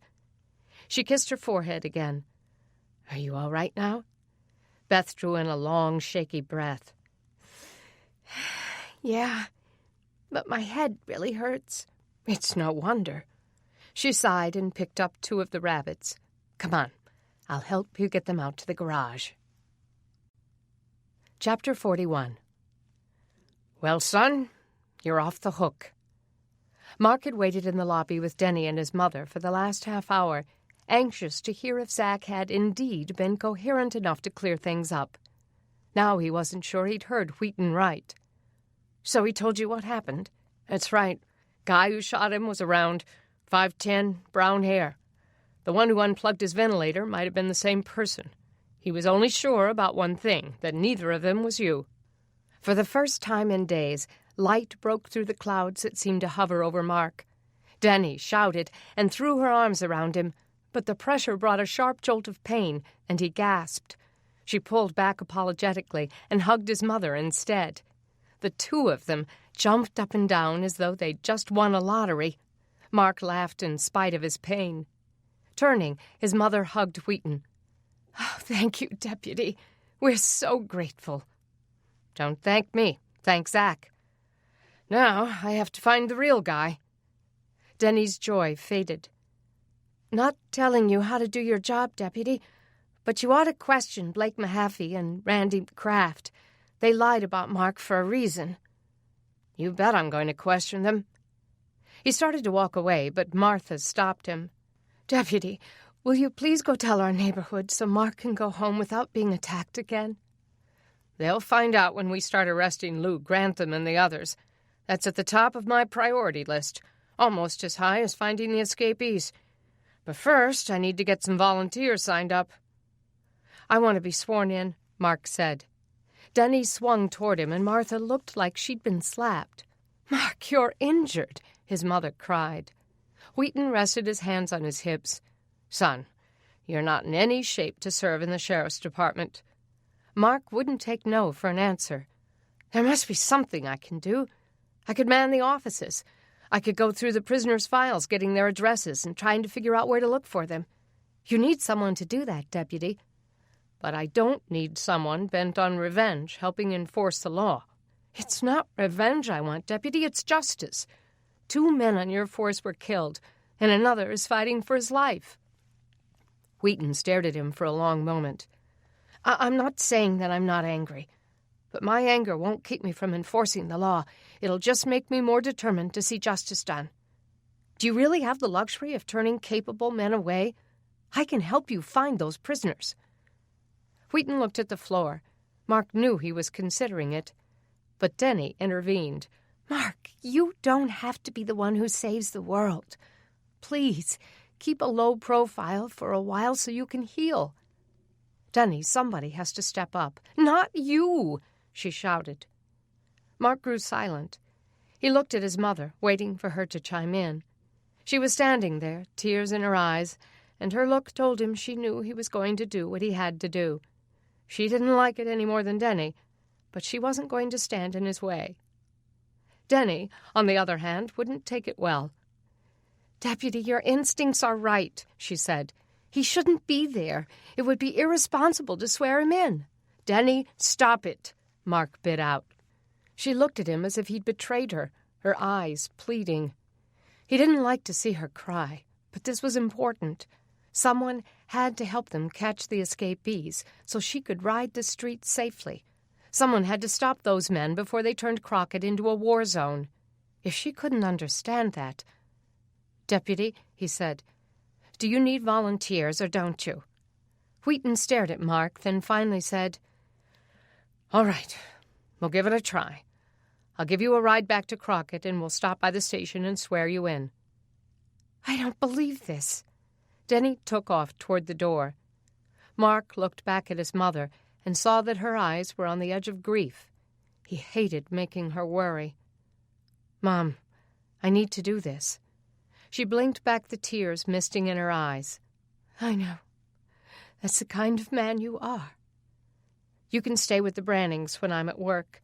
She nodded. "I will. But for now, you need to go after her." Holding his broken arm in its sling close to his body and running his fingers under the brace on his collarbone, he went outside. He found her sitting on the curb near Wheaton's van.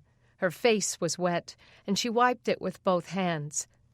He sat down next to her. Putting his good arm around her, he pulled her head against his chest. "It'll be okay." "He's going to swear you in, isn't he?" "Yeah, he is." She crumpled against him. "I've been lucky until now. Of all the people I've loved who have been in danger, I haven't lost anyone yet. But I have a really bad feeling about this. You and my dad in the middle of this mess." "Denny, think of it this way. Who do you want protecting you?" She closed her eyes. "You or my dad." "So that's how I see it. I want to protect your family and my family, and the neighborhood and the town. I'm not the kind to sit back and wait for others to work things out." "I wish you were." "No, you don't." Wiping her cheek, he whispered, "Hey." She met his eyes, dread coloring hers. "You're one of the reasons I'm doing it, you know. I want you to be safe from people like Grantham and those murderers I was in jail with. I want you to rest easy at night." He saw in her eyes that she probably wouldn't rest at all, but she didn't say it. Instead, she kissed him. Then, stroking the stubble on his bruised jaw, she whispered, "Why did I have to fall in love with a hero?" The sun banished the clouds, and he saw his life making a turn. Lowering his face, he kissed her, stroking her chin with his fingertips, tangling them in her hair. Had she really said she loved him? After a moment, Wheaton and his mother came out, so he got Denny to her feet and, taking her hand, led her to the van. When they reached the sheriff's department in Crockett, they found Doug and Brad waiting to be sworn in. Wheaton read the three of them the oath of the sheriff's department. They raised their right hands and repeated after him, swearing to uphold their duties to the best of their abilities. Denny stood by, refusing to shed more tears. She would brace herself for whatever was to come. When he was finished, Deputy Wheaton gave them instructions and keys to the department. "Brad," he said, "you know the law. I want you to be in charge of the volunteer force." Brad nodded. "It would be my honor." "You're all good men," Wheaton said. "It's a dangerous world out there. Let's get started making it safer." Chapter 42. Wheaton insisted that Mark take the time to clean up and change clothes before he started working. He dropped Denny off at her house, then took Mark and his mother home. As he drove down the street toward Mark's house, he stopped each time he saw people out and let them know that Mark had been cleared. The neighbors' reaction was cool and suspicious, but Mark was grateful that the deputy had done it. He hoped it would keep him safe until they came back to arrest Grantham and his men. If it didn't, the department-issued glog he wore would. But as his mother led him into their home, Mark's stomach plummeted again. He surveyed the mess the intruders had made of his family's things. A tornado seemed to have blown through the room, stirring it up in a vortex of anger, then dropping it all. They had knocked books off shelves, pulled open drawers, left the contents on the floor. "They were looking for something," Mark said. "But what could they want?" His mother began folding the linens that had been pulled out of a hutch in the dining room. "They took all our food and some cash I left on the counter. I can't imagine what else they'd want." "How many do you think there were?" "At least 2, I think. I heard men's voices, but they were muffled." He began picking up the pictures that had been pulled off the walls and tossed aside. If they'd been average thieves, they would have been satisfied with a van-load of food, and the cash, as little as it was, would have been pay dirt for them. They wouldn't have taken the chance of coming further into the house, with the possibility that someone was home. He stepped into the dining room. A cracked mirror lay on the floor. Why pictures and mirrors? Were they looking for a safe? "What would they have done if they'd seen me?" his mother asked, her voice wavering. "I heard them in the house, and I got my gun and hid. Oh, maybe I should have gone out and shot them. I don't know.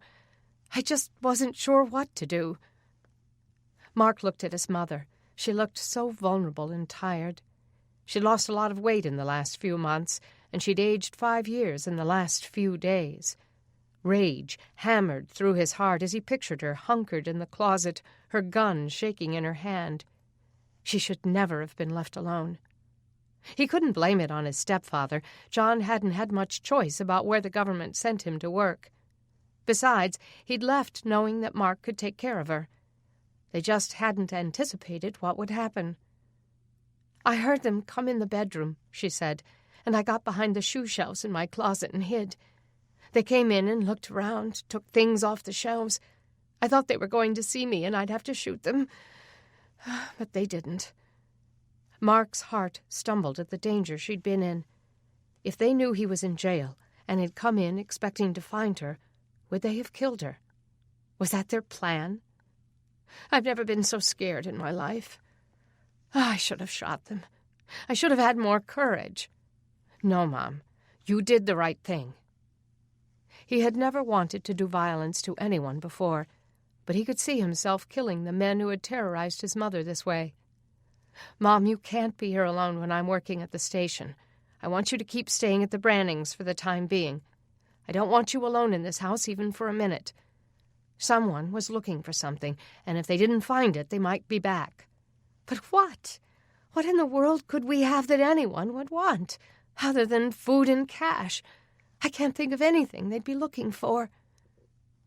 Mark leaned back against the wall. Could it be the gold? No, he hadn't told anyone about it, not even his mother. It had been carefully hidden in the tree stump since he'd found it. No one knew that it even existed. At least, no one had known until he'd given some coins away. He thought of that tent family and the little girl he'd given the coins to. Could she have told the others in their homeless community? Maybe her father or someone else from the area had figured out who he was and found out where he lived. Maybe they thought there was more where that had come from. Yes, that had to be it. His generosity could have cost his mother her life. He thought of telling her about the gold, but he didn't see the point. It would only frighten her more. No, the best thing to do was to make sure she was safe and keep her out of this house. Maybe now that he was deputized, he could figure out who had done it and arrest them. Until then, he would have to stay alert and make sure his mother stayed safe. Chapter 43. Denny would have given anything for a camera that worked as Deputy Wheaton took her father and Brad to arrest Lou Grantham. She knew that there were people who had working cameras, but they were few and far between, and neither she nor her paper had the money to buy one. She stood on the sidewalk across the street from Grantham's house and watched with satisfaction as Lou tried to talk his way out of the arrest. I was taking care of this community, and you all know it. If it wasn't for people like me and the men who were with me, this neighborhood wouldn't be a fit place to live. Wheaton wanted none of it. You're under arrest for conspiracy to commit murder and assault and battery. He cuffed Grantham's wrist, but the man recoiled. I didn't murder nobody. I was just sending a message. Mark Green is innocent, Wheaton said, wrestling his other wrist into the handcuff. Zach Emery has cleared his name. But even if he hadn't, you'd still be under arrest. Nobody in this county is going to go around beating anybody they choose. With his hands bound behind his back, Lou thrust his chest out and threw up his chin in arrogant pride. His western shirt was wet with sweat rings, and his Mustang belt buckle glistened in the van's headlights. I'm trying to help keep the law around here, since the sheriff's department has failed so miserably. Neighbors came out of their homes and yards and stood in the street watching. Squinting in the headlights, Lou tried getting their help. Tell him how I've kept this neighborhood safe, he shouted. When no one came to his aid, he looked at Brad and Doug. You men know me. Tell him I'm an asset to this neighborhood. That he would try to enlist Brad Caldwell's help was almost laughable. Denny moved closer to the Granthams' yard so she could hear Brad's response, but it was her father who answered. Lou, you and your buddies should have been arrested 8 months ago, when I had to fight you to keep you from killing Brad. Come on, Doug, the evidence pointed to him. You understand that, don't you, Caldwell? All's forgiven, ain't it? You have the right to remain silent, Brad said in a calm monotone. Anything you say can be used against you in a court of law by an angry attorney whom you once tried to kill. Denny wanted to cheer. I want an attorney, Grantham shouted. After we round up the rest of your gang, Deputy Wheaton said, then you can get all the attorneys you want. Desperately, Grantham looked around to the neighbors standing in the street. This is what you get for helping your community, he shouted. This is what happens when somebody tries to keep you people alive. Stella Huckabee, wife of the neighborhood's president, came up beside Denny. Your daddy's not going to let them take him to jail, is he? He was only trying to help. Denny shot her a look. By beating a neighbor half to death? Oh, you always defend Mark Green. You think he's never done anything. He never has. Get real, Denny, Harry Goff yelled. His father was a sociopath. It's in his genes. Setting her chin, Denny went out into the street and came eye to eye with the man. So I guess that would make you a lying adulterer, since your father, the pastor, ran off with the church secretary. She knew it was a low blow. It had been a scandal of major proportions years ago, before she'd even been born, but she'd read it in an article the Crockett Times had framed on their wall. It was a story they were proud of, since they had broken it. He looked as though he might slap her. Her eyes dared him to. Finally, his wife, Marilee, said, Denny, I'm beginning to think you're not the sweet young lady I thought you were. I don't care what you think, she flung back. Grantham struggled as they dragged him to the van, his cowboy boots clicking on the concrete as he tried to dig his heels in. "Somebody find my wife," he shouted. "Tell her to get a lawyer. Tell her to hurry." Denny quenched her urge to applaud as they closed him into the van, then headed to Sam Ellington's house to make another arrest. Word of the unfolding drama would spread like fire through the neighborhood. But would news of Mark's dropped charges make any difference in how they felt about him? Chapter 44. Mark waited at the sheriff's department while the others made the arrests. Deputy Wheaton had left him with the files of all the prisoners who had escaped, and he pored over them now, searching for addresses or any information that might lead Wheaton to them. He opened a file with the name Miller on it and saw the Polaroid mugshot. The man staring back at him was Treehouse. So that was his real name, Dante Miller. Mark flipped through the file and saw a long list of arrests on the rap sheet. Treehouse was only 30 years old, but he had served prison terms 3 different times. Before he was 18, he'd spent 5 years in the juvenile detention center. His first arrest had been at the age of 10, when he and his own father had been caught robbing a liquor store. Mark leaned back and tried to imagine a man enlisting his child's help in a criminal act. Miller's father had been arrested for armed robbery in that heist. He couldn't imagine being 10 years old and following along while his dad put a gun to someone's head. No wonder Treehouse had turned out this way. But then he thought about his own father. Mark hadn't dreamed that his dad was capable of murder, until there was proof that he had been. But he had always known that most of his dad's business was probably not above board. He remembered his parents' divorce when he was 8 years old, and his mother's hysterical accusations. "You and those boys are going to wind up in prison. I don't want any part of it." He remembered wondering why his dad or his half-brothers would ever wind up in prison. That thought had haunted him for the next 3 years, until he found reason to be concerned himself. He'd been looking for his catcher's mitt one day in his father's SUV and had discovered a dozen boxes of pirated videos of movies that were still being shown in theaters. Mark had been amazed at first and asked his father how he'd gotten hold of such treasures. Vic had sworn him to secrecy. "Don't ever open your mouth about this, son. You'll get me and your brothers arrested." Mark had kept the secret, though he couldn't imagine why a few boxes of videos could bring that much trouble. When Mark turned 12, Vic tried to enlist his help in some of his pornography trade. Mark hadn't understood it then, but now, looking back, he realized that his father's introduction to the images on his website had been a subtle and sinister way of drawing him into the family business. It was by God's grace that Mark had become a Christian a year earlier, and his youth minister had just given a talk about the covenant David had made with his own eyes, not to look upon anything sinful. Mark turned away from the images his father tried to show him and told him that he wasn't interested. "What do you mean you're not interested? You're a guy, aren't you?" Mark found it difficult to explain his values to his dad or his brothers. When the accusation had flown back from his brothers, "Are you gay?"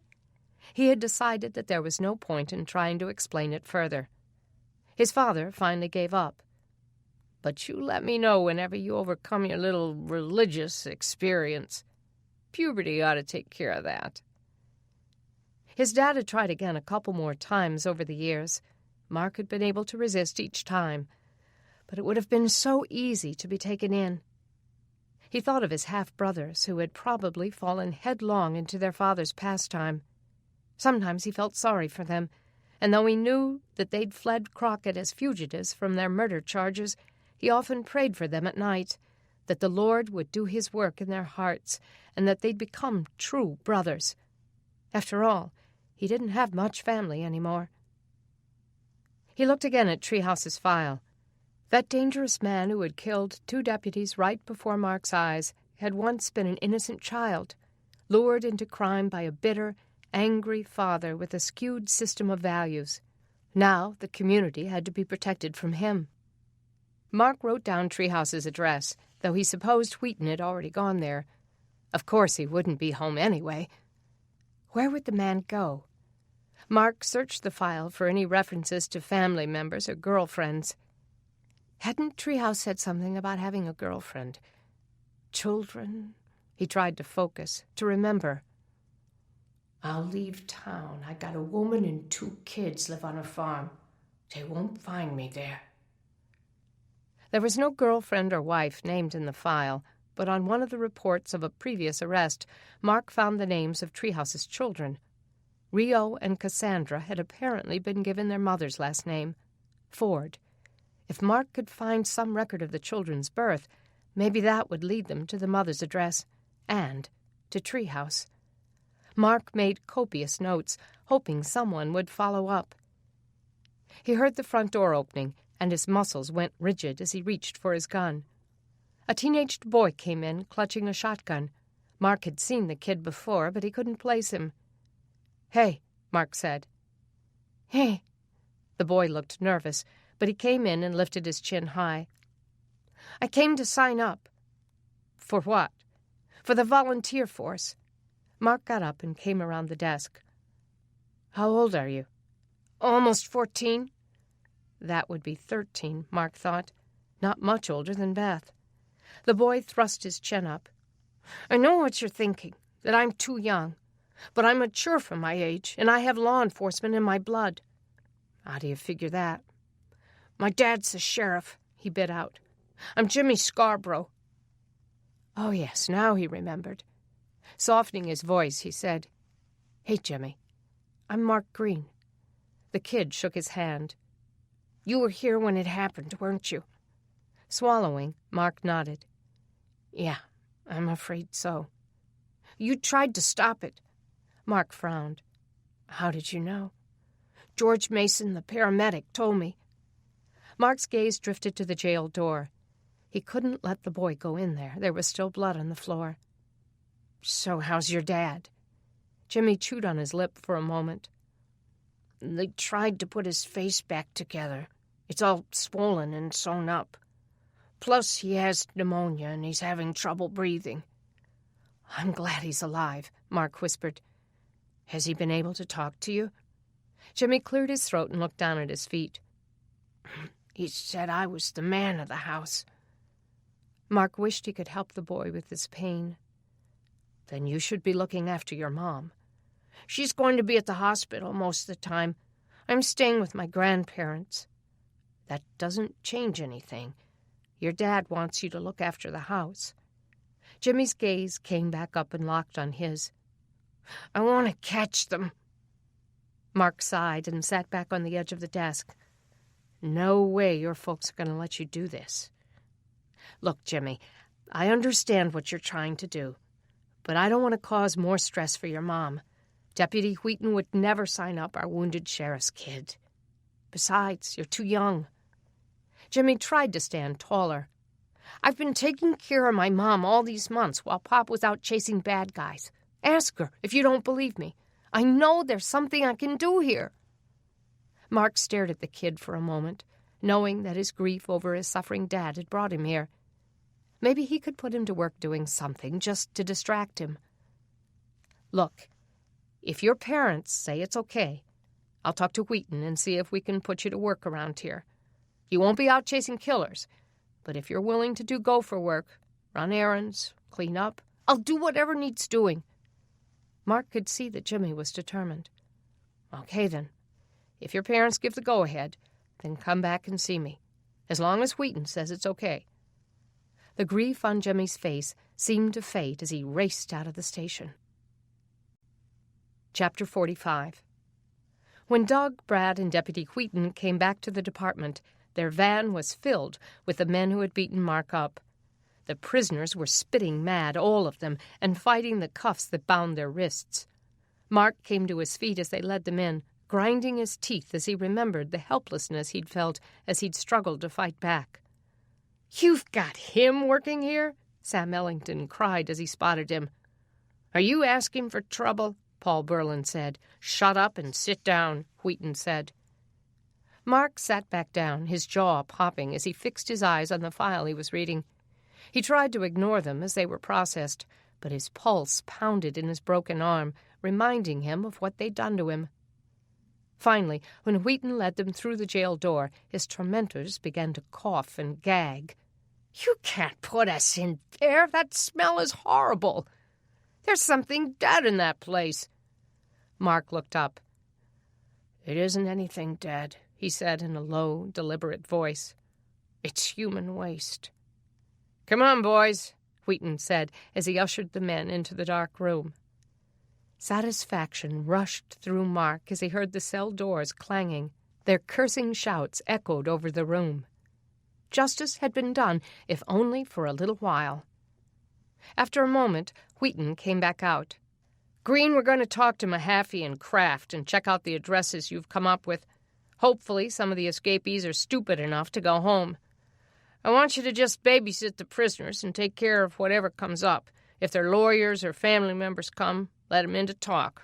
Hopefully they'll bring food, but don't open the cell doors for anything. Mark dreaded the duty, but didn't argue. How could he when he'd sworn to do whatever Wheaton needed? You got it. By the way, I meant to tell you that Sheriff Scarborough's son came by. He told him what Jemmy wanted. If he comes back, give him something to do, Wheaton said. Something safe. Keep him away from the prisoners, and don't leave him alone. As Brad and Doug left with the deputy again, Mark prayed that people would start volunteering to help soon. The idea of him guarding the ones who'd beaten him was absurd. Through the steel door, he could hear their shouts, demanding attorneys, yelling threats. He thought of opening the door and screaming for them to shut up, but part of him enjoyed hearing them suffer. His arm and collarbone ached, his brace was chafing his skin, and the stitches in his forehead were beginning to pull tight. He'd kill for a shower. It had been 8 months since he'd had one. Washing with a bowl didn't cut it when you had dried blood crusted all over you. He went into the department kitchen, wondering what he was going to feed these prisoners tonight if their families didn't come through. He knew what it was like, sitting in a jail cell with disease festering in the porta-john, his stomach growling. He wondered if any of Lou Grantham's men had been part of the break-in at his house. Had they stolen his food? If so, should he be expected to come up with something out of his own resources to feed them? Maybe he should just let them starve. He went to the defunct refrigerator. Empty. As many people as he'd told about turning refrigerators into solar ovens, he wondered why Sheriff Scarborough hadn't done that with the department's refrigerators. It would help keep the prisoners fed. Maybe he could do it for them. Maybe all he would have to do was remove the door, take the coils and mechanics off the fridge, and paint the metal liner black. The glass cover could be made out of old storm doors, or the big screen of a ruined television, or the windshield of a car. The whole contraption could be set on the refrigerator door to help insulate it, then wrapped with layers of cardboard, styrofoam, or old newspapers to insulate it further. All of those things were pretty easy to come by. It was a reflective panel that was tricky. For the ones he'd already made, he'd used 3 sides of a big cardboard box and covered it with reflective material, aluminum foil or old mirrors glued together. Sat on top of the box, the 3-paneled reflector could heat the box to 275 degrees Fahrenheit. An oven that size could bake 20 loaves of bread, or anything else a person would want to cook. Maybe tomorrow he could get someone to help him drag the refrigerator out where he could work on it. If Jimmy came back, he could enlist his help. But even with the boy, he doubted he could handle it with a broken arm. He heard the front door open and rabid voices as people came in. He picked up his gun and stepped out of the kitchen. Sally Grantham, Lou's wife, led an entourage, and they looked ready for a fight. She froze as she saw Mark and cried out, "What are you doing here?" "I've been deputized." His tone dared her to protest. "What kind of idiot would deputize someone like you?" She turned to the man with the bad toupee behind her. "This is ludicrous." The man looked as if he'd suffered a personal affront. "Yes, it is. But maybe it's the basis for a motion to have them released. I'm Don Patton, attorney for Sam Ellington, Lou Grantham, Alan Newman, Mike Hinton, and Paul Berlin." Mark recognized him from his personal injury commercials. He had a reputation for showing up at funerals and dropping his business card into the widow's hands. "I know who you are." "Where's Deputy Wheaton?" "He's out making more arrests." So you've been left in charge, with men you hold a grudge against?" Mark breathed a sardonic laugh. "For the record, I'm not the one who's dangerous." Sally bristled. "We demand to see our husbands." Mark took slow, measured steps to the steel door and opened it. "Be my guest." Sally stepped into the doorway. "Isn't there some light in here?" "You may not have noticed," Mark said, "but we're in the middle of a power outage." Sally looked like she could spit at him. Setting her teeth, she grabbed a lantern burning on one of the desks and carried it to the door. He heard her gag as she stepped into the cell room. The attorney pulled out a handkerchief and held it over his nose as he trailed her. Becky Ellington and Trish Berlin followed. Mark sat back down at his desk as he heard one of them vomiting on the floor inside. He supposed he would have to clean it up. Or maybe he'd just leave it there to add to the ambiance. He sat down at one of the desks, covered his face with his good hand, and tried to block out the sound of their angry voices. God, help me to hate less. The biblical admonition flashed through his brain. Love your enemies and pray for those who persecute you. Mark felt a stirring of resentment that the Lord would remind him of that passage right now. He didn't want to think about praying for those who had beaten him. He wanted to rub their noses in their plight and make them as miserable as he had been. Unlike him, they were guilty of what they'd been charged with. He stepped outside to get a little air. The temperature had risen. It felt like it was in the 50s. The snow was melting and the sky was clear, without a cloud. And this same sky was clear and pure for the prisoners who laughed at their exploits as they hid from the law. Rubbing his eyes, he thought back over the last 12 months. It had been a nightmare for much of the civilized world, but for him it had gone much deeper. It had been a time of waking up to his father's true nature, then losing the dad that he couldn't help loving despite all his sins. It had been a time of overcompensating for his own unearned reputation and of guarding his heart against Denny's on-again, off-again relationship with Craig. Now his house had been broken into, his mother threatened, and he was nursing broken bones when he hadn't done a thing wrong. Why was God allowing all this? What had Mark done to deserve it? And then a thought entered his mind. To whom much has been given, much is required. What does that mean? He asked God aloud. That in exchange for your grace I have to be abused and insulted and humiliated? He wondered if the cost was too high. Almost as quickly as the thought came to him, he realized that it wasn't. No cost was too high for that grace. Jesus, too, had been abused and insulted, humiliated and beaten, accused of something he hadn't done. To this day, the name of Jesus was a cursed word to some, a source of distrust, a reason for persecution. How dare Mark think he was above that suffering? He'd given his life to Christ years ago and gladly taken up his cross to follow him. He couldn't put it down now, declaring himself too righteous to carry it. And where did he get the right to hate? He thought of Jesus' model prayer, "Forgive us of our transgressions, as we forgive those who've transgressed against us." If Mark was indeed forgiven only as he forgave, then he was in a terrible mess. Tears rushed to his eyes, but he blinked them back. "Dry up," his father would have told him. So he did. Slowly, he stepped back into the building. The women and attorney were still in the cell block with their men. He could hear their voices, angry and desperate. He was sure they were raking him over the coals. He found a Gideon Bible on Gordon Jones's desk. Had the slain deputy been a Christian? He picked it up and opened to the prayer that was tormenting him.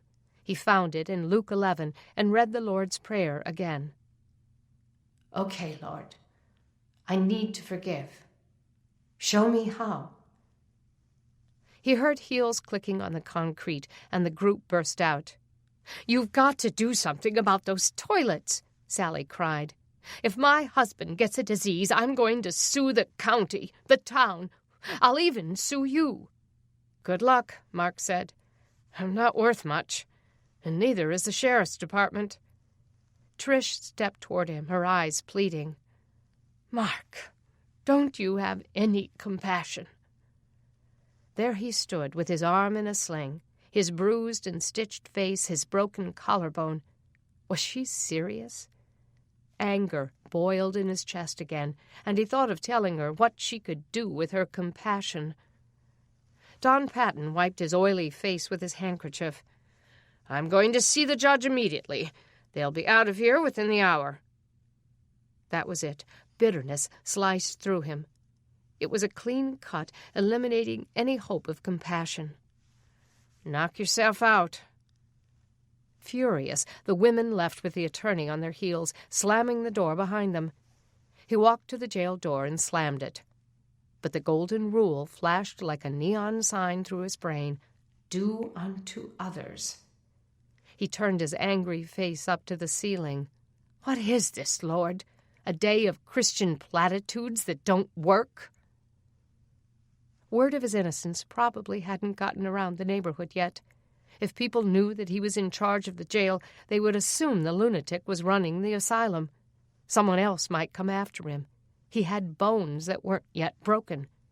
It was all because of those men in there, and because of Randy Kraft and Blake Mahaffey, who had deliberately lied about his whereabouts the morning of the shooting. And they were still free. He couldn't wait to hear that loud iron door shut behind them. Had they been the ones to shoot Zach? He pictured them in the woods the morning of Zach's shooting, one of them hearing the gun go off, finding the deer lying dead on the ground, coveting it enough to raise his gun and pull the trigger. Mark imagined the pact they'd made to pin the whole thing on him, a man people already distrusted. They deserved to be sitting in a dark jail cell that reeked of human waste and urine, with others like them. He hoped they'd be arrested quickly as all the escapees were rounded up. He would house the two boys with Treehouse. The men in the cells hollered and cursed, blaming, accusing, insulting him. How could he forgive men like that? How and why should he force himself to make it more pleasant for them? I don't expect you to feel it. Just do it. The thought, clearly from God, made him furious. Do it how? The toilets. Clean the toilets. He struggled against that thought, amazed that it would be asked of him. Hadn't he earned his anger? Wasn't it warranted? He sat back down, leaning on his desk, rubbing his stubbled jaw as he wrestled with the prompting. The Apostle Paul had been beaten, shipwrecked, run out of town. He called them his light and momentary afflictions, and said they were nothing compared to the glory that awaited him. Mark wondered if he could ever learn to think like Paul. Wasn't that why he had the Holy Spirit, so he could do the hard things? Clean the toilets. It was ridiculous. And yet, he couldn't escape the thought that forgiveness wasn't a feeling. It was cleaning toilets for men who had beaten you. Since he had all of them in one cell at the moment, he had the perfect opportunity to clean the other 4. Just emptying the porta-johns would help the conditions immeasurably. Just the thought made him ill. How could he go in there with a broken arm and clean out bacteria-ridden waste? I'll help you, came that still, small voice again. Mark wanted to raise his bruised fist at the ceiling and lash back, refusing to submit. But how would he dare? He had no right to argue with the one who had died for him. Instead, he went into the kitchen and found a bucket and some dirty towels.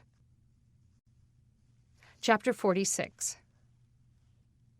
Deputy Wheaton, Brad, and Doug found the judge at the courthouse and got a search warrant for the homes of Randy Kraft and Blake Mahaffey. The search would be twofold: to frighten the boys into confessing to lying about Mark, and to see if any of their guns matched up with the gun that shot Zach. Luke Kraft, Randy's father, was in the backyard building a power-generating windmill. Doug looked at it with interest. His own attempt at harnessing the wind had ended in failure, since the winds in this area were too inconsistent. Maybe Kraft knew something Doug didn't know. Deputy Wheaton got right to the point, wrenching Doug's thoughts back to why they were here. "Mr. Kraft, we need to ask your son a few more questions. Is he here?"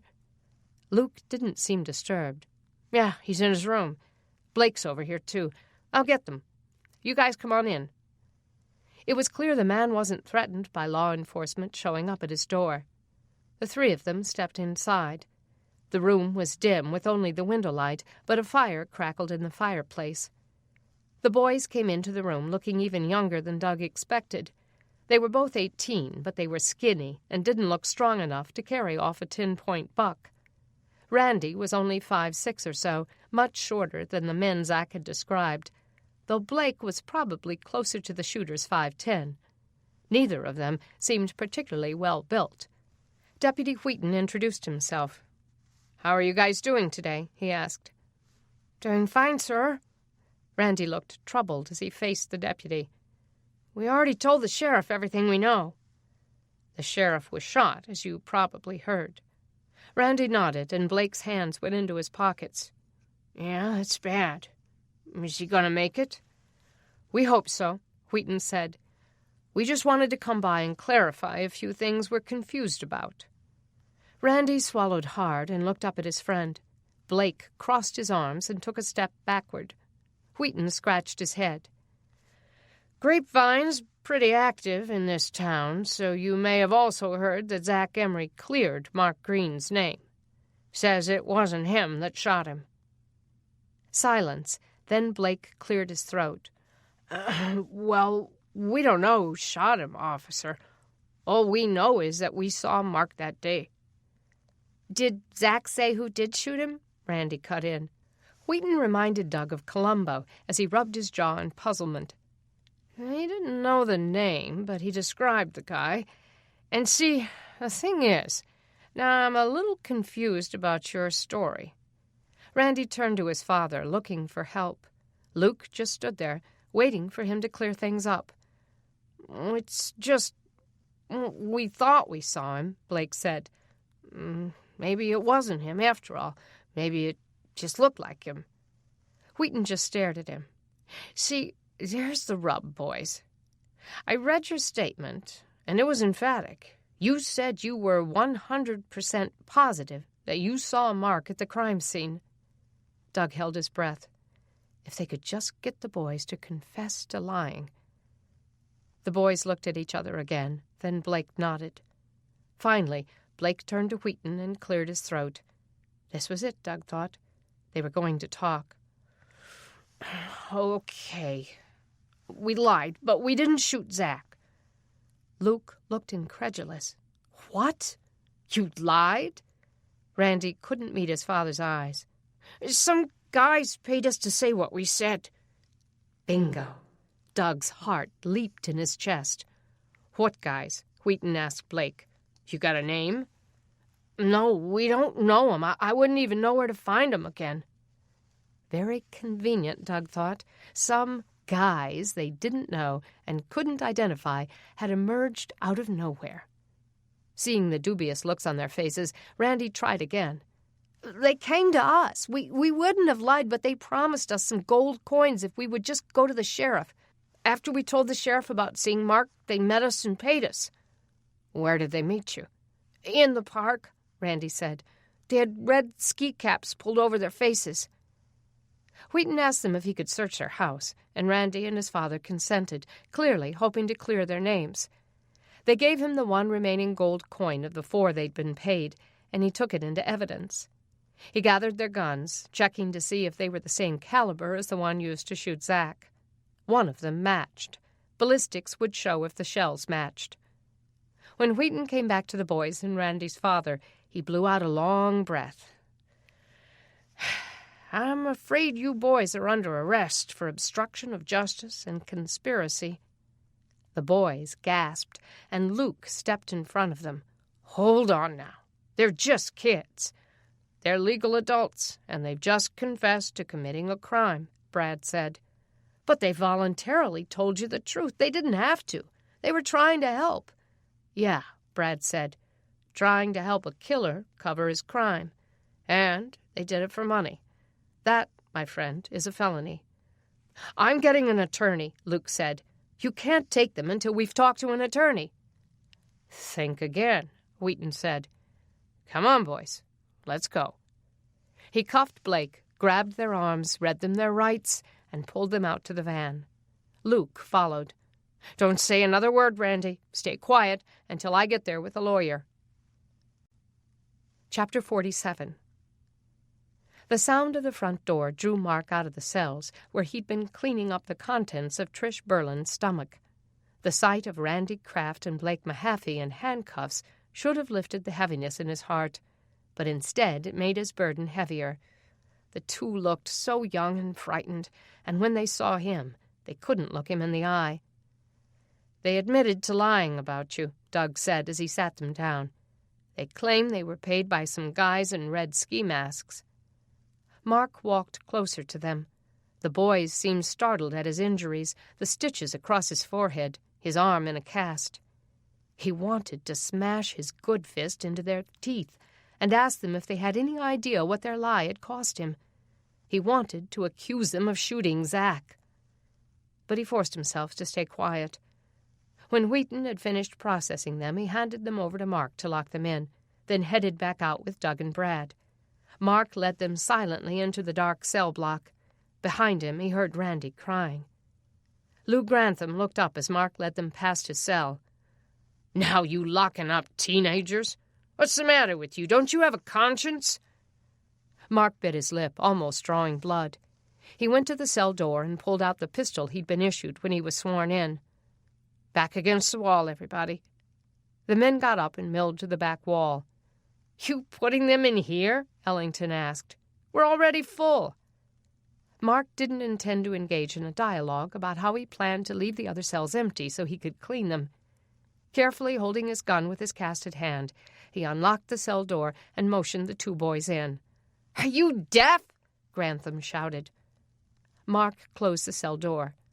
The whispered voice of God came to him again, warning him to take his thoughts captive. Don't answer. Forgiveness was not an emotion. You didn't have to feel it. You just had to do it. Holstering his gun, he opened the door to the cell next to theirs. You gonna torment us? Luke Grantham's voice echoed in the room. You gonna make us sorry we ever knew you? You were sorry for that months ago, Mark thought. But he said nothing. He opened the door of the porta-john, and the smell made a fresh assault. He wondered when it had last been changed. With all those men crammed into the cells, the receptacles would have filled up quickly. Left to fester for days, even in the cold, it was a breeding ground for bacteria and rot. He pulled up the seat and looked inside, nearly full. If these things were portable, then there was probably an easy way to empty them. He clicked on his flashlight and shone it around on the plastic walls, hoping there were some instructions. Sure enough, there they were, slightly faded but still legible. The instructions warned that it needed to be emptied often. Clearly, the portable sanitation company was supposed to come with their trucks and hoses and clean the tanks out at least a few times a month. But that was before the pulses. Now their vacuum trucks couldn't run, and if the company was even still in business, all their work had to be done with horse and wagon.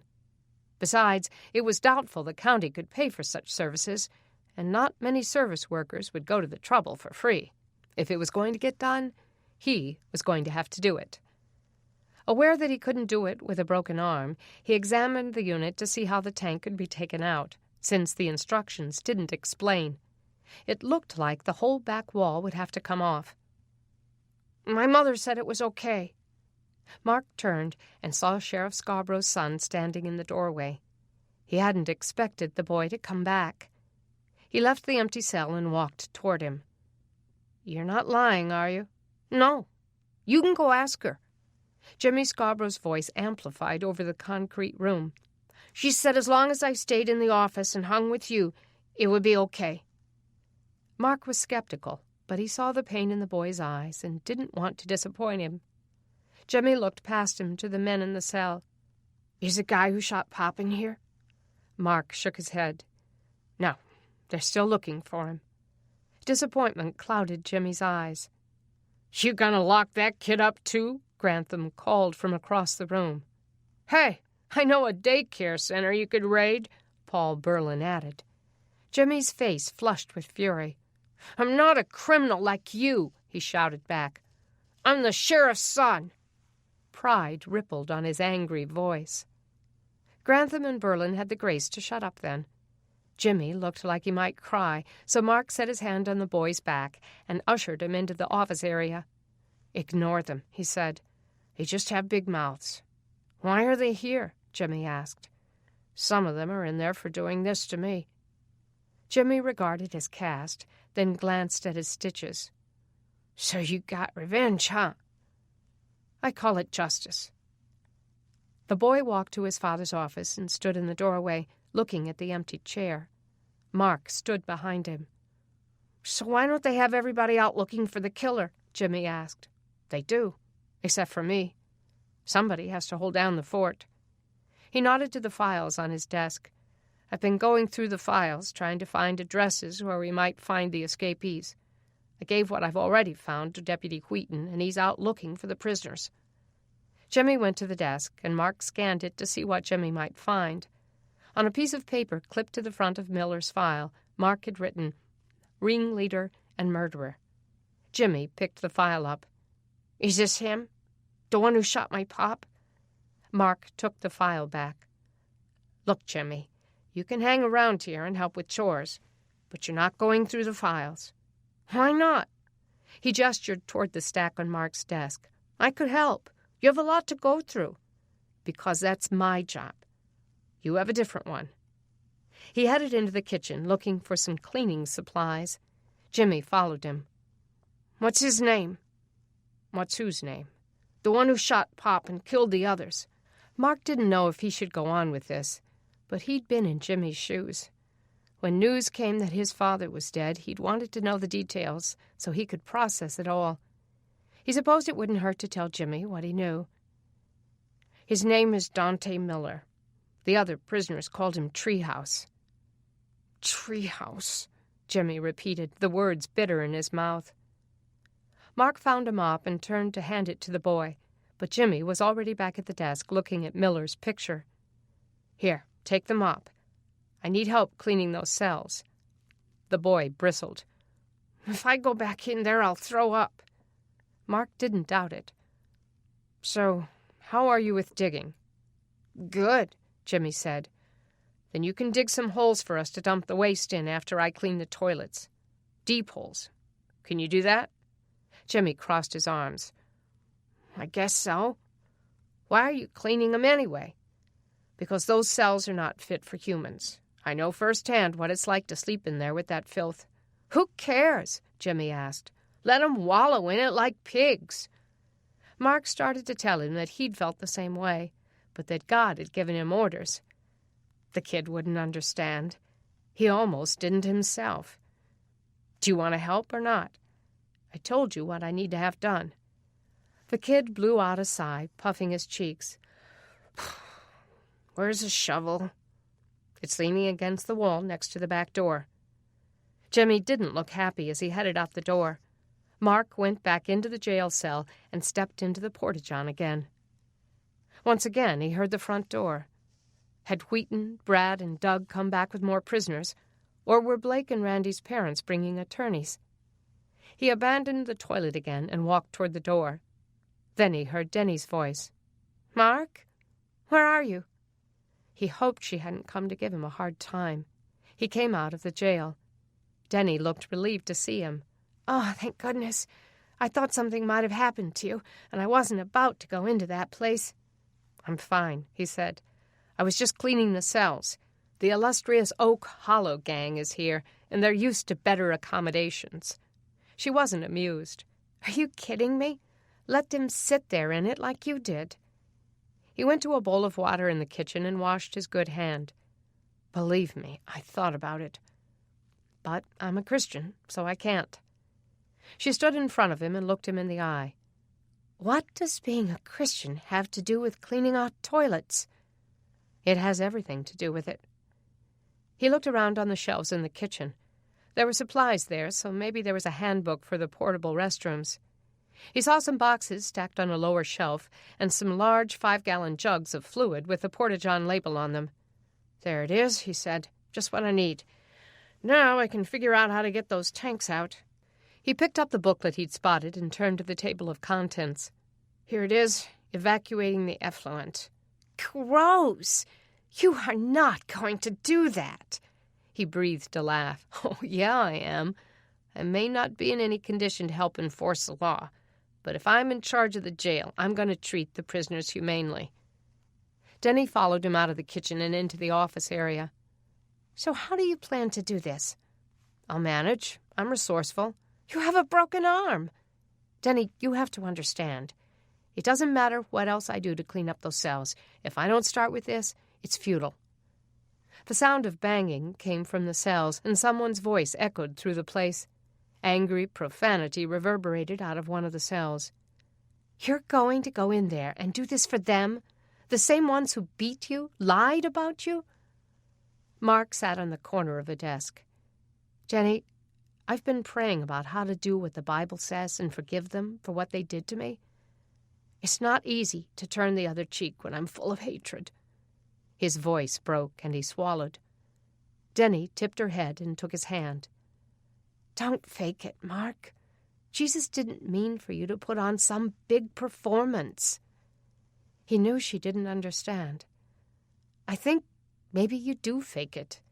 Maybe you get into the rhythm of forgiving just by doing the things you would do if you cared about them." She wasn't buying it. "Mark, why can't you just keep the jail door closed?" He thought about coming up with more arguments, but he really didn't have any. It all boiled down to one thing, and he decided to give it to her straight. "Jenny, I'm doing this because God told me to clean the toilets." She breathed an astonished laugh. "He did not." "He did, Denny. I was praying, and it popped into my mind from out of nowhere. His still, small voice." "Well, if it was still and small, maybe you heard wrong. Or maybe it wasn't even him." "Who else would tell me to go in there and do for my enemies what I'd want done for me?" Her amusement faded, and she stared at him, dumbfounded. "You're not going to be talked out of this, are you?" "Nope." Moving away from her, Mark started back to the jail. "If you're going to stay, let me know if anyone comes in." She stood frozen a moment, then blew out a disgusted breath. "All right," she shouted. "If you're dead set on doing this, I'll help you." He turned around and almost laughed. "What?" "I said, I'm helping you." Her voice was brittle and angry, as if he'd been begging her to for hours. "No, you're not. Watch me." She took off her coat and tossed it on a chair, rolled up her sleeves. "If you're doing it, so am I." "Denny, you're not serious. This is smelly, dirty work." "I know it is. It's absolutely gross, and it'll probably turn my stomach." She went into the kitchen and got a towel, then tied it around her face, mask style, with a knot at the back of her head. She pulled on some rubber gloves and put one on Mark's good hand as well. "Now, let's get this stupid thing over with." "Denny, I can't let you." "Shut up, Mark. If I can't stop you, you can't stop me. If God told you to clean the toilets, then we're going to clean the toilets." Mark couldn't help grinning at her furious determination as he led her back to the open cell. Strangely, none of the prisoners said a word as they passed. Mark supposed they'd heard the exchange and didn't want to divert them from the filthy work. Denny just gritted her teeth and got to work. Chapter 48. There were some things so totally disgusting that you had to just hold your breath and dive in. Denny tried to make her mind numb out as she gasped for breath behind the towel covering her nose and mouth. They cleaned out the porta-johns in the 4 empty cells, dumped the waste into the holes Jimmy Scarborough was digging, cleaned out the tanks, then filled them with fresh, sanitary liquid. With a bucket of water cut with bleach, they wiped down the mattresses and mopped the concrete floors. There were no clean sheets to put on the beds, but at least these cells were better than they'd been. She was thankful when her father and Brad got back, bringing 3 of the escaped prisoners. They also had 5 new men with them, recent volunteers who'd come to be sworn in by Deputy Wheaton. Wheaton moved all the prisoners into the clean cells, leaving the other cell open for Denny and Mark to finish cleaning. How thoughtful. The cells already smelled much better, and even the new prisoners weren't complaining that much. All who had smelled the cells before Mark and Denny's work knew they were in much better shape than they'd been before. Mark and Denny took the last receptacle out. Jimmy had finished digging his holes, and the shovel was leaning against the building. Jimmy was nowhere to be seen.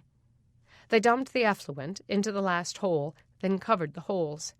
By the time they'd finished, their shoes and the bottoms of their pant legs were covered with dirt. "Did you see Jimmy inside?" Mark asked. "No. I saw him inside when they came in with the prisoners, but I thought he came back outside." Mark frowned. Denny followed him back in and saw a group of men at the desks, filling out paperwork to volunteer for the force. "Have any of you seen Jimmy Scarborough?" Mark asked. "The 13-year-old who was out back?" One of the men looked up. "I saw him leave." "Leave? Did he say where he was going?" "No, but he seemed like he was in a big hurry." Mark frowned and looked around the room, as if wondering what had prompted that. "Maybe he just got tired of doing grunt work," Denny said. "He probably went home." Mark's gaze drifted to his desk. Treehouse's file was gone. The legal pad on which he'd written addresses was also gone. "Oh, don't tell me." He went to his desk and started flipping through the files. "What's wrong?" Denny asked. "He took the file of the guy who shot his father." "What would he want with that?" "An address," Mark said. "The kid is going to try to find him himself." Chapter 49. "If anything happens to that boy, it'll kill Ralph and Mary." Wheaton grabbed his coat and pulled it on. "Doug, let's go look for him. You too, Brad." "I'm coming too," Mark said. Heading for the door, Wheaton glanced back at him. "What good will you do?" "I can talk to Jimmy if we find him. I know how it feels to have that kind of bitterness churning inside you. I've been there." Wheaton slowed his step, studying him. "And what if we're walking into trouble? You're in no condition to help." "You'll still have Doug and Brad. Leave one of the new guys to hold down the fort." Wheaton didn't have time to protest. "All right." He pointed to Glenn Reed, who had just been sworn in. "Reed, you stay here. Finish going through those files looking for addresses or clues to where the prisoners are. And if Jimmy comes back, don't let him leave." It was 5 o'clock, not much daylight left. Mark hoped they'd find Jimmy on the way. If he made it to Treehouse's apartment, would he go to the door, break in, kill the man who'd maimed his father? They didn't see him on the way. It only took moments to reach Treehouse's address, an old abandoned warehouse that must have an apartment above it.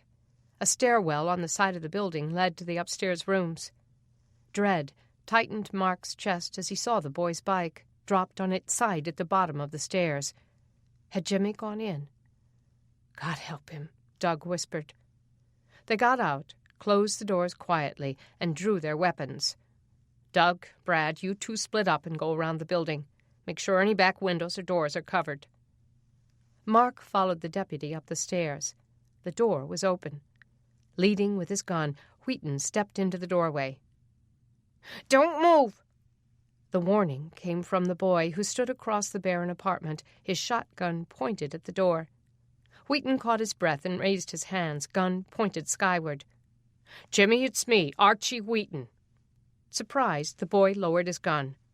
Wheaton lowered his as well and entered the apartment. "What in the blazes are you doing?" Jimmy dropped his gun and wilted to the floor. "I thought he'd be here. I thought I'd find him, but he's gone." "And then what?" Wheaton asked. "What did you intend to do?" "Shoot him, right in the face where he shot my pop." Mark moved past Wheaton through the doorway and went to sit beside Jimmy on the floor. With a hand on the boy's shoulder, he said, "Jimmy, you could have been killed. What if he'd been here?" Jimmy wiped his nose on his coat sleeve. "He's been here, though. I saw his shoes in there, and some potato peels on the counter. They weren't that old." "Son, we've already been here looking for him," Wheaton said. If he comes home and sees that somebody's broken in, he's not going to stay. You're jeopardizing the investigation. Besides, you can't go around shooting people, not for any reason. Your daddy taught you better than that. Now get up, and let's get out of here. Somebody has to wait here for him." Mark looked up at Wheaton. The deputy was clearly moved by the boy's grief. "Someone will, Jimmy, now that I have some men. But right now we have to get out of here and get you home." Jimmy didn't want to go. Mark got up and pulled the kid to his feet. "Come on, buddy. Let's go." He led the boy out of the apartment and down the stairs, his arm around Jimmy's shoulders. Doug looked up when he heard them coming. "Oh, thank God you're okay, Jimmy. You had us scared to death." "I can take care of myself," Jimmy said. "I can see that. But this wasn't smart." Jimmy just wiped his wet face.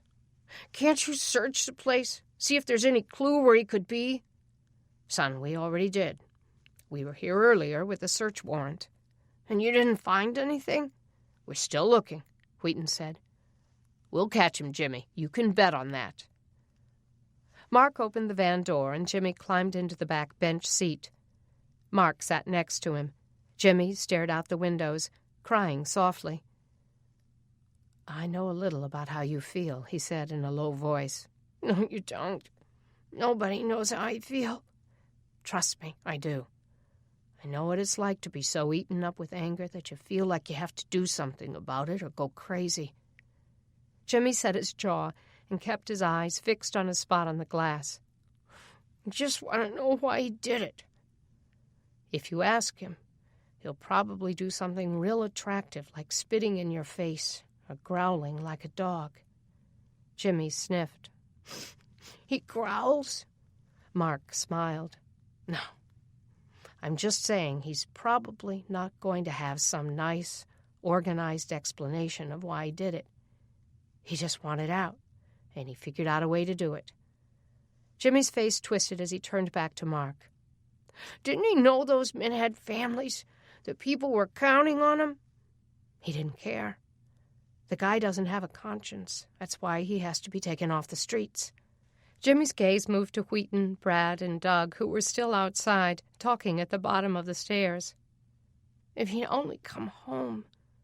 "Jimmy, we're going to find him."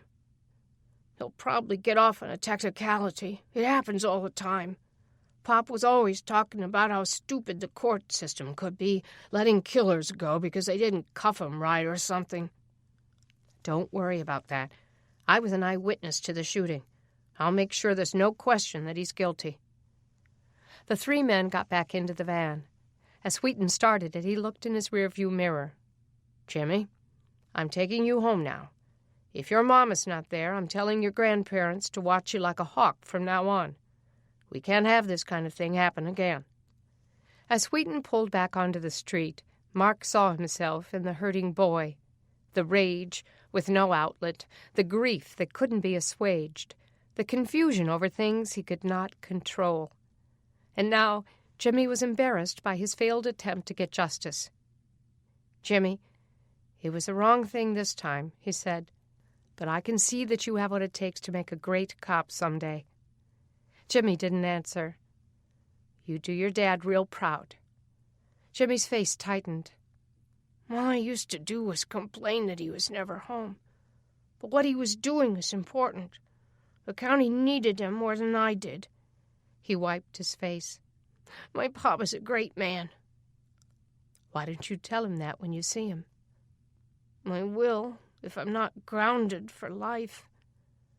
Mothers have a way of offering parole way sooner than you think. Chapter 50. After Mark left to find Jimmy, Denny went home and began praying in her room for the boy whose life was in danger. Her mother came upstairs and found her. "I just got back from the post office," she said. "You have mail from Craig." Denny took the letter. She could see the disapproval on her mother's face. Her parents had never liked Craig and would have been glad if she never heard from him again. But the weary expression on her mom's face went deeper than that. "Something wrong, Mom?" Kay shook her head. "I don't know. I'm just worried about Beth." And your father. And Mark. What's wrong with Beth? Kay walked to Denny's window and looked down on the front yard. She saw Mark getting beaten, and she kind of lost it. Didn't we all?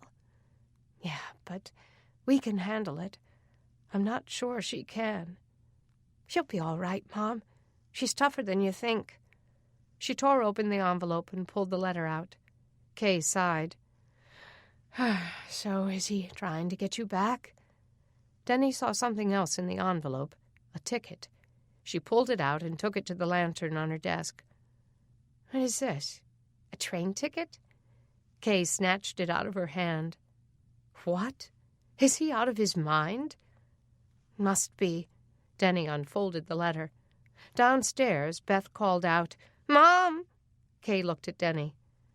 Don't let him sway you, Denny. You have a good thing with Mark. Mom, I know. Denny watched her mother hurry back down the stairs. Then she sat down at her desk and began to read. Dear Denny, I hope things are well with you. I've been very busy lately, too busy to get back to Crockett. The government is deep in the rebuilding process, as you know, hoping to find workarounds to get things back to normal, or as close as they can be. Scientists who are studying SN 1999 tell us the pulses are getting weaker. Soon, we hope they'll stop altogether. At that point, we'll undergo a massive program to rebuild our infrastructure. The president is already hiring the staff who will supervise that rebuilding. I've just been hired to work on one of the top tiers of that program. But that brings me to us. Jenny, when the pulses stop, people will depend on the government as never before. There will be good jobs for well-educated, intelligent people. If you were here, you would be on the inside track. I have the authority to hire anyone I want. And I want you. We need good communicators. The country needs you. But more importantly, I need you. I miss you more each day. Please give our relationship another try. We've both changed. I've been thinking a lot about your religion, and believe it or not, I've been going to church and praying myself. I now see the comfort you find in it. As I've prayed, I believe God has shown me that you are the one He's chosen to serve our country in this way. But I also believe He's chosen you for me. But I want you to come for selfish reasons, too. My greatest prayer is that you'd give me another chance. This ticket is one way to Washington on March 1st. Please use it. If you decide you can't stay, I'll buy you a ticket home. But if you come, I can promise you a lifetime of happiness and success doing things you never dreamed of. If you don't come, I'll come to you. I intend to win you back. I love you, Denny. I hope I won't be disappointed. Love, Craig.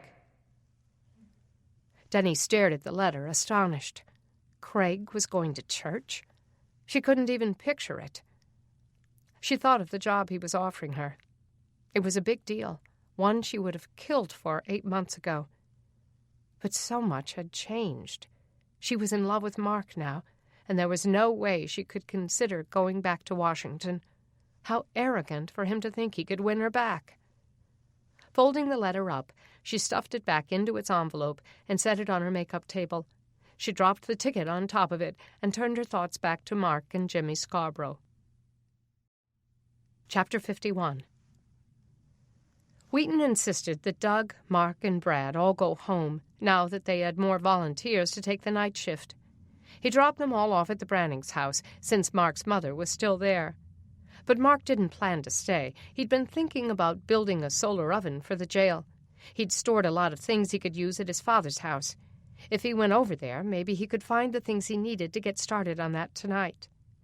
But first he wanted to see Denny and his mother. Mark found her sitting at the kitchen table with Kay, talking by the light of the solar lamps they'd left in the yard all day, then brought in at night. They'd stuck the pole lanterns into terracotta pots around the house, and it gave the rooms a sweet yellow glow. The fire in the living room added more light. It felt like home. Knowing it was Denny's home only made it warmer. He hadn't thanked her for cleaning the cells with him. When he'd discovered Jimmy missing, he'd hurried out without a word to her. But he was anxious to see her now. He took off his holster with his Glock and laid it on the table. His mother fussed over him and fixed him something to eat, while Kay took Doug to the garage to show him something. He was starving, but he didn't want to take the Brannings' food. "Mom, I'm fine. I don't need anything." "Stop it, Mark. You're injured and tired, and I bet you can't even remember the last time you ate." She put a plate in front of him, and his stomach reminded him that his mother knew best. "Where's Denny?" "Upstairs. I'll go tell her you're here." As his mother scuffed away, he ate the potato on his plate in 5 bites, then took a bite of the bread. His arm and clavicle ached, and he longed to stretch in bed for the first time in 3 days.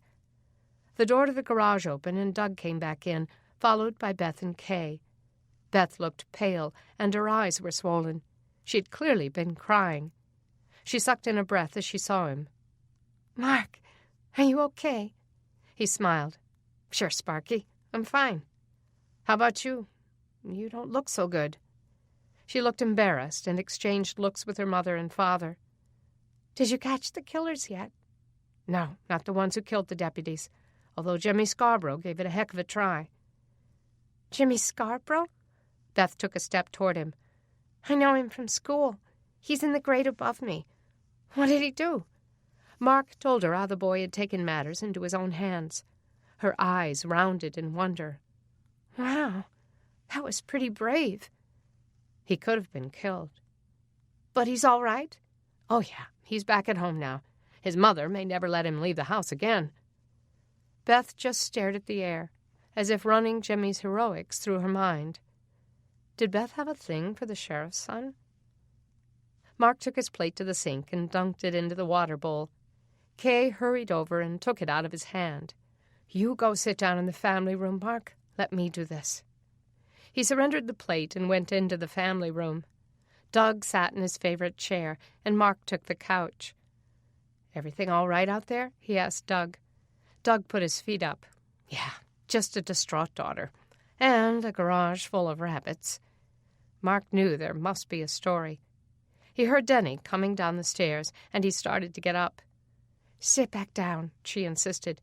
She came to him and hugged him. "How's Jimmy?" He told her how they'd found him, and relief was clear on her face. "I came straight home and started praying for him," she said, sitting down next to him. He put his arm around her and stroked her hair. "I haven't thanked you for helping me today." She smiled. "You owe me big, Mark Green. Making me clean toilets and running out on me like that. I really am sorry."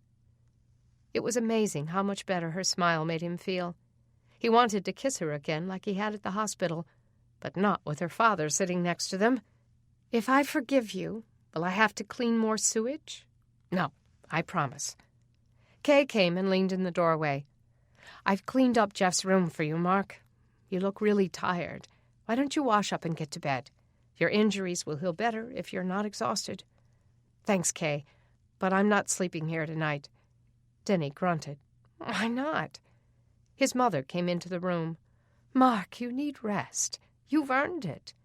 "I know I do, but I want to sleep at Dad's house. I have some things I need to do over there." Martha looked as if she might cry. "Mark, that place feels evil." "It's not evil, Mom. It's just a house. It's no big deal. I have a lot of stuff over there I need to check on." Clearly aggravated, Denny got to her feet. "Can I talk to you alone, Mark?" He stood up. "Sure." She led him into her father's study and dropped into a love seat. "Mark, why do we have to keep going over this? You demanding to go into danger, and your mom and me begging you not to."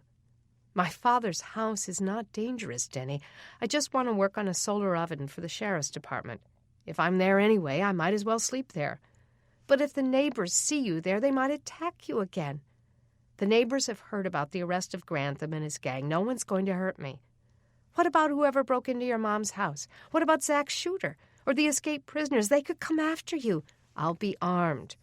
Besides, they wouldn't even know to look for me there." Sighing, she just looked at him. "Oh, Mark, you're so stubborn." He smiled. "I know." She touched the skin around his stitches. "This is swollen. Does it hurt?" Her touch sent a current through him, grabbing his full attention. "No." "Liar." "Okay, maybe a little." She leaned closer. It's okay for you to acknowledge pain, Mark. It doesn't make you any less heroic. Her breath was warm against his face. Me? I'm no hero. Yes, you are in every way. Everything you've done for the last 2 days was heroic. He thought of the hate-filled thoughts he'd had about Grantham and his men today, before God had made him clean toilets. Those thoughts hadn't been very heroic. He was glad she didn't know about them. You're the one who was heroic. Never in a million years would I have imagined that Denny Branning would voluntarily clean out filthy porta-johns for people she couldn't stand. Hey, it wasn't my idea. I did it for you, not them. The fact that you did it at all was major. You've come a long way, you know that? She seemed to appreciate that.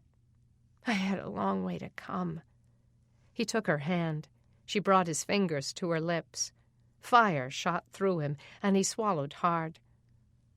I didn't much like cleaning the toilets, she whispered, but I did like being with you so much today. And that's why I want you to hang around here tonight. His mouth was suddenly dry again. He leaned toward her, and their lips touched. He kissed her then, a soft, slow, long kiss that melted the pain out of him, but the pain of his longing for her seared through his heart. When the kiss broke, he pulled back and brushed her hair out of her eyes. She was beautiful. He remembered sitting in sociology class and watching her across the room. Whenever she'd catch his eye, he'd mouth some benign message to her and pretend he was planning a prank on one of their classmates. Then he'd have to come up with one. Their friendship was too important to be ruined with a crush. She'd been way out of his league. Now she sat here, holding his hand and stroking his skin with her thumb, her mouth brushing his. He wanted to linger at her lips. You were the brightest spot in the last 2 dark days, he whispered. You made everything bearable. You were a gift. Her smile was soft. A gift? From whom? From God, of course. She looked back at him with such expectation and mirrored longing. Her words at the hospital played through his head. He hadn't had time to dwell on them, but they'd sunk deeply into his heart. Why did I have to fall in love with a hero? Was it true? Had she fallen in love? Or was it just a figure of speech? He hadn't answered her. His feelings had trapped themselves in his throat. He thought of telling her now. But what if he made too much of it? What if she pitied him for misunderstanding? But that kiss was no misunderstanding. Denny had made it clear that she wasn't just his friend. Hadn't she? He had stood face to face with killers, but he'd never feared anything more than rejection from her. As if coming to his rescue, Doug stepped into the room. Sorry to interrupt, but I need my reading glasses. Mark took the reprieve and got up. No problem, I was just about to leave. Denny looked disappointed. She stood up, her eyes round, vulnerable. Can't talk you out of it, huh? He took her hand, squeezed it. No, I need to go.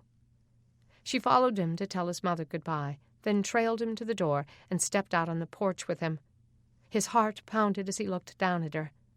Well, good night, he said. Good night. She raised up to kiss him one more time. He was almost lost then. Declarations of love rose to his head, flushing out reason, banishing fear. He stroked her face with his knuckles as he gave himself to that kiss. Suddenly she pulled back. Wait, you forgot your gun. She disappeared inside, got his holster he'd laid on the table, and one of the solar torches. He gratefully took his gun, and she helped him strap his holster on. Then he took the torch, realizing his feelings for her were killing his brain cells.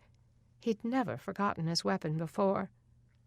Pulling himself away from her, he stepped off the porch and walked out into the darkness. Chapter 52. Mark's father's Victorian was up the street from his mother's house. It had been purchased as an act of spite to plague Mark's mother after her new marriage. Vic had purchased the biggest house in the neighborhood, and at first Mark believed that his dad had moved to Oak Hollow subdivision just to be closer to him. But Vic hadn't spent all that much time with him, which had been baffling.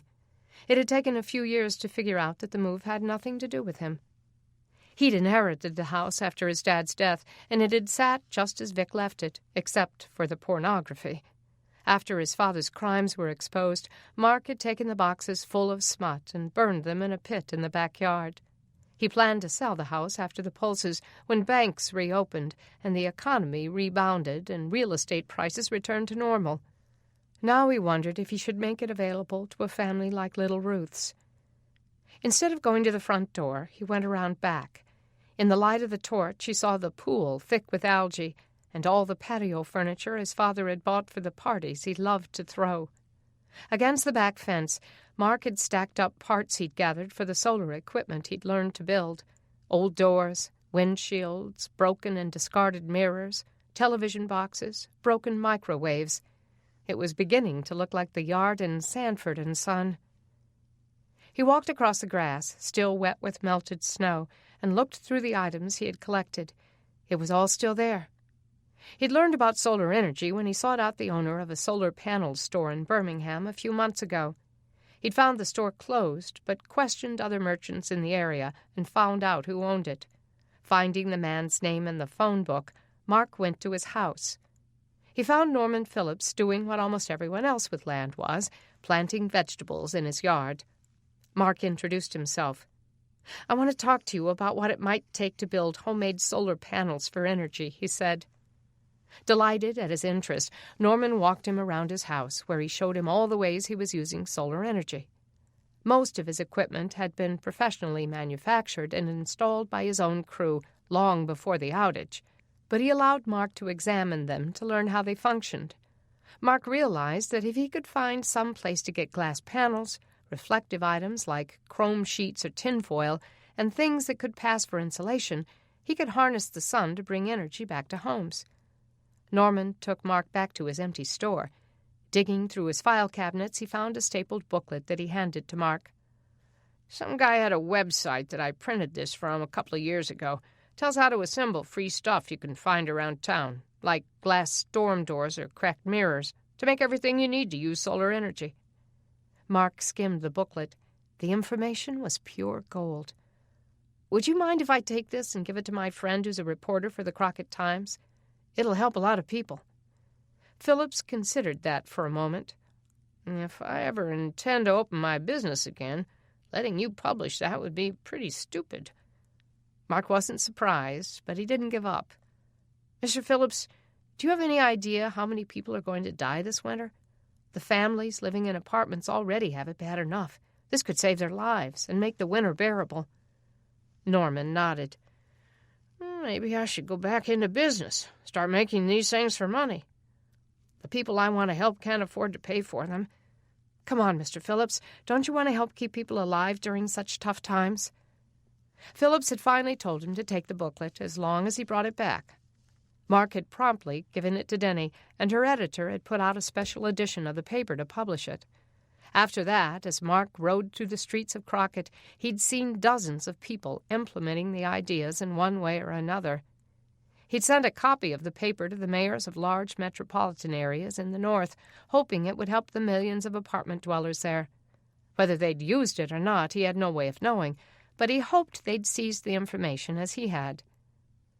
Mark had spent the next several weeks showing those in the apartments in Crockett how to make solar panels for their windows using black garbage bags and other easy-to-find items. He hoped it had lowered the mortality rate when the temperatures dropped. Crossing the yard to the patio, he went to the back door and unlocked it, leading his way in with the torch. As the light illuminated the living room, Mark froze. His father's house had been ransacked just like his own. Holding the lantern's post under his casted arm, he closed his hand around his pistol and walked through the living room. His father had hired an interior design student to decorate the place, and ignoring the Victorian architecture of the house, she'd decorated it like a tropical beach resort. The wet bar with a tiki roof covering it remained intact, but all the cabinets beneath the bar were open, the contents pulled out. The red Hawaiian print couch cushions were pulled off the sofa, and once again pictures had been removed from the walls. The sand-colored shag rug had been rolled back, exposing the mahogany wood floors beneath. A few of the floorboards had been pried up. What were they looking for? A chill ran through him as he realized that the ones who'd robbed his mother's house had come here as well. He went upstairs, looking through each bedroom. Some of the more valuable items his father owned had been taken, but other valuables had been left behind. Things lay all over the floor in every room. There hadn't been one nook or cranny they hadn't emptied or explored in some way. He went to his father's bedroom. The chest at the foot of the bed had been opened, the front of it kicked in. He looked inside. Empty. And then it occurred to him. That was where he'd found the gold. The thought backed him up against the wall, and he stared at the chest for a moment. Why would anyone kick in the chest that used to hold the gold coins? Unless they knew they had been there. His heart raced as he leaned the solar light against the wall. Sitting on the bed, he tried to think. No one knew about that gold. He hadn't told a soul. Could someone from under the bridge have found out about his dad's house? But why would they have kicked the chest in? That was the act of someone enraged that it was empty. It couldn't be the escaped prisoners, since the first break-in happened while they'd all still been incarcerated. But he couldn't tell when this break-in had occurred. It could have been the same night, or as recently as today. Or it could have been long before. He hadn't even been in the house in over a month. Yes, it had something to do with the gold. The knowledge throbbed through him, making his bones ache. What did that mean? Would neither of his homes be safe until the robbers found the gold? He went around the house, checking the windows and doors, trying to see how they had gotten in. There didn't seem to be any sign of forced entry. He thought of the gold hidden in the tree stump. Was it still there? Locking the house, he used the torch to find his way into the woods surrounding Oak Hollow. It was difficult to see at night, but he made his way down the path he'd trod so many times before. In moments, he reached the stump. He looked back through the trees, hoping no one could see him. Without leaves, the trees provided little cover. When he was satisfied that he hadn't been followed, he pulled out the leaves stuffed into the stump and saw the toolbox. He opened it. The gold coins were still there. If he knew who wanted them so badly, he would take the stupid box and give it to them. The gold wasn't worth all this. He closed the box and placed it back inside the stump. As he covered it back with dead leaves, paranoia crept over him. When he'd found the gold in his father's bedroom, he hadn't expected it to bring him such trouble. He should have known that everything his father touched did that. Making his way back through the woods to his mother's backyard, he stuck the torch into the ground and got his bike and a flashlight out of his garage. His ski cap sat on the table, so he grabbed it and pulled it on. Riding was hard with one arm, but he made it to the bridge on I-20 to see if Ruth and her family were still there. If they were, he could talk to her father and find out whom they'd told about the gold. He left his bike hidden in the trees and made his way to the indigent community. A fire rippled in the same pit as the other night, and several sat huddled around it. He pulled the ski cap low over his forehead, careful not to irritate the stitches. Hiding his cast under his jacket so he wouldn't look vulnerable, he ambled through, looking for the family to whom he'd given the coins. The brown tent was gone, and he didn't see little Ruth. He did see one of the other men who'd been here that night. The toothless man with one false eye sat beside the fire, picking through a bag of garbage. Mark stooped down next to him. "How you doing?" The man glanced up at him. "I ain't got nothing you want." "I don't want anything." The man regarded him in the firelight. "Hey, you're the dude brought us meat. You got any more?" Mark wished he did. "No, not tonight." Crestfallen, the man went back to his garbage. "Hey, listen," Mark said in a low voice. "When I was here the other night, there was a family here. Had 2 little girls, one of them named Ruth. Are they still here?" Preoccupied, the man didn't look like he was going to answer. Finally, he said, "They moved on. Came into a windfall somehow, wound up getting a room." Mark's eyebrows shot up. "Really? A windfall, huh? What'd they do, win the lottery?" got me. I thought the lotteries went out with electricity. Maybe they'd used the coins as he'd intended. Good for them, he said. I'm glad to hear that. If the man didn't know about the gold, maybe they'd kept it to themselves. If that was true, then who would come looking for more? The man found a brown apple core and scarfed it down. A conversation was growing heated on the other side of the fire, and Mark looked over and saw a group of men huddled in the trees. He couldn't see their faces, but one accented voice rose above the others. It sounded like Treehouse. He backed away from the fire, stepping back into the shadows. Making his way around the fire, he got in close enough to the huddle to hear what they were saying. We can't be seen in town in the daylight. If we gon' do our stealing, it has to be in the night. But I can't go tonight. It was Gus, who'd held Pete during Treehouse's charade. I got 2 kids and a wife fit to be tied. Night's the only time I can go see them without being caught.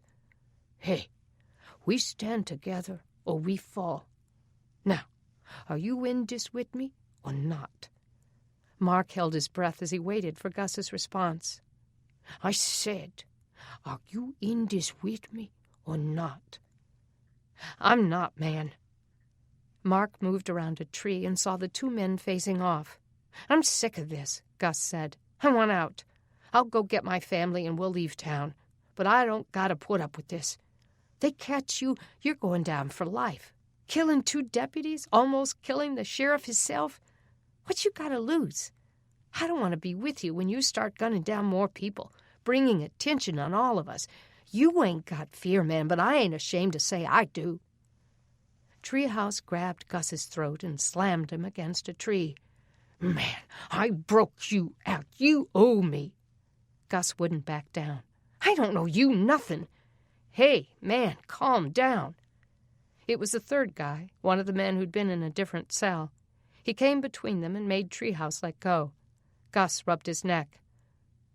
We have to stick together, man. Like brothers. Treehouse is right. There's just no other option. So what did that mean? More people dead? Mark's mind raced. He had to get word to the deputy before these men carried out Treehouse's plans, whatever they were. Mark couldn't possibly arrest them himself, not with his injuries.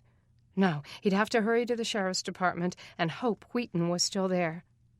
Quietly, he went back through the woods, got on his bike, and with one arm on the handlebars, headed for the sheriff's station. Chapter 53.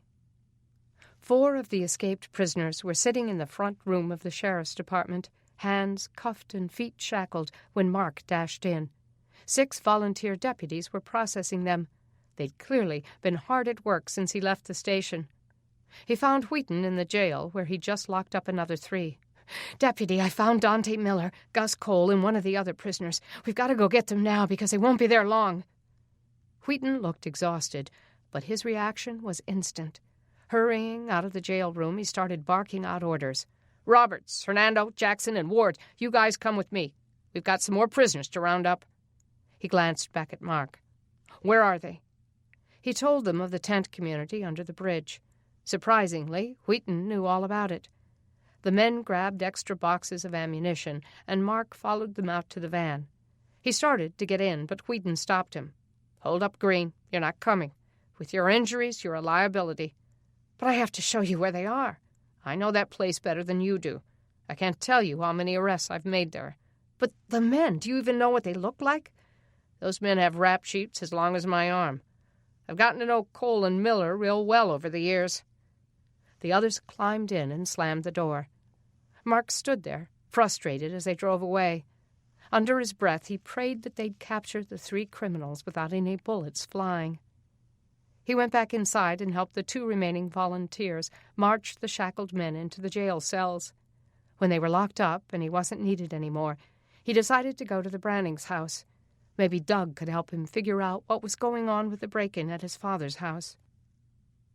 It was 12:30 a.m. by the time Mark knocked on the Brannings' door. He knew the family was probably sleeping. He hoped those in the upstairs rooms wouldn't hear him. But Doug and Kay's bedroom was downstairs. Maybe Doug wasn't a heavy sleeper. He heard movement in the house, and he shone his flashlight on his own face so Doug could see through the peephole that it was him. The deadbolt clicked, and the door came open. Doug looked out at Mark. "What's wrong?" Doug stood barefoot, his rifle at his side, wearing a T-shirt and a pair of sweatpants, his hair mashed on one side and sticking up on the other. "Doug, I'm really sorry to wake you up, but I need to talk to you." "Sure," Doug said. "Come in." He led him to his study and quickly lit an oil lamp on his desk. "Has something happened?" "Yeah, something has." Mark told him about finding Treehouse and the others. "But there's more. I was at my dad's house tonight, and it's been broken into too. Something occurred to me that may explain some of what's going on." Doug leaned on the desk, the shadows deepening the lines on his face. "I'm listening." Mark leaned on the other side of the desk, locking into Doug's gaze. "When I was going through my father's things a few months ago, I found a chest with some gold coins. They were U.S. Eagle gold bullion. They weighed an ounce each, and there were 100 of them."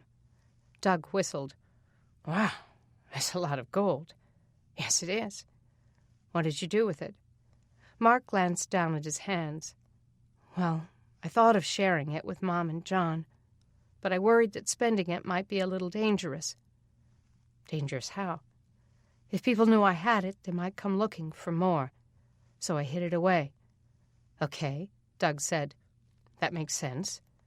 If we'd been starving or something, I probably would have used it. But let's face it, my family's done pretty well through the outage. I was tempted to use it to help the people in the apartments, but what they really needed was my labor and ideas. Again, I worried that some of the shadier guys there might turn on me if they knew I had gold.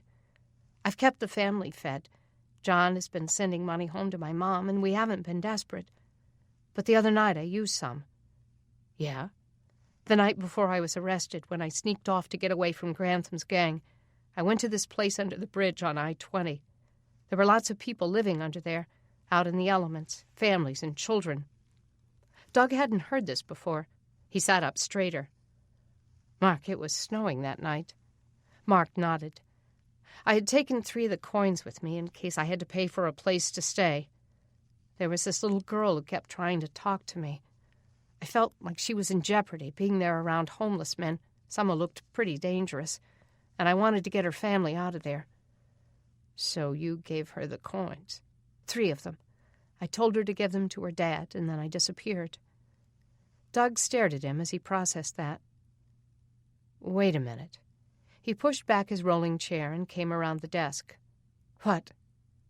"Mark, today when we were arresting Blake and Randy, when they told us about the 2 guys who hired them," he looked at the wall as if running the conversation back through his mind, "they said the guys paid them with gold coins." "They said that?" "Yes, 4 coins, and they had 1 left. Wheaton took it into evidence." Mark slowly stood up. "Doug, did you see the coin?" "I did." "Mark, it was a U.S. gold eagle. I know these coins. It was an ounce." "No way!" "How could that be?" Mark stared at Doug, his mind reeling with possibilities. "Where's the coin now?" "I don't know. Wheaton has it somewhere." Mark rubbed his jaw. His stubble was softening into a beard. He didn't even remember the last time he'd shaved. If their story is true, and they were paid with 4 coins, then that had nothing to do with the family I gave mine to. Maybe they lied. Randy and Blake could only produce that 1. Maybe the person that family rented the apartment from used the coin. Mark couldn't make all that compute in his head. Why would Randy and Blake lie about how many coins they were given? I mean, they admitted to accepting payment to lie about me. What difference would it make how much they were paid? He shook his head. "No, I don't think they lied." "Do you think Blake and Randy could have found the coins where you hid them?" That made even less sense. If they did, why wouldn't they take all of them? He sat back down, trying to work through this new information. Ruth's family had spent their 3 coins on a new place to live. Randy and Blake had 4 of the same coins. Who else would have a stash of U.S. Eagle gold bullion coins weighing 1 ounce each? Suddenly, clarity dawned. He got back up, shaking his head. No way. It can't be. Doug's eyes were intense as he locked his gaze on him. What, Mark? Mark didn't want it to be true, but he had to say it. My brothers. Doug's mouth fell open. Do you think they're back? Mark paced across the carpet. I don't know. But I found a receipt that my father had for the gold bullion. That's how I knew he'd bought them and not stolen them. My dad and my brothers were in business together. It would stand to reason that if Dad had found a good source for gold, he would have told them. Maybe they bought some at the same time. That's possible. It might even be likely. So do you think they're the ones who paid off Blake and Randy? 2 guys, Mark said, in ski masks, so they couldn't be identified. Doug swallowed. Mark, do you realize what this means? If they were the ones who paid off Blake and Randy, then one of them is probably Zach's shooter. But why? Mark shook his head. I don't know. Maybe they just wanted the meat. My brothers never were good hunters. Doug sat on the edge of his desk. I can believe they did it. I met them once when Denny disappeared with your father. The things they said about her were vile. I wanted to kill them myself. Mark thought of the boys he'd known his whole life. He'd never gotten along with them, but they were his brothers nonetheless. The Abernathys dead in their dining room, Doug went on. The Whitsons robbed for their food. No one thought your father did that alone. That's why they suspected your brothers, and even you. It was all becoming clear. They set me up, Mark whispered. My brothers set me up. They had a bike trailer with the same design as mine, and according to the Emrys, there was a drunk guy in the hall creating a ruckus just before Zach's ventilator was unplugged. It drew the nurse out of the room. Then the other one went in and unplugged the ventilator. 2 guys, one to divert attention, the other who claimed to be me as he was trying to shut Zach up. Did Zach know your brothers?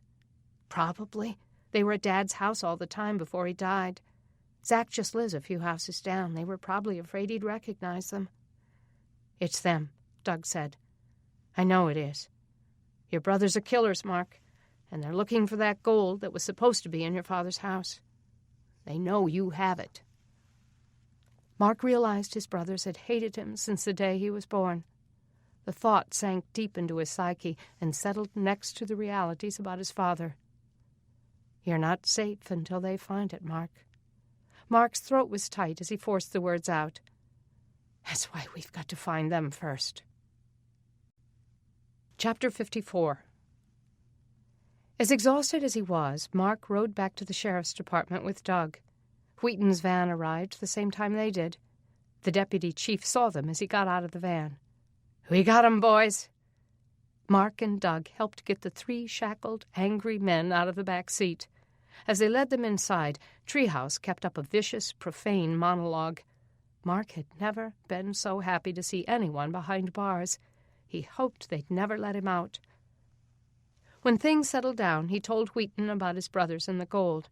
Wheaton took notes, but decided to wait until morning to try to find them so they could all get some rest. As he and Doug started home, Doug insisted that he spend the night at the Brannings. You're not safe at either of your houses, Mark. I won't take no for an answer. Mark couldn't argue with that. All right, but I'm sleeping on the couch. No way I'm putting anybody out of their bed in the middle of the night. Fair enough, Doug said. The couch it is. At the house, Doug brought him some blankets and a pillow, and Mark sank into the cushions. Despite troubling thoughts about his murderous brothers, Mark fell into a deep, exhausted sleep. Next morning, when they had all finished breakfast, Mark took his mother and Denny upstairs to Denny's room and broke the news of his brother's involvement. It never ends. Martha fought back tears as she paced across Denny's room. I'm telling you, Larry and Jack have been jealous of you since you were born. When they would come for their weekends with us, I lived in fear of their hurting you. I had to watch you like a hawk. They hated me, too, even though I didn't even meet your father until years after his divorce from their mother. Denny sat on her bed, writing the facts on a notepad. Mark, does Wheaton plan to interview their wives? I'm sure he will today. I hope he'll let me go with him."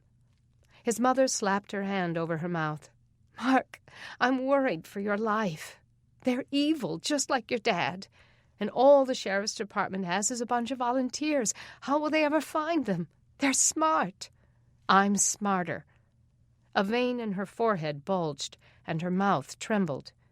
"They're desperate. Just give them the gold, honey." "How?" "I don't know. Even if I knew how to get it to them, it wouldn't solve the problem. We have to get them off the streets." She burst into tears, and he pulled her into his arms and held her. Over his mother's head, he glanced at Denny. Her head was down, and she wrote furiously in her notebook. What was she working on?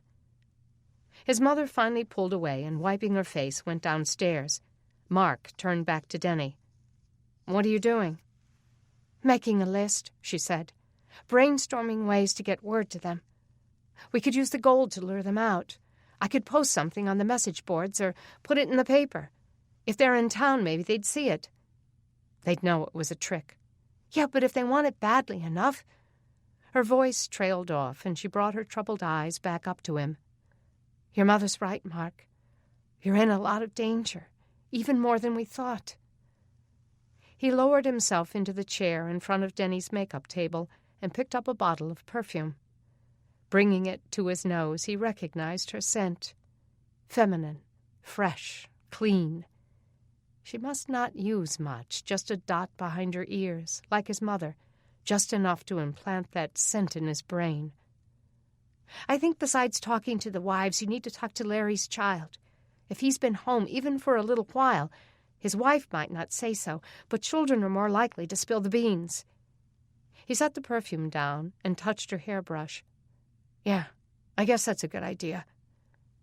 Maybe you could tell the wives about the gold, make up some story about how you feel bad taking it, and you want to share it with them or something. If they have contact with Larry and Jack, they'd get word to them. You know they would." "Yeah, but what if they're not in contact?" "Well, it's worth a try." Yes, she was right. He imagined how that would work. Laura, Larry's wife, would deny seeing the brothers. Maybe he could leave her a deposit of 1 coin and give her a fake location for the rest of the gold. They could post men in the woods around the fake location and catch his brothers when they came to get the gold. But without leaves on the trees, there was too much visibility, and it would be too difficult to hide. No, there had to be another way. As he tried to think it out, his eyes skimmed the surface of Denny's makeup table, lingering on the lipstick she wore on special occasions, the mascara, the tint for her cheeks. The train ticket. He picked it up, read the destination, Washington, D.C. His heart plummeted. Denny sprang off the bed. "Oh, I meant to tell you about that." He read the date. It was for March 1st, 3 weeks away. One way. Denny grabbed the ticket along with the envelope containing Craig's letter. "Mark, I got this yesterday. I came to the station to tell you, but I got sidetracked with the toilets. I'm not going, of course." He tried not to look hurt. "Are you sure?" "Of course I'm sure. Here, read the letter. I haven't even given it a thought since I got it." He took it and read the handwriting of her former fiancé. His mouth went dry as he got to the part about the job offer. "Great offer," he managed to say. She just looked at him. "Mark, please don't start thinking this means something. I'm going to send it back and tell him to get his money back." "He said he'd come here." "I'll tell him it's a waste of time." He didn't know what to say. Slowly he read back over the letter. The job was something Denny was made for. What a stepping stone it would be for her career. If she took it, she would be on the fast track to success. There would be no stopping her. Swallowing hard, he said, "Maybe you should go." She snatched the letter out of his hand. "Don't be ridiculous." He met her eyes. "It's not ridiculous, Denny. It's what you've wanted since you went to college." She grunted. "Mark, I don't want the same things now that I wanted then. You know that." He hoped that was true. But looking at her now, so beautiful, so intelligent, so full of the greatest kind of potential. What if she went? Could he hold it against her? And if she stayed for him, Wouldn't she always regret it? He got up, slid his hands into his jeans pockets, and walked to the window. If the outage hadn't happened, you'd be there already. You'd be married and on television in the heart of the nation. Not on television, she said. I was just going to be an intern. It's not like they were putting me on the nightly news. He felt her behind him. She touched his back. Mark, the outage did happen. I'm not the same person I was. The pulses have brought out the worst in a lot of people, but I think it's brought out the best in us. It's changed my priorities. I'm not even sure I want to go into television journalism anymore. I may want to keep working for a paper. He swallowed the lump in his throat and turned to look down at her. That would be a crying shame. You have a face for television. A smile flashed across her eyes. But I love the power of the printed word. It used to be all about me wanting to make my mark. I wanted to be famous. But that's not important to me anymore. His gaze drifted back to that ticket. But the job isn't reporting, it's communications. It would be such a great position for you. Her smile faded and her eyes grew serious. Are you trying to talk me into this? Was he? No, I'm not. I just don't want you to have doubts or regrets. If I'm so gifted, I can get a job anywhere. But this isn't about the job, is it, Mark? It's about him and about you. He blew out a hard breath and looked at that ticket in her hand. I come with a lot of baggage, Denny. Her eyes softened. Mark, when Craig was here, he felt inferior to you. You're stronger, more capable, more inventive, more giving. You're the one with integrity and faith and ingenuity. You're like my dad, and he's the greatest man I know. High praise, Mark thought. If only it were true. People were always accusing him of being like his dad. To be like Doug? Just the thought filled him with a fragile pride. Denny took his hands and made him look at her. Mark, tell me we have a future together. His heart raced with longing, and he wanted to hold her and tell her that they did, that they would be together forever. We can have a future even if you go. If we're meant to be together, we will be. Would you come with me? He chuckled softly. Craig didn't send a ticket for me. Hey, you've got a pot of gold. She was joking, he knew, but his smile faded.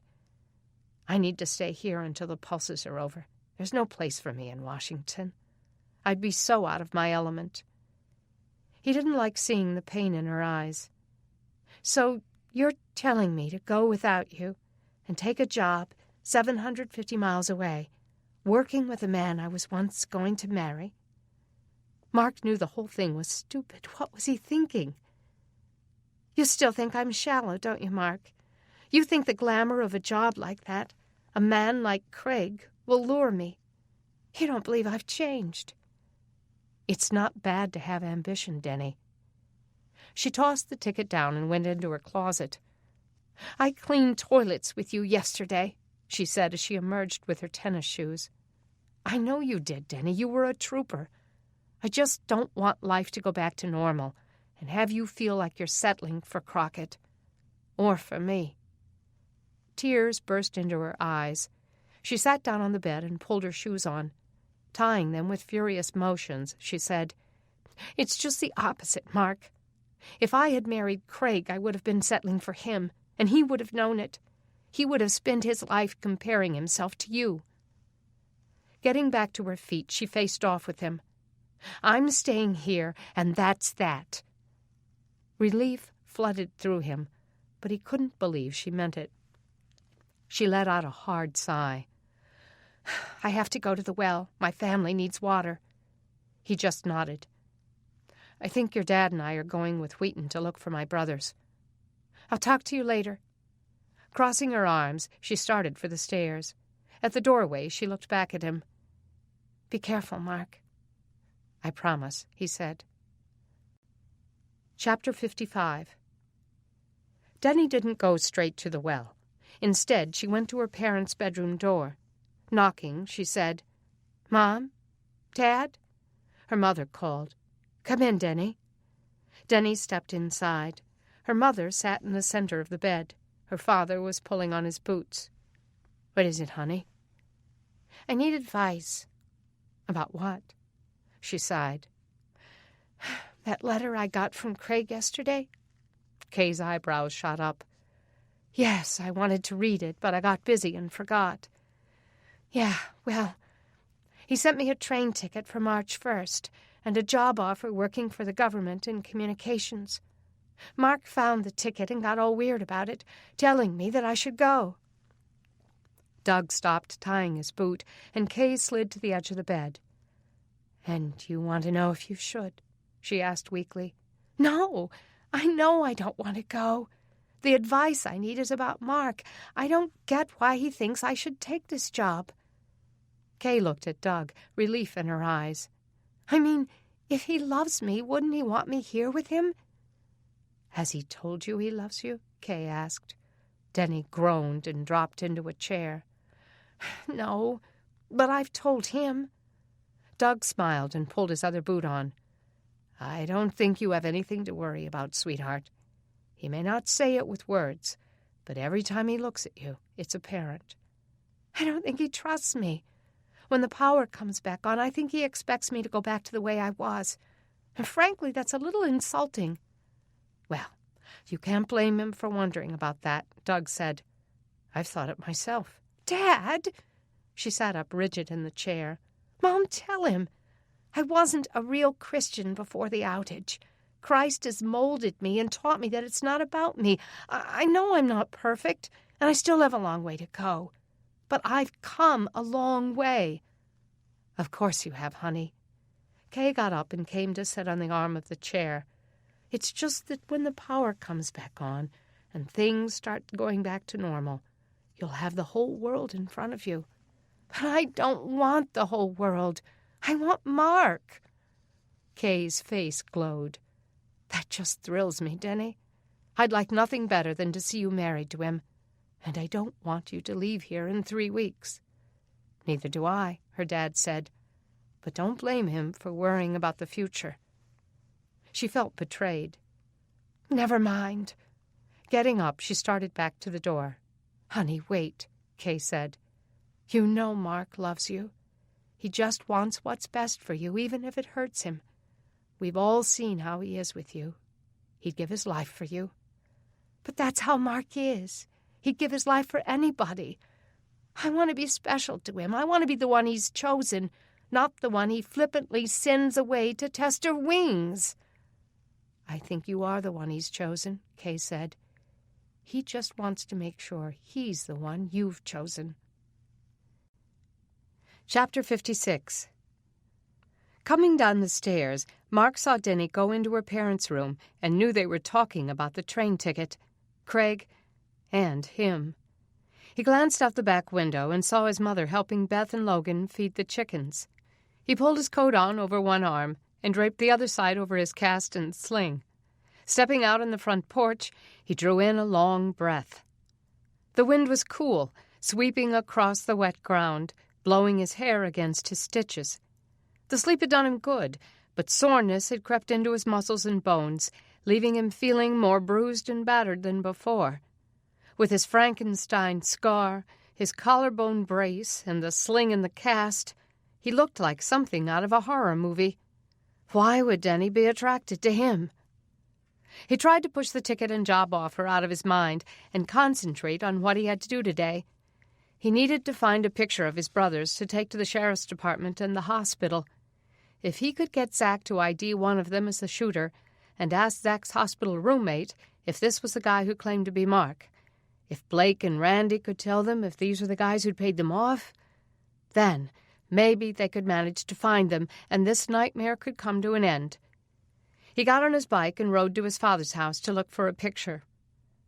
But the melancholy that had shadowed him for days still hung over him, pressing down on his spirit. Anger swirled afresh in his heart, mocking the forgiveness he'd shown yesterday. The temporary peace it had brought to his heart seemed as fragile as lace today. A new anger layered itself on the old, This time it was anger at himself. Telling Denny she should take the ticket and go back to Washington? What was wrong with him? He didn't want to believe he had done it to bait her, to see if she would take him up on it. Was it some kind of sick test he was giving her, to see if she really loved him? Or was it a test for him? If so, who was testing him, God or Satan? He thought of what Jesus had told the Apostle Peter before he betrayed Christ. "Simon, Simon, Satan has asked to sift you as wheat. But I have prayed for you, Simon, that your faith may not fail. And when you have turned back, strengthen your brothers."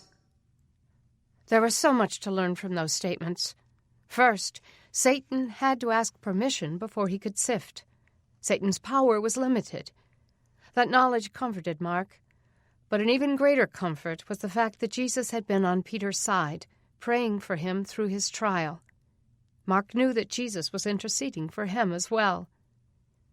Peter's faith had wobbled after the crucifixion, when he denied Christ 3 times, but it had rebounded, and the apostle had gone on to strengthen so many others. He'd even written those famous words that warned Christians of the warfare around them. "Your enemy, the devil, prowls around like a roaring lion looking for someone to devour." Peter knew of what he spoke, and so did Mark. Satan was after him, but as Joseph, one of the great Old Testament heroes, had said, "What Satan meant for evil, God intended for good." Even knowing these things, Mark felt more devoured than sifted, and he prayed that his faith was strong enough to withstand the enemy's flaming arrows. He could take his brother's murderous greed and hatred. He could take the disdain of his neighbors and friends. But losing Denny might just do him in. Telling her that would be the height of selfishness, but he didn't know if he had the faith to put their relationship in God's hands, to believe that if it was meant to be, no job or geography and no man would stand between them. He pulled his bike around behind his father's house. Unlocking the door, he stepped into the tropical living room and searched the debris on the floor for the framed family pictures that had been pulled off the walls. Vic hadn't been big on memory preservation, but there had been a few pictures of himself and the boys. The ones that had made it into frames had been the ones that had brag value, like the shot of his brothers holding a 20-pound bass between them.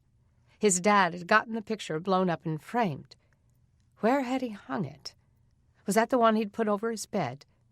He hurried up the stairs, stepped over the clutter in the hallway, and went into his father's room. There it was, the only picture the marauders had left hanging, an 11-inch by 16-inch picture of Larry and Jack, matted and framed in bamboo. It had been taken a year ago, when his brothers and father had taken a trip to Alaska. Mark had opted out. Though he hadn't seen his brothers in about 7 months, they couldn't have changed much. They may have lost some weight, and their hair might be longer. They may have grown beards, but he was sure they would still bear a striking resemblance to his father. He took the picture off the wall, peeled off the cardboard back, then rolled up the photo and slid it into his coat pocket. Quickly, he looked around for more pictures. He found 2 and stripped them out of their frames. Then he headed back to the sheriff's department. Deputy Wheaton was still there, along with the men who'd worked the night shift. Brad Caldwell and a few fresh recruits had already reported. Mark knew Doug would be along soon. He unrolled the pictures and flattened them on a desktop. "Here's who we're looking for," he told Wheaton. "Larry and Jack Green." "Great." Wheaton picked up the biggest picture, got a flashlight off his desk, and took it into the jail. Mark followed him. The smell was considerably better than it had been yesterday before Mark and Denny cleaned the toilets. Instead of human waste, the smell of bleach filled the air. So far, the jail wasn't too overcrowded, so each man had his own bunk. Most of them still slept. Treehouse was stretched out on a bottom bunk, all alone in his cell. Wheaton must have decided to keep him isolated so he couldn't kill anyone else. Mark was glad of that, but the man looked way too comfortable for a cold-blooded killer. Mark followed Wheaton to the cell where Blake and Randy were housed, along with some of the men from the vigilante group. Blake and Randy looked like children, sacked out on their beds. Blake was on the top bunk, his arms slung over the side, his sheet tangled around his legs. Randy lay on his side in a fetal position, his hand cradling his head. Mahaffey, Kraft, get over here. Wheaton turned on the flashlight, adding to the light coming in from the windows at the tops of the walls. Blake sat up, bleary-eyed. Randy stirred and lifted his head. Are we getting out now? Dream on, Wheaton said. I want you to take a look at this picture. Randy looked crestfallen as he got off the bed. Blake dropped from the top mattress and walked barefoot across the cold concrete. You ever seen these two men before? Randy shrugged. Faces aren't familiar. But I recognize the jacket, Blake said. Mark held his breath. One of the guys who paid us to lie was wearing a brown leather bomber jacket just like that. But we couldn't see their faces because they had those ski masks on. Same jacket, Wheaton repeated. Guys, take a good hard look. Do you remember anything else about them? Randy began to look hopeful. Well, it's not in the picture, but they had these cool alligator boots. I remember wondering where they got them. Mark knew those boots. He looked at Wheaton. Those are their favorite boots. They strut around in them like Butch Cassidy and the Sundance Kid. Are you saying you believe our story now? Blake asked Wheaton. Wheaton rolled the picture back up. I'm just reviewing your statement. Anything else you want to tell us? No, Blake said. We told you everything we know. Who are those guys anyway? Wheaton didn't answer. He turned off his flashlight and headed back to the door. Mark, Randy called as Mark started away. Do you know them? Mark didn't think they deserved an answer. He closed the jail door behind them. It's them, Deputy. I'm telling you, my brothers are the ones who shot Zach and pinned it on me. They broke into my house looking for the gold, and they unplugged Zach's ventilator. Zach said the guy who shot him looked familiar. He's seen them at my dad's house. He lived just a few houses down. Wheaton nodded. I'll get over to the hospital and show the pictures to Zach and his roommate. If they confirm it, you can come with me to the DA's office and tell him about the gold. There's already a warrant for their arrest for the murders in your neighborhood months ago. Right. And that's why they're hiding. It's not going to be easy to find them. We'll start in the most obvious place, Wheaton said. We'll get a warrant to search their wives' houses again. Chapter 57. As Mark expected, Zach confirmed that Jack had been the one who shot him. Charles Hoyt, Zach's roommate, was certain Jack was the man who'd unplugged the ventilator. And a nurse who'd been on the floor that day identified Larry as the drunk man who'd drawn attention from Zach's room. Armed with search and arrest warrants, Kevlar vests, and enough ammo to take out a small army, Wheaton, Doug, Brad, and Mark headed to the homes of Mark's sisters-in-law. Brad sat up front with Wheaton, and Doug sat in the back with Mark. Tension hung over them all. Mark thought of Denny's admonition to be careful and knew his mother had probably been on her knees all morning. As they drove down the country road to where Jack's wife lived, he looked over at Doug. Over the rumble of the engine, he asked, "So, did she tell you about the train ticket?" Doug met his eyes. "Yeah. She told us she doesn't intend to go, that you're encouraging her to." Mark looked out the window. "Is that true? Do you want her to go?" "Of course not." Mark sighed. "I just don't want to hold her back from the job of her dreams, even if it's there with him." Mark swallowed. "I want what's best for her." "Well, that's not what's best. Living 750 miles away with some guy who would bring her nothing but emptiness and misery. And this song and dance he gave her about going to church, praying. Maybe it's true," Mark muttered. "Maybe God's working in his life." "I don't trust him." Doug's eyes were angry as Mark turned back toward him. "Denny can do anything, get a job anywhere. She doesn't have to work with him. I don't want her to go either, Doug. I just don't want her to wonder someday if she should have. I don't want her to settle for something and regret it later." "What would she be settling for, Mark? You?" Mark didn't want to answer that. He leaned his head back on the seat and closed his eyes. "You don't give yourself enough credit, son." Mark didn't want to talk about it anymore. It wasn't that he lacked confidence in himself. He knew he could make Denny happy, but part of that included giving her the freedom to be who she was. She was born to shine, gifted for greatness. If he loved her, how could he cause her to be less than she was born to be? He saw Jack's house through the trees and tried to shift his thoughts to what he would say if he saw his brothers. Would they fight, fire on them, try to get away? Or would they come willingly? What if Larry's children were there? He didn't like the idea of their seeing their dad in handcuffs. They pulled off the dirt road into the driveway of Jack's house. It was a much bigger house than Jack could afford, at least according to his income on paper. But his father had taught his 2 older sons not to report everything, and with their shady dealings, Jack probably made a lot of unreported cash. He'd built the house just before his marriage to Grace a little more than a year ago, and it was situated on 3 acres. Mark had been here only once before, with his father. His sister-in-law was an insecure woman, full of jealousy and bitterness, and she'd never been a friend to Mark. He knew she wouldn't be happy to see him, especially with the sheriff's department in tow. Doug and Brad went behind the house to cover the back doors in case the men attempted to escape, and Mark followed Wheaton up the sidewalk to the plantation-style front porch. Wheaton knocked on the door. After a moment, Grace came to the door. Her blonde hair had grown out, and 4 inches of brown roots crowned her head. Her gaze shot past Wheaton to Mark. "What do you want?" "We're looking for Jack and Larry," Mark said. She let out a sardonic laugh. "Join the crowd." Mark looked into the house beyond her and saw a man he didn't recognize coming into the foyer. Despite the cold, the man had his shirt off with a pair of jeans, and he walked barefoot through the house.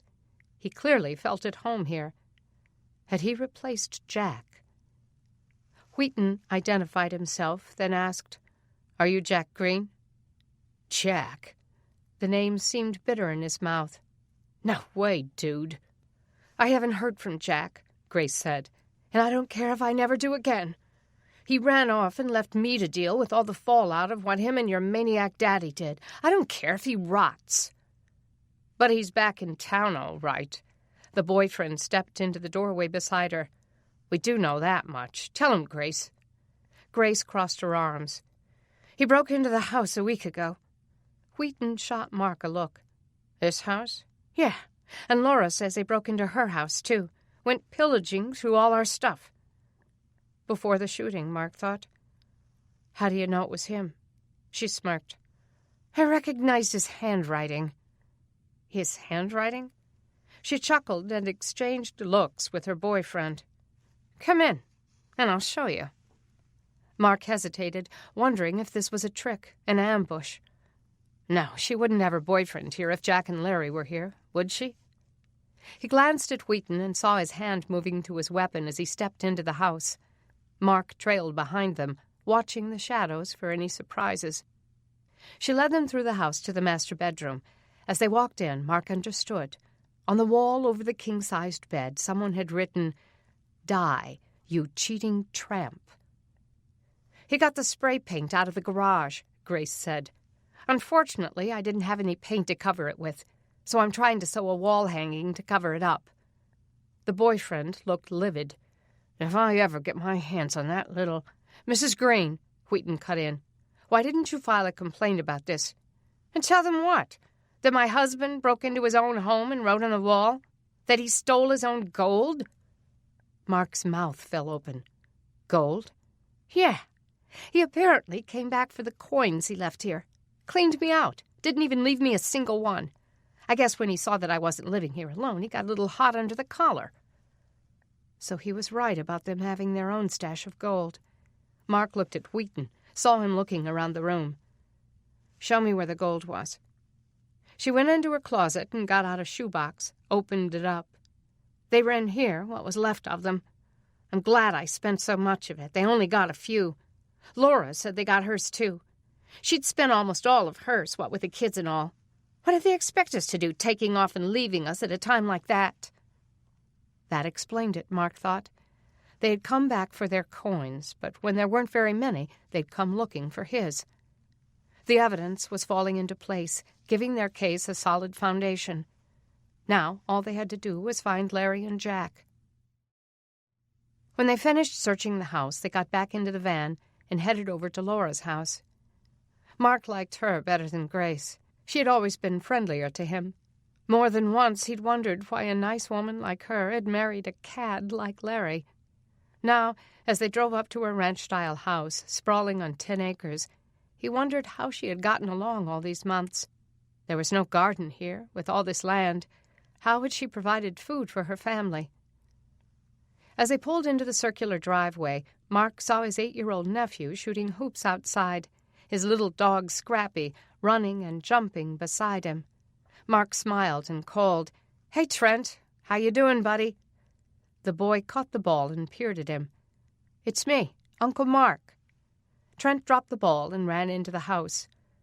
"Nice to see you, too," Mark muttered under his breath. Scrappy ran to him, wagging his tail. Mark bent down to pet the Yorkie that had once belonged to his dad. He was glad they had taken care of him. Doug and Brad went around back, as they'd done at Grace's house, and Mark followed Wheaton to the front door. It flew open before they reached it. Laura stood there with her toddler on her hip, her face anxious as she looked from Wheaton to Mark. "What's going on?" Mark was stunned at how bad she looked. Abandonment had clearly not agreed with her. She looked anorexic. Her hair, which had once been thick, silky, and straight, was now frizzy and thin. Her skin was pasty, and dark circles sank into her face under her eyes. "This is about Larry, isn't it?" Dread deepened the pain in her eyes. "Is he dead?" Wheaton frowned, and Mark stepped forward. "Laura, why would you ask that?" Her face almost relaxed, and she brought her bony hand up to her chest. "Because you show up here with the sheriff. I'm Chief Deputy Wheaton." The deputy showed her his ID. "We're looking for Larry, but we have no reason to believe he's dead." Tears filled her eyes, and a trembling smile crept across her face. "Oh, thank you, God." She still loved him. After all he'd done, she hadn't let him go. Mark suddenly felt guilty for not checking on her and the kids. He could have helped them out. He should have. "Laura, when's the last time you saw Larry?" Mark asked. She set the baby down, and he toddled back into the house. 7 months ago, when he and Jack disappeared." "Grace told us he broke into your houses and stole the coins," Mark said. Quickly, she shook her head.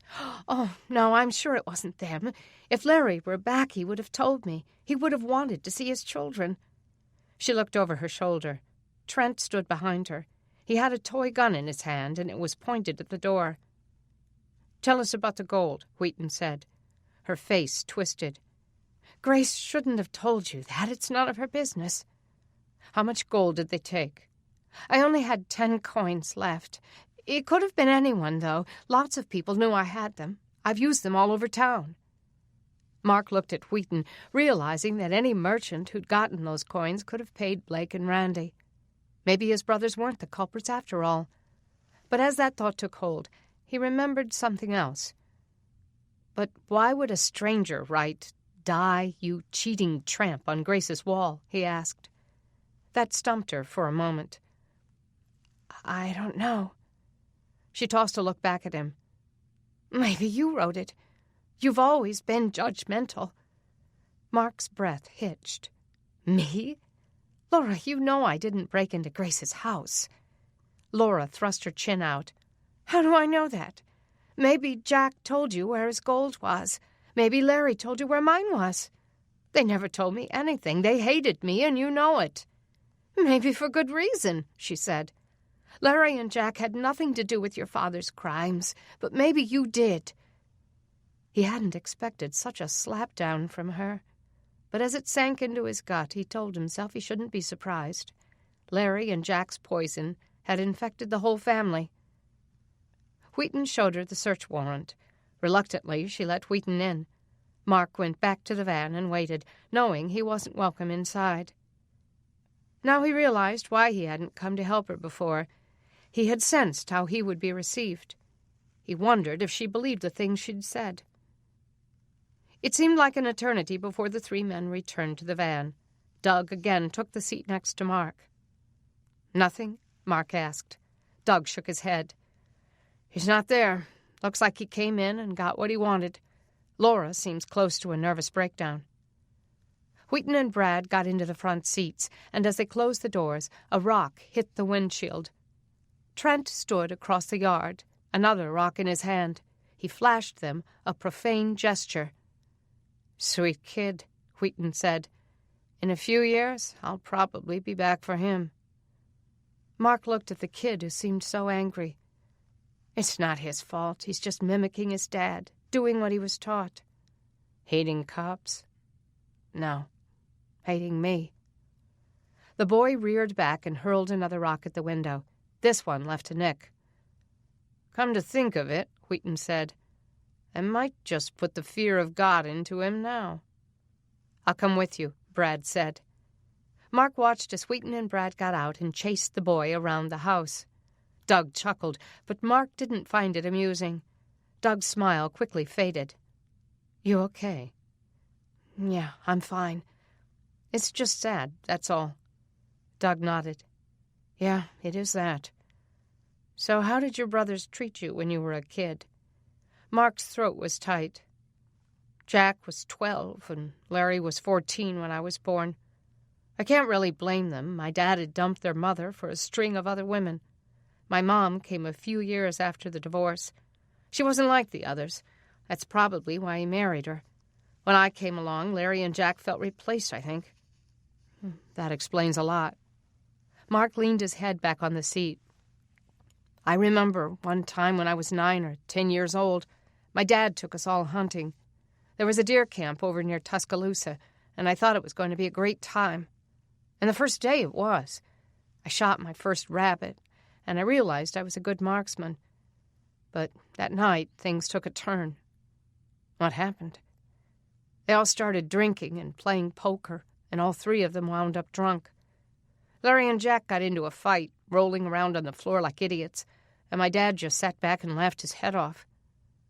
Then they turned on me, told me I had to be initiated into their hunting club, took me out and tied me to a tree in the middle of the woods, made me spend the night there." Doug gaped at him. "At 10 years old? Your dad didn't do anything?" "No, I think he was passed out drunk by the time they went back in. Next morning, I guess he realized what had happened because he came and found me and untied me. Told me I needed to be more of a man. I decided I wasn't going on any more hunting trips with them." Doug was silent for a moment. "So how did you learn to hunt so well?" Mark looked down at his cast and adjusted his sling. "There was this man who was my Sunday school teacher all through junior high. My best friend Jason's dad. He used to take me hunting with him. He led me to Christ and showed me there was a better way to live." "Thank God for him," Doug said. Mark couldn't believe he was telling Doug all these things. He'd never felt free enough to talk this way with anyone else. But Doug reminded him of Jason's dad. He knew Doug would understand and not see him as some kind of victim who'd never gotten over his past. He'd gotten over it long ago. He thought of all the times after that his dad tried to talk him into going hunting with them. He wondered if that camp still existed. Then a thought slammed him. "Oh, I can't believe it," he whispered, sitting straighter. "I never even thought of it. They're probably hiding there." Doug frowned. "Where? At the deer camp?" "Yes. I mean, think about it. It's out in the woods on a lake. They could hunt for food and get water, and no one would think to look for them there. They're close enough to make it home in a couple of hours if they want to, and then they could disappear again." Doug opened the van door to get Wheaton. "Do you remember the way to the deer camp?" he asked before he got out. Mark thought about that for a moment. "No, but my dad owned it. There's got to be a record of it somewhere in the house." Chapter 58. Mark found the directions to the deer camp tucked away in a folder in one of his dad's massive file cabinets. In the garage was a pegboard with a dozen keys. Mark took them all, hoping one would open the door. Then they armed themselves with AR-15s in addition to the .40 caliber Glocks the department had already issued, and drove as fast as the old van would carry them. On the way, Mark tried to work through what was likely to happen. It might come to a shootout, and he knew his siblings wouldn't hesitate to shoot their little brother. As they turned down the dirt road to the deer camp he hadn't seen in 12 years, he began to wonder if he could shoot them. He thought of all the times he'd looked up to them, even though they hated his guts, the times he'd sought their approval in spite of their treatment of him. Would he really be able to pull the trigger? He honestly didn't know. God, give me the strength to do what I have to do. He read out the directions. 4th dirt road after the radio tower. Go 5 miles down, then the 3rd dirt drive past the feed mill. I think we're close, he said, as they turned onto a gravel path. The camp is less than a mile from here. Leave the van here and we can go the rest of the way on foot so they won't hear us. Wheaton pulled the van over. The road from that point on seemed overgrown, but fresh bike tracks were imprinted in the dirt, along with wider tires. When they came to the little house on the lake, it was just as Mark remembered, only smaller and dirtier. Wood was chopped and piled beside the house in a loose mound. An axe blade was stuck in a stump where someone had recently left it. And off to the side of the yard was the bike trailer with big tires, just like his. The 4 of them stayed in the shelter of the trees, but made their way to the back of the house. Mark gripped his pistol in his sweaty hand as he moved. A dozen or so homemade rabbit cages, built with chicken wire and fencing pickets, stood 4 feet off the ground behind the house. "Your rabbits," Mark whispered. Doug nodded. "Looks like it." "No smoke coming out of the chimney," Wheaton said in a low voice. "If they were here, there'd probably be a fire. Spread out and go around the house. Look for bicycles, fresh footprints. Count the windows and doors and see if any are open. Meet me back here." They spread out. Mark kept to the back side of the house, staying in the trees as he counted the windows. None of them was open. His eyes raked over the landscape down to the lake with a small pier. What if Larry and Jack were in the woods, waiting to ambush them? He looked through the barren trees.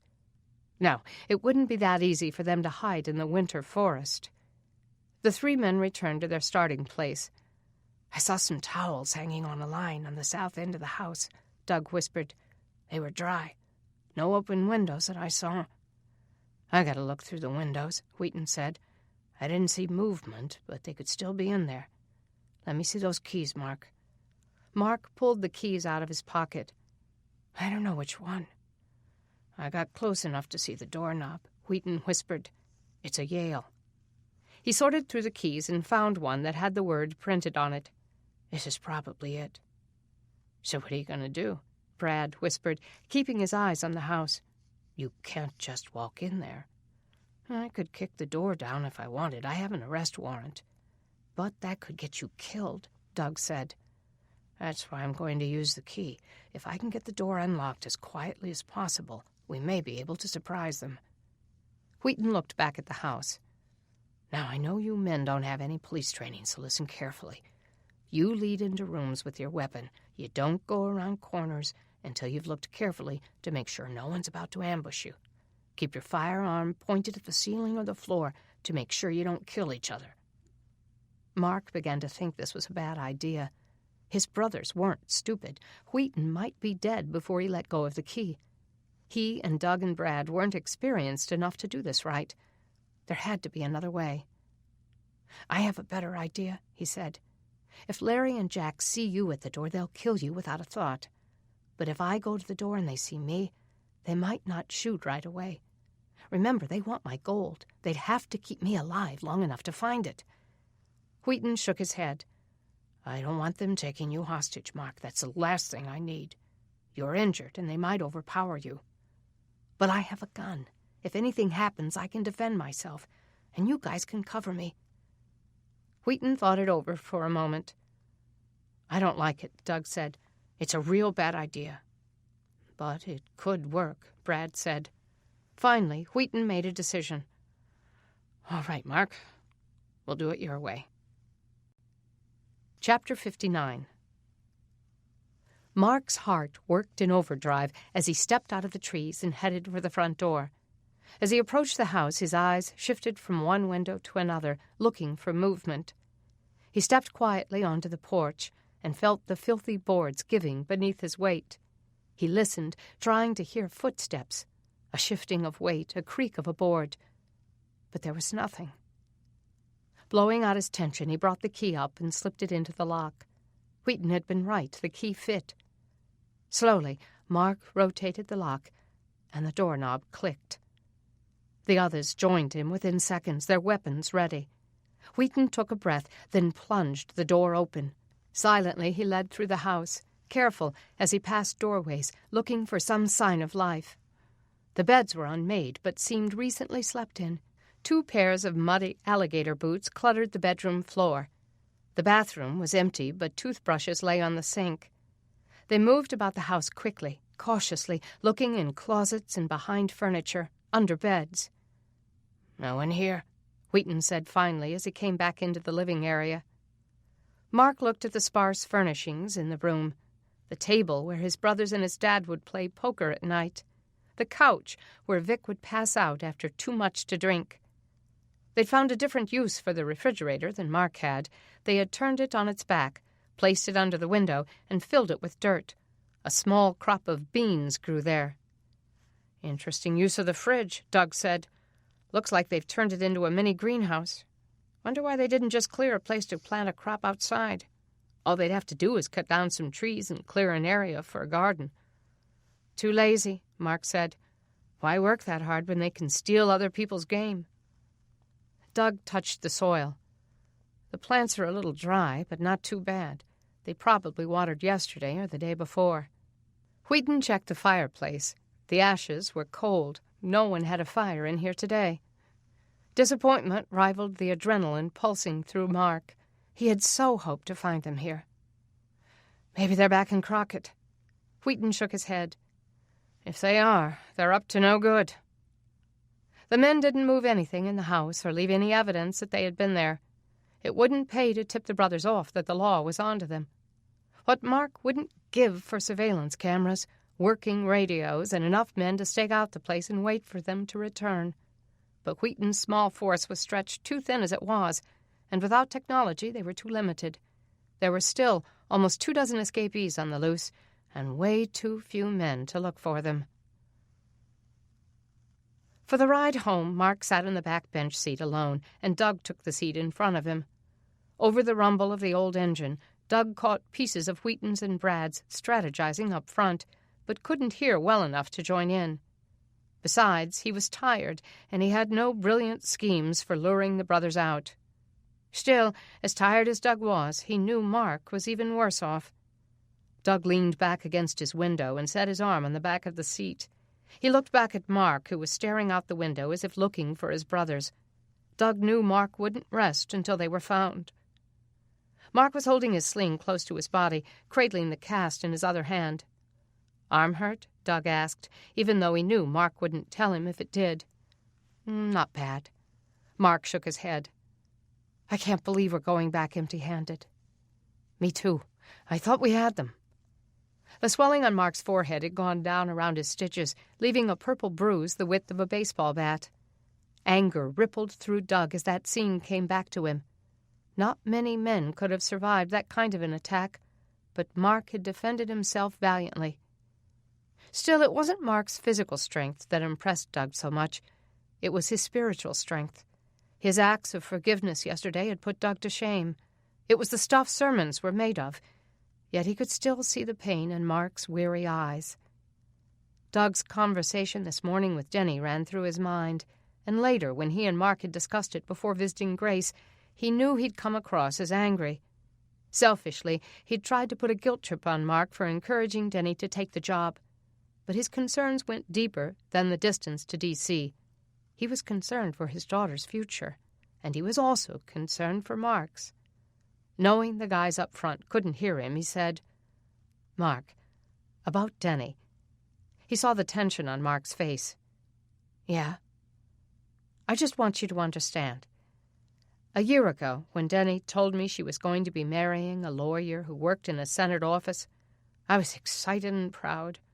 At first, I thought, great, she'll have a wonderful, prosperous, exciting life. I loved the whole idea of it. And then I met Craig." Mark couldn't help chuckling. He was a nice enough guy.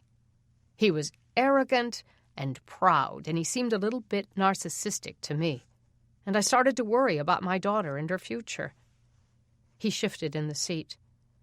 And then after the pulses, when he came here, I realized that if she married him, he would bring her nothing but misery. That's why I did everything I could to talk her out of going through with it. So did Kay. He had Mark's full attention now. The thing is, Denny was smart enough to see it too. And when she broke up with him at the train station that day, I realized that she had the guts and the maturity to do the right thing. She had changed, and a high life in Washington with Craig just wasn't what she really wanted. "How do you know?" Mark asked. "She's stuck here, really. There aren't that many options. Why should she hold back when her life's dream is being dangled in front of her? She says she doesn't want that anymore, but I find that hard to believe." He leaned his head back and raked his hair. "I don't want her to go, Doug. But who am I to stand in the way if this is a God-given opportunity?" Doug shook his head. "Opportunity for what? Mark, it's not just a question of being selfless and letting her fly. It's about letting her be lured into a life that will bring her heartache and emptiness." The moment the words were out, Doug knew he'd laid it on too thick. He sounded like a desperate father, afraid to let his daughter grow up. "I think you're selling Denny short," Mark said. "I think she's smarter than that." Mark's eyes grew shiny with unshed tears, and he rubbed his mouth. "She's going to follow God's guiding and do what he leads her to do, whether that's with me or someone better. I want her to have God's best for her life." "And so do I," Doug said. "But, Mark, I don't think there is anyone better." Mark looked jolted by the declaration. He blinked back the mist in his eyes and swallowed hard. "Wow, I appreciate that." "No, I appreciate it." Doug turned around in the seat to fully face him. His eyes were intense as he locked into Mark's gaze. "I might as well just lay this out on the table, Mark. You're the kind of man I want for my daughter. A man I would consider it an honor to call my son." Mark's pale eyes locked with his, and his forehead rippled as he let those words sink in. He opened his mouth to speak, but couldn't. Finally, he got the words out. "That means a lot to me." Doug smiled, reached back and gripped Mark's good arm, then turned back around in his seat. Chapter 60. "Oh, great," Wheaton muttered as they pulled into the parking lot at the sheriff's department. "Jimmy Scarborough, just what I need." Mark saw Jimmy sitting on the steps, and his heart went out to the kid. As they all got out of the van, Wheaton called out, "Jimmy, I told you not to come back here. Does your mother know where you are?" Jimmy got to his feet, ignoring the question. "I heard you arrested Dante Miller. I want to see him." Wheaton took in a deep breath, letting it out in a long sigh. "Jimmy, you know I'm not going to let you in that jail." "But why not? My dad is your boss. Those men in there are volunteers. They have no right to keep me out of my own father's station." Mark was glad the men holding down the fort had done their job, but he worried what it was doing to the boy. "How's your dad?" he asked. Jimmy turned his troubled, angry eyes to Mark. "I think he's going to live, but he's in a coma right now. They made him that way, with medication." "A medically induced coma?" Mark asked. "Did they say for how long?" "No, they don't tell me much." That was too bad. Details might be just what Jimmy needed. "Well, I'm sure Ralph's in good hands." Wheaton trudged up the steps to the front door. Jimmy's eyes followed him. "Deputy Wheaton, please let me come in. I don't want to do anything to him. I just want to see what he looks like." Wheaton turned back. "Why, Jimmy? How will that help you?" "I don't know." The corners of his mouth trembled. "But it will." Mark set his hand on Jimmy's shoulder. Knowing he was going out on a limb, he said, "I'll walk with him, Deputy." Jimmy's hopeful eyes looked up at Mark. "I'll go with them," Doug said. Wheaton stared at the boy, considering it for several seconds. Mark braced himself for Wheaton's answer. Finally, he said, "All right, Jimmy. You let Doug and Mark walk you in there." He looked up at the two of them. "You boys need to frisk him, make sure he isn't trying to pull some heroic stunt." Frisk me? Jimmy grunted. What do you think I'm going to do? The same thing you intended to do when you showed up at his apartment, Wheaton reminded him. Jimmy looked down. Okay, fine. Mark took him inside. In the kitchen, he and Doug searched him. He wasn't carrying anything. All right, we'll walk you in there, Mark said. He's in the back cell, alone. Jimmy's brows came together. The kid was nervous, despite how tough he tried to appear. Jimmy, Mark said, the reason I said I'd go with you is that I knew you'd handle this like a man, with dignity and integrity, like your dad would do. Do I have your word that you'll do that? Jimmy stood straighter, and his expression took on a new resolve. I will. Mark nodded at Doug, and they escorted Jimmy in. They walked past the men from Oak Hollow, past Blake and Randy, past the escapees who'd been brought in. Jimmy's eyes locked on the cell at the back of the room. Treehouse was on the floor doing push-ups, his arms bulging as he came down and up, down and up. He looked up and chuckled as the trio walked toward him. They putting you in here with me, white boy? Mark didn't answer. That's right. You working for the other side now. You watch your back now, you hear? Or you might wind up like the sheriff and his deputies. Mark didn't take the bait. He felt Jimmy's shoulders going rigid, felt the tremor of the boy's rage. Dante Miller, I want you to meet Jimmy Scarborough, Mark said. Scarborough? Treehouse seemed amused. Stepping toward the bars, he said, The sheriff's boy, huh? His face grew serious, and he took hold of the bars and pressed his face between them. What you doing here? Jimmy took a step toward him and spoke through his teeth. I wanted to see you in a cold jail cell, locked up tight where you'd never get out. Suddenly, Treehouse spat. A wad of phlegm hit Jimmy in the face. The boy snapped and lunged forward, looking like he could strangle Treehouse with his bare hands or die trying. Jimmy, don't! Doug wrestled him back. The boy kept fighting to get away, but Doug pulled him back to the door. Mark turned back to Treehouse. You're a real class act. Another wad of spit came flying at Mark, but it only hit the floor. Slowly, Mark turned and went back out. Jimmy was still raging. See there, Wheaton said. I told you that was a bad idea. Jimmy kicked a chair and sent it rolling across the room. It crashed into a metal desk. Turning to Mark, he shouted, Why'd you have to clean out those cells? Mark knew Jimmy would never understand. Because it was the right thing to do. He doesn't deserve the right thing, Mark sighed.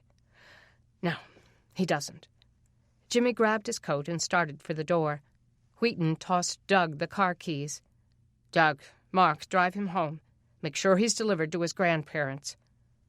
Mark hurried out and caught the boy before he could get on his bike. Jimmy, wait. We're taking you home. Get in. Frustrated, Jimmy got off his bike. Doug picked it up and put it into the back of the van. Jimmy just stood there, refusing to move. Jimmy, I know how you feel, Mark said. You keep saying that, but you don't. If you did, you wouldn't have cleaned out those cells. Mark bent to look into his face. Jimmy, yesterday, when they brought those men in who did this to me, I had the same feelings you're having right now. I felt like killing somebody. But God showed me that cleaning those toilets was a way of separating myself from the men who beat innocent people with baseball bats or spit in the face of grieving sons. Jimmy fought back his tears. You have to take the high road, Jimmy.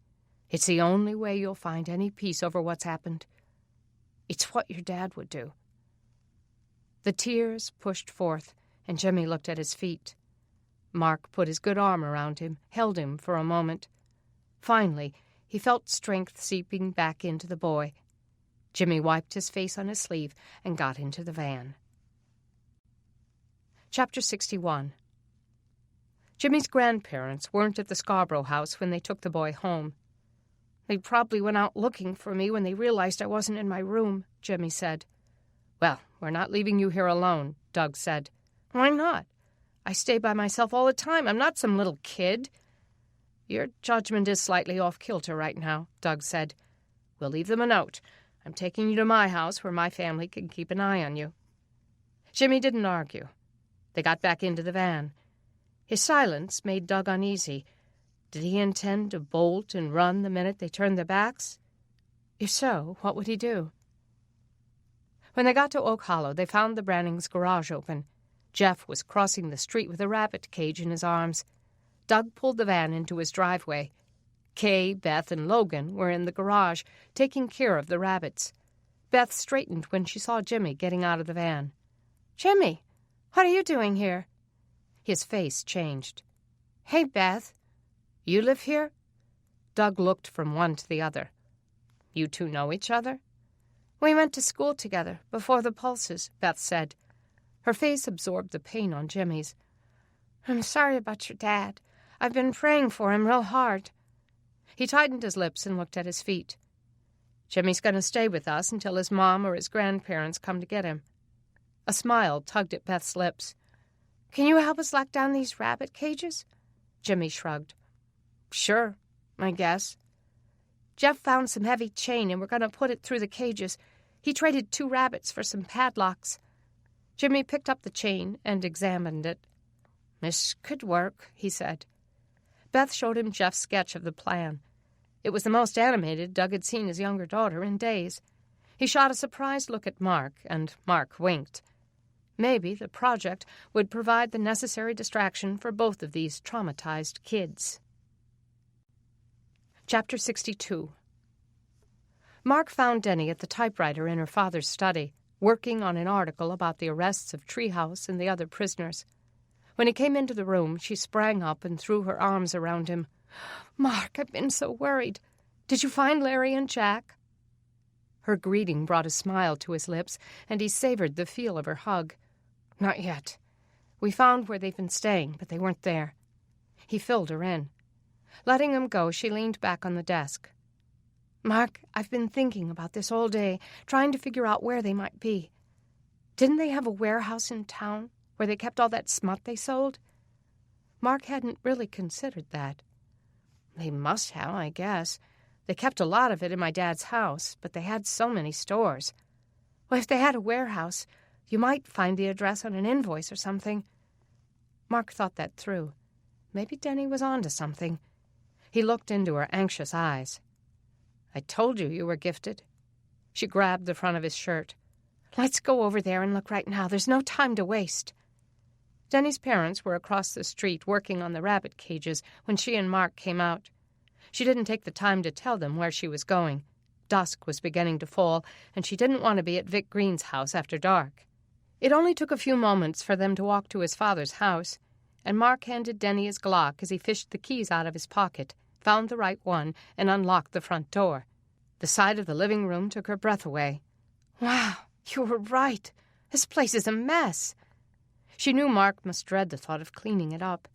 Maybe when Larry and Jack were safely behind bars, she and her mom could come in here and put it back together so he wouldn't have to.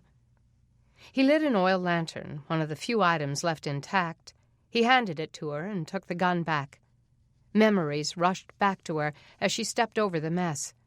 She had made friends with Vic for his swimming pool when water was so scarce, putting her life in the hands of a killer so she could wash her hair.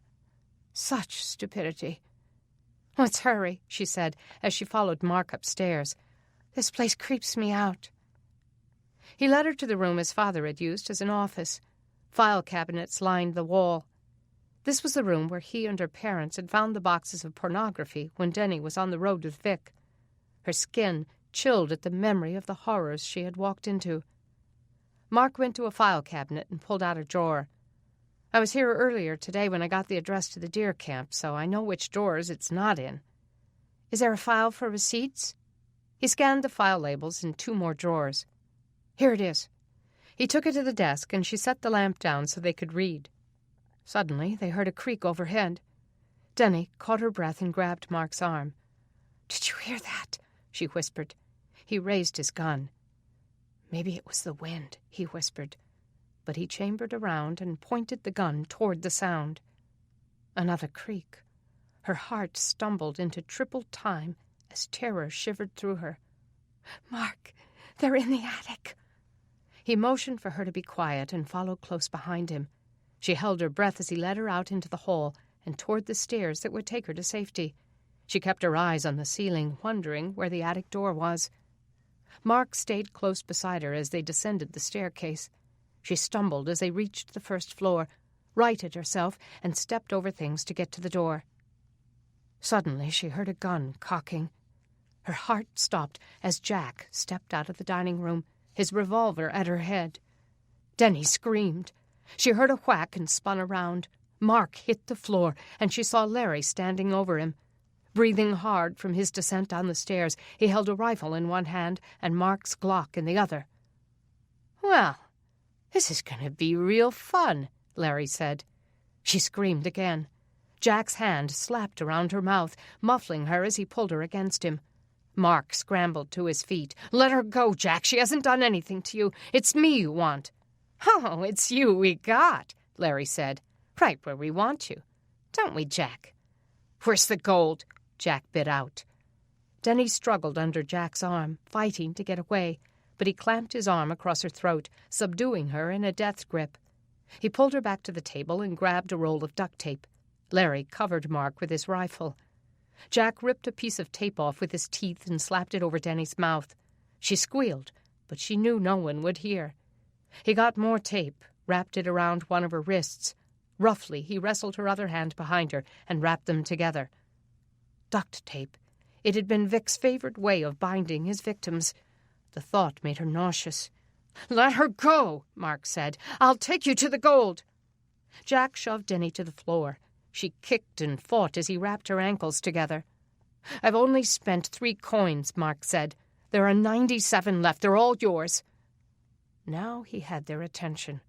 "Where is it?" Larry asked. "It's not here." Sweat dripped into his eyes. "Let her go and I'll take you to it." Jack laughed. "You've got it backwards, little bro. I'll stay here with your hot little girlfriend. You take Larry to the gold, and when we have it in our hands, we let her go. You pull any tricks, and we kill her." "We've got nothing to lose," Larry bit out. "We're already wanted for murder. We've lost our wives and our children, our homes and our inheritance." Denny got her feet under her and started to rise, but Jack's gun came back to her head. Squeezing her eyes shut, she waited for him to pull the trigger. "It's not far," Mark said. "It's hidden in a tree in the woods near my house." "A tree?" Larry almost spat the word. "Who do you think you're dealing with?" Denny opened her eyes again and saw the front door. If she could just get to that door, open it, squeal with all her might. "I'm telling the truth." Mark's voice wobbled. "You know I don't have it at either one of these houses because you tore them both apart looking for it. Where else could I have it? I'll take you to it, but you both come with me. Once you have it in your hands, you can take off from there." Denny had gotten to her knees. Jack grabbed her by the neck, jerked her to her feet, and pressed the revolver up to her ear. Her mind raced for an escape. "God, please." Cursing, Jack said, "You're not calling the shots, Mark. We're in charge here. Larry'll go with you, and I'll stay with her." Denny met Mark's eyes. She had never seen such fear. The terror was for her, she knew, as if he knew in his heart that he had set her up for murder. But she nodded her head, telling him to go. She had no idea what Jack might do to her while Mark was gone, but this was at least a way of buying time. Maybe someone would see him on the way. Maybe her father would come looking for them. Maybe she could figure out a way to turn the tables. She couldn't communicate all that to Mark, but he nodded as if he understood. "I'll hurry," his intense eyes seemed to say. Jack laughed and buried his face in her hair, nuzzling against her neck. She shrank from his touch. She would kill him if she could, she realized. She had fought his murderous father, and she could fight him. "Forget it," Mark said. "I'm not going unless she comes too."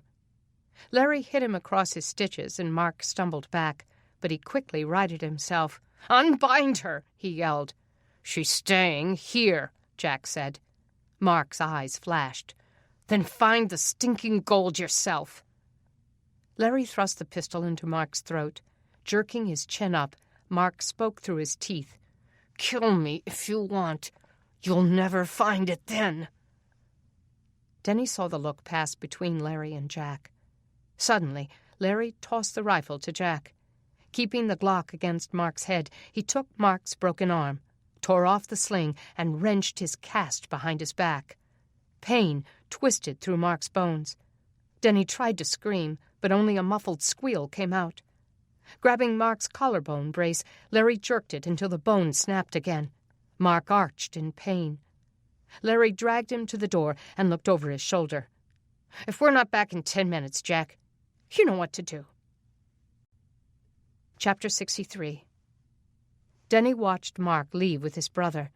She turned back to Jack, raising her chin and trying to look stronger than she was. It was a mistake, because he saw it as a challenge. Hanging the rifle from its sling, he shoved his revolver against her neck. "What's the matter, darling?" She pressed her head back against the wall. "I've known since the first day you came to this house to swim in my dad's pool that you were salivating for me." She grunted out her protest and shook her head hard. She'd been stupid then, but not that stupid. "Remember when my little wife Grace was so jealous of you and your friend?" He came closer to her, touched the inside collar of her shirt. Twisting away from him, she threw herself on the floor, breaking his hold on her. Pushing with her knees, she tried to crawl to the door. Jack was on her in an instant, picking her up by her waist and carrying her up the stairs. You're feisty, aren't you, baby? My dad had good taste." She kicked and bucked her head, trying to make him drop her. He got to the top of the stairs and tripped over some books on the floor. She fell out of his grip again and rolled to her back. "Want to play rough?" he said through his teeth as he grabbed her again. She squealed and flailed and fought, but she didn't know how long she could hold him off. Chapter 64. Struggling with the pain firing through him, Mark led Larry through the trees as fast as he could. The sooner he could get to the gold, the sooner he could get back to Denny. Ever aware of the gun at his back, Mark prayed as he ran. "God, please protect her." He saw the stump up ahead. "There it is," he said, slowing down. He reached it and started pulling out the leaves with his good hand. Larry was out of breath. "You've got to be kidding. Are you setting me up?" Mark reached inside for the metal box. He tried to pull it out, but it was heavy, and agony shot spears through his broken bones. "Hold it." Larry cocked his pistol. "You got a gun in there? You trying to put one over on me?" Mark raised his good arm and took a step back. "Open it yourself if you want. It's full of gold." Larry moved closer, keeping the gun on Mark, and opened the box. There they were, all 97 coins. Larry's eyes rounded lustfully as he took in the sight. He grabbed some of them, let them fall through his fingers. Perspiration rolled down his temples as he started filling his coat and pants pockets with the coins. Mark knew his brother had no reason to keep him alive now. Taking advantage of Larry's distraction, he took off running, each footstep jolting his fractured bones. He heard Larry drop the toolbox, footsteps pounding the earth behind him. Mark didn't look back. He kept running, moving from left to right through the trees, knowing that Larry could kill him at any moment before he could get back to the house and save Denny from Jack. Chapter 65. Denny pushed with her feet, backing into the office, sliding across the carpet until she reached the wall with a window. She struggled to get to her feet, but Jack grabbed them out from under her, knocking her to her back. She kicked him in the mouth. He stumbled back, bumping into the desk. The oil lamp she'd left there tumbled onto the floor. Flames spilled across the carpet. But in his rage he didn't see them. He swung and slapped her, knocking her head back against the wall. She kicked him again, but he grabbed her feet and dragged her toward the door. She twisted helplessly, looking up at the window through which she could call for help if she could just get it open. Smoke began to fill the room, and suddenly Jack let her go. She looked back and saw that he was stamping out the flames that had now crossed the doorway. The fire spread as if it had life, ravenously devouring the carpet, creeping toward her. She slid to the side, away from the window as the flames grew taller, licking up the walls. Chapter 66. Larry was right on his heels as Mark made his way back to his father's house. As he ran, he expected Larry to fire, but his brother must have been leery of drawing attention. Bent on reaching Denny first, Mark crossed the yard and burst in through the back door. Smoke filled the house, and Mark saw flames devouring the staircase. "Denny!" he screamed. He saw Jack stomping through the flames upstairs, scaling the banister, leaping to the first floor. As he hit the ground, his revolver went off. Time seemed to slow into still pictures. Jack's gun recoiling, the bullet tearing through Mark's flesh, wrenching, agonizing, exploding pain doubling him in two, throwing him back into the glass door. Glass shattering, flames reaching. Jack got to his feet, and Larry kicked Mark out of the doorway, opening the door, running. Mark struggled to sit up. Blood seeped into his shirt, and he pressed his hand against the wound in his gut. Fire. Denny. He heard her squealing at the top of the stairs. He got to his feet, stumbled through the flames. The fire was spreading across the carpet, ripping up the walls, spreading to the curtains. He couldn't breathe. His hand was wet with blood, his shirt soaked. His mind raced. God, save us. He jerked a curtain off a wall that hadn't yet been hit by the fire and used it to try to smother the flames on the stairs as he made his way up. He felt the flames licking at his skin, singeing the hair on his arms, licking up the denim of his jeans. Dizziness hit him as he reached the top of the stairs. Pressing a hand against his wound, he tried to go on. Gasping for breath, he fought the flames. There was a fire extinguisher somewhere. He had seen it on the floor in one of the rooms, pulled out with everything else. Where had it been? The bathroom.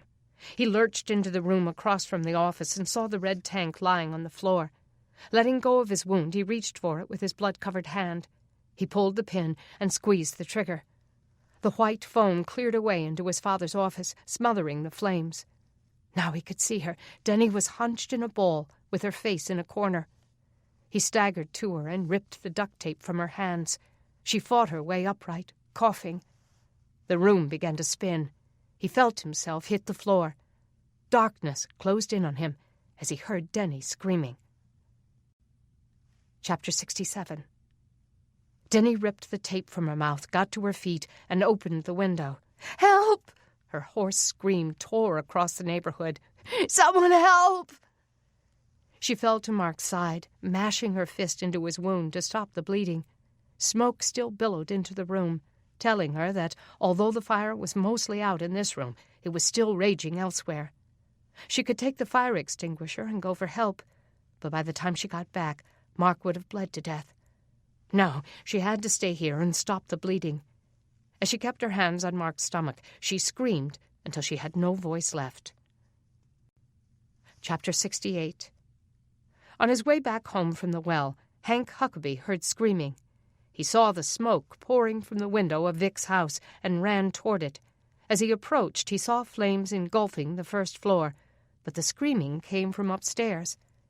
He dragged his garbage can full of well water into the house and used it to extinguish some of the flames.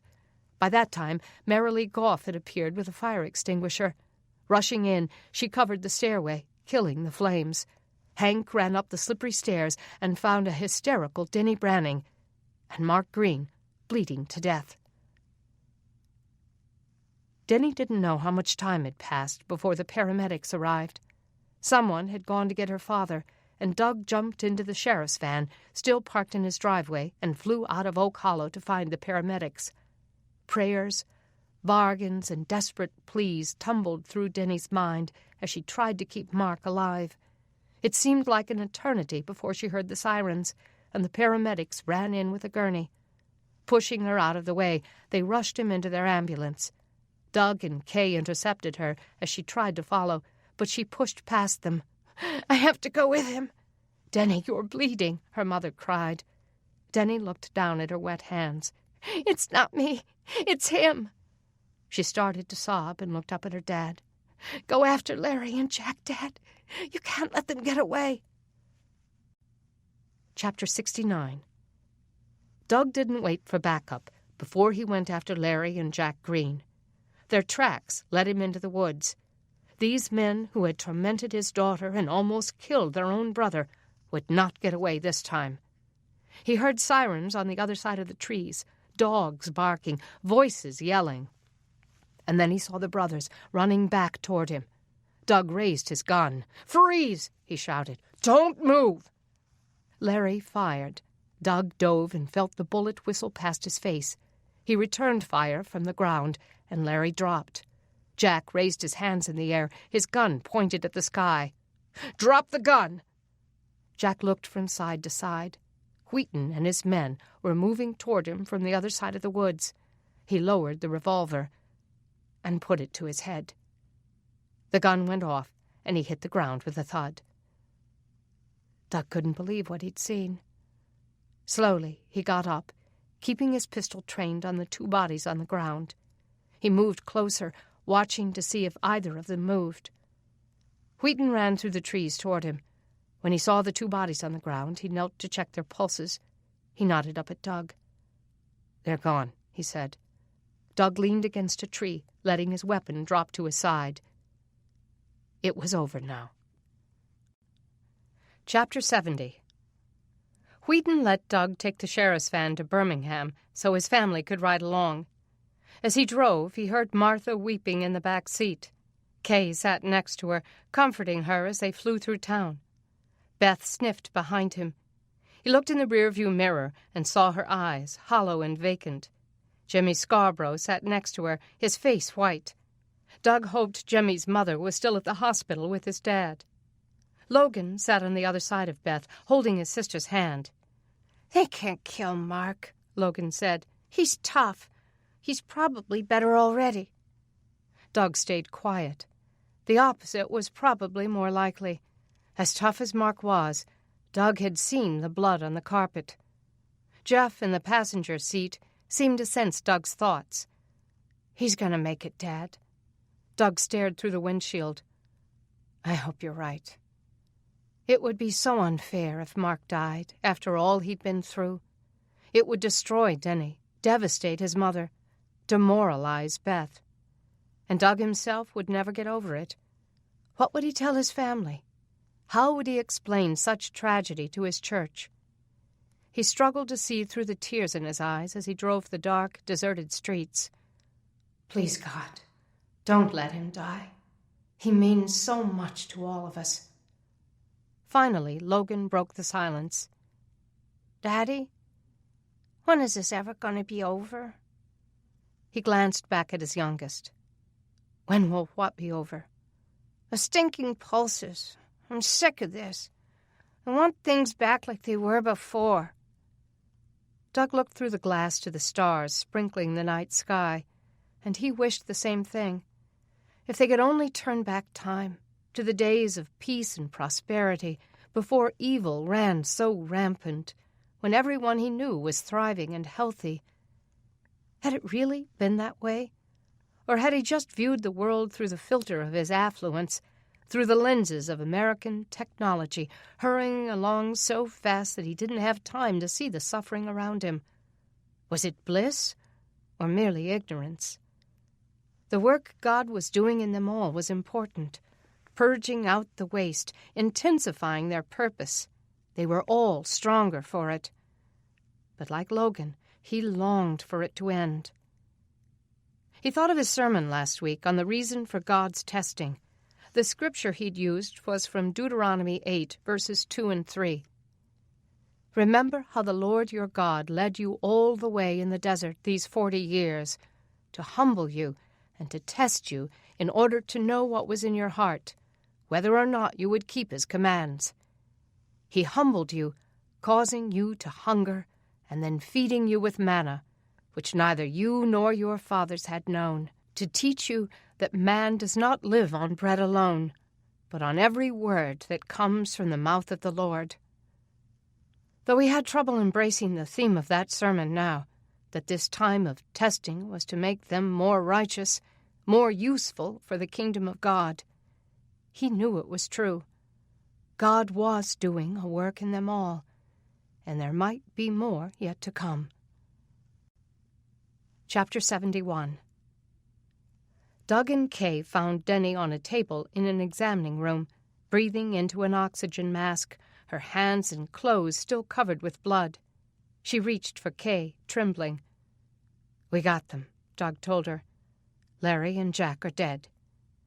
Her forehead wrinkled as she stared into her father's eyes. "Are you sure?" "Absolutely. They won't cause any more trouble for Mark." She squeezed her eyes shut, and tears rolled down her face. "The doctors took him as soon as we got here. I don't know if he was dead or alive." "Oh, honey, he's alive," Doug said. "They have him in surgery. They took his mother back when we came in." Denny opened her eyes and pulled off the mask. Tears streaked through the soot on her face. "They can save him, can't they? They saved Zach and Sheriff Scarborough." "I hope so, sweetheart." "He was bleeding so much, but he came up the stairs and saved me." Kay got a paper towel and some alcohol and began to wipe the blood off Denny's hands. "If we had some water, we could get you cleaned up, but this'll have to do for now." She scrubbed hard, rubbing off every spot. "Rubbing alcohol is good for so many things," Kay said. "Did you know you can wash mirrors with it? Or is that hydrogen peroxide? I always get the two mixed up. I never have tried it because there's never much of either one around, but I think I heard Martha Stewart say once—" Denny took her mother's hand, stopping her chatter. Kay turned her distraught face up to her. "Mom, I can clean myself up," Denny whispered. Kay's face twisted and her lips stretched tight. Let me." Denny gave in and let her mother clean her up, weeping quietly over her daughter's hands. As Kay scrubbed, Denny closed her eyes and sent her silent, anguished pleas up to her sovereign God. She remembered all Mark had done to honor Christ, the truths he had taught her about forgiveness and integrity, the selflessness he wore like a clean white cloak. There was so much pain in his life, so much abandonment, betrayal, abuse, but he had overcome it. The world needed him. She needed him. "I'll do anything you want if you save him," she told the Lord. "I'll be a missionary. Go to Africa or Washington, if you say. Whatever you want, Lord, I'll do it." "Denny Branning?" Denny opened her eyes. A doctor in scrubs with his surgical mask pulled under his chin stepped inside. "Yes?" "Mark Green's mother asked me to let you know that he made it through surgery. He's very lucky. The bullet missed all of his major organs." Denny came off the table and into her mother's arms. Her dad caught her and swung her around. Letting him go, she threw herself at the doctor. He laughed and stepped back to keep her from knocking him over. "He's lost a lot of blood," he said. "We're giving him a transfusion as we speak. If any of you are O positive, you could help us out with that. Our blood supplies are dangerously low." Relieved that hers would help, she followed him out of the room, weeping with gratitude as she went. Chapter 72. The flames were licking higher, wider, destroying, devastating. Denny's face loomed in terror within the flames. White foam rained down on her, but it didn't extinguish anything. Instead, it ignited, consuming her. Mark heard her screams echoing in his ears. Larry and Jack laughing, his father's cold, sharp voice. "It's time you were a man." Treehouse emerged through the flames, spitting. Satan roams around like a roaring lion. "You are precious in my sight. You are honored, and I love you." And then he heard Denny's voice, soft and steady. "And my mouth offers praises with joyful lips." She was reading Psalm 63. The flames died away, and he felt cool air on his face, comfort in his spirit. "For you have been my help," she read, "and in the shadow of your wings I sing for joy. Your right hand upholds me." He forced his eyes to open. "Mark, can you hear me?" He saw the blur of Denny over him, her eyes round and anxious, alive, beautiful. Life came into soft focus. "Hey," he whispered. Her voice was hoarse, raspy. "They're dead, Mark. Larry and Jack are gone." His brother's dead. Loss clouded his thoughts, but relief was fast in its wake. "You saved me," she whispered. He reached up to her. His arm felt heavy, clumsy, but he touched her face, felt the satin skin, her lips against his fingers. She took his hand, pressed a kiss on his palm. "I love you, Mark," she said. "I love you too." The words drifted deep into his spirit, settling things in his heart. She laid her head against his chest. "I feel so safe with you." Her words banished the lingering feelings of loss, illuminated what was gained, framed the miracle. As he held her and stroked her hair, he knew the strength that came from weakness, the courage that came from fear, the faith that came from doubt. God had come through, and in the shadow of his wings, Mark could sing for joy. Afterward. Sometimes I don't feel fearfully and wonderfully made. There are days when I feel like a disappointment to God, a frustration, a prodigal that he'd rather not see come home. Those are bad days, and I admit I fall prey to them way too often. Tonight at church I watched a sculptor take a lump of clay and sculpt it lovingly and skillfully into an image of Jesus. I knew going in what she was going to do, yet when his features emerged, I found myself moved to tears. Delight filled my heart as I thought, I know him. I recognize those features. As I watched her work, I felt God whispering into my spirit, "This is how I made you. You were a lump of unformed substance. I sculpted your face out of clay, my fingers forming your cheekbones, your nose, the shape of your eyes. And when your face emerged, I smiled, because I already knew you. I delighted in you, because I created you so carefully." In Psalm 139, David said, "My frame was not hidden from you when I was made in the secret place. When I was woven together in the depths of the earth, your eyes saw my unformed body. All the days ordained for me were written in your book before one of them came to be." When I think of my life as a book that has already been written, I'm even more moved. It makes me wonder how I can ever despair or question God, how I can ever lose my trust that He will answer my prayers, how I can ever fear or worry. If God knows me by name, if He knows me by touch, if He knows the number of days ordained for me on this earth, if He wrote the book of my life and knows what will happen on all future pages, if He can see around corners and over hills and knows what's coming, what is there ever to fear? Yet I do sometimes, and He knows it. I fear and worry and cry out and question, and He understands because He knit my personality in just this way. He gave me a questioning mind, an emotional heart, a cautious spirit, and He's not finished with me yet. He's still sculpting, still editing, still knitting. And when I let Him mold me in that special way, when I succumb to His loving, skillful, strong, and sometimes harsh fingers, I become more like His image. I begin to take on the features of my Creator, the one who knows me by name, the one who took on human flesh because something had to be done about my sins. Someone's blood had to be shed. Someone had to die. I was that precious to Him. And so are you. God knows when you sit and when you rise. He perceives your thoughts from afar. He discerns your going out and your lying down.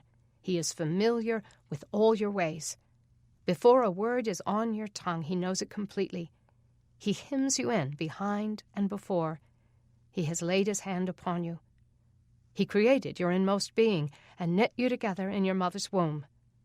We, you and I, are fearfully and wonderfully made. His works are wonderful. Psalm 139, 1 through 5, 13 through 14. No mistakes, no regrets, no surprises. I think He wanted me to tell you that today. Terri Blackstock. You've been listening to True Light by Terri Blackstock, read by Susie Breck, produced by Jeff Bowden for Zondervan New Media, directed by Ruth Bloomquist, recording, mixing, and CD mastering by Brad Hill at Zondervan Studios, Grand Rapids, Michigan. Recording copyright 2007 by Zondervan. This production contains the complete text of True Light, copyright 2007 by Terri Blackstock. All rights reserved. Unauthorized duplication is prohibited by law. This Zondervan audio production is also available in a printed book edition at your local bookstore. For a complete listing of all Zondervan audio productions, visit zondervan.fm. This Zondervan audio production is for your personal learning and enjoyment. You may play up to 5 minutes of the production for an audience in non-commercial settings, as long as you include with it the title, subtitle, author, publisher, and website address www.zondervan.fm. Any other reproduction, streaming, downloading, broadcasting, or copying requires written permission. Address all inquiries to zpermissions@zondervan.com.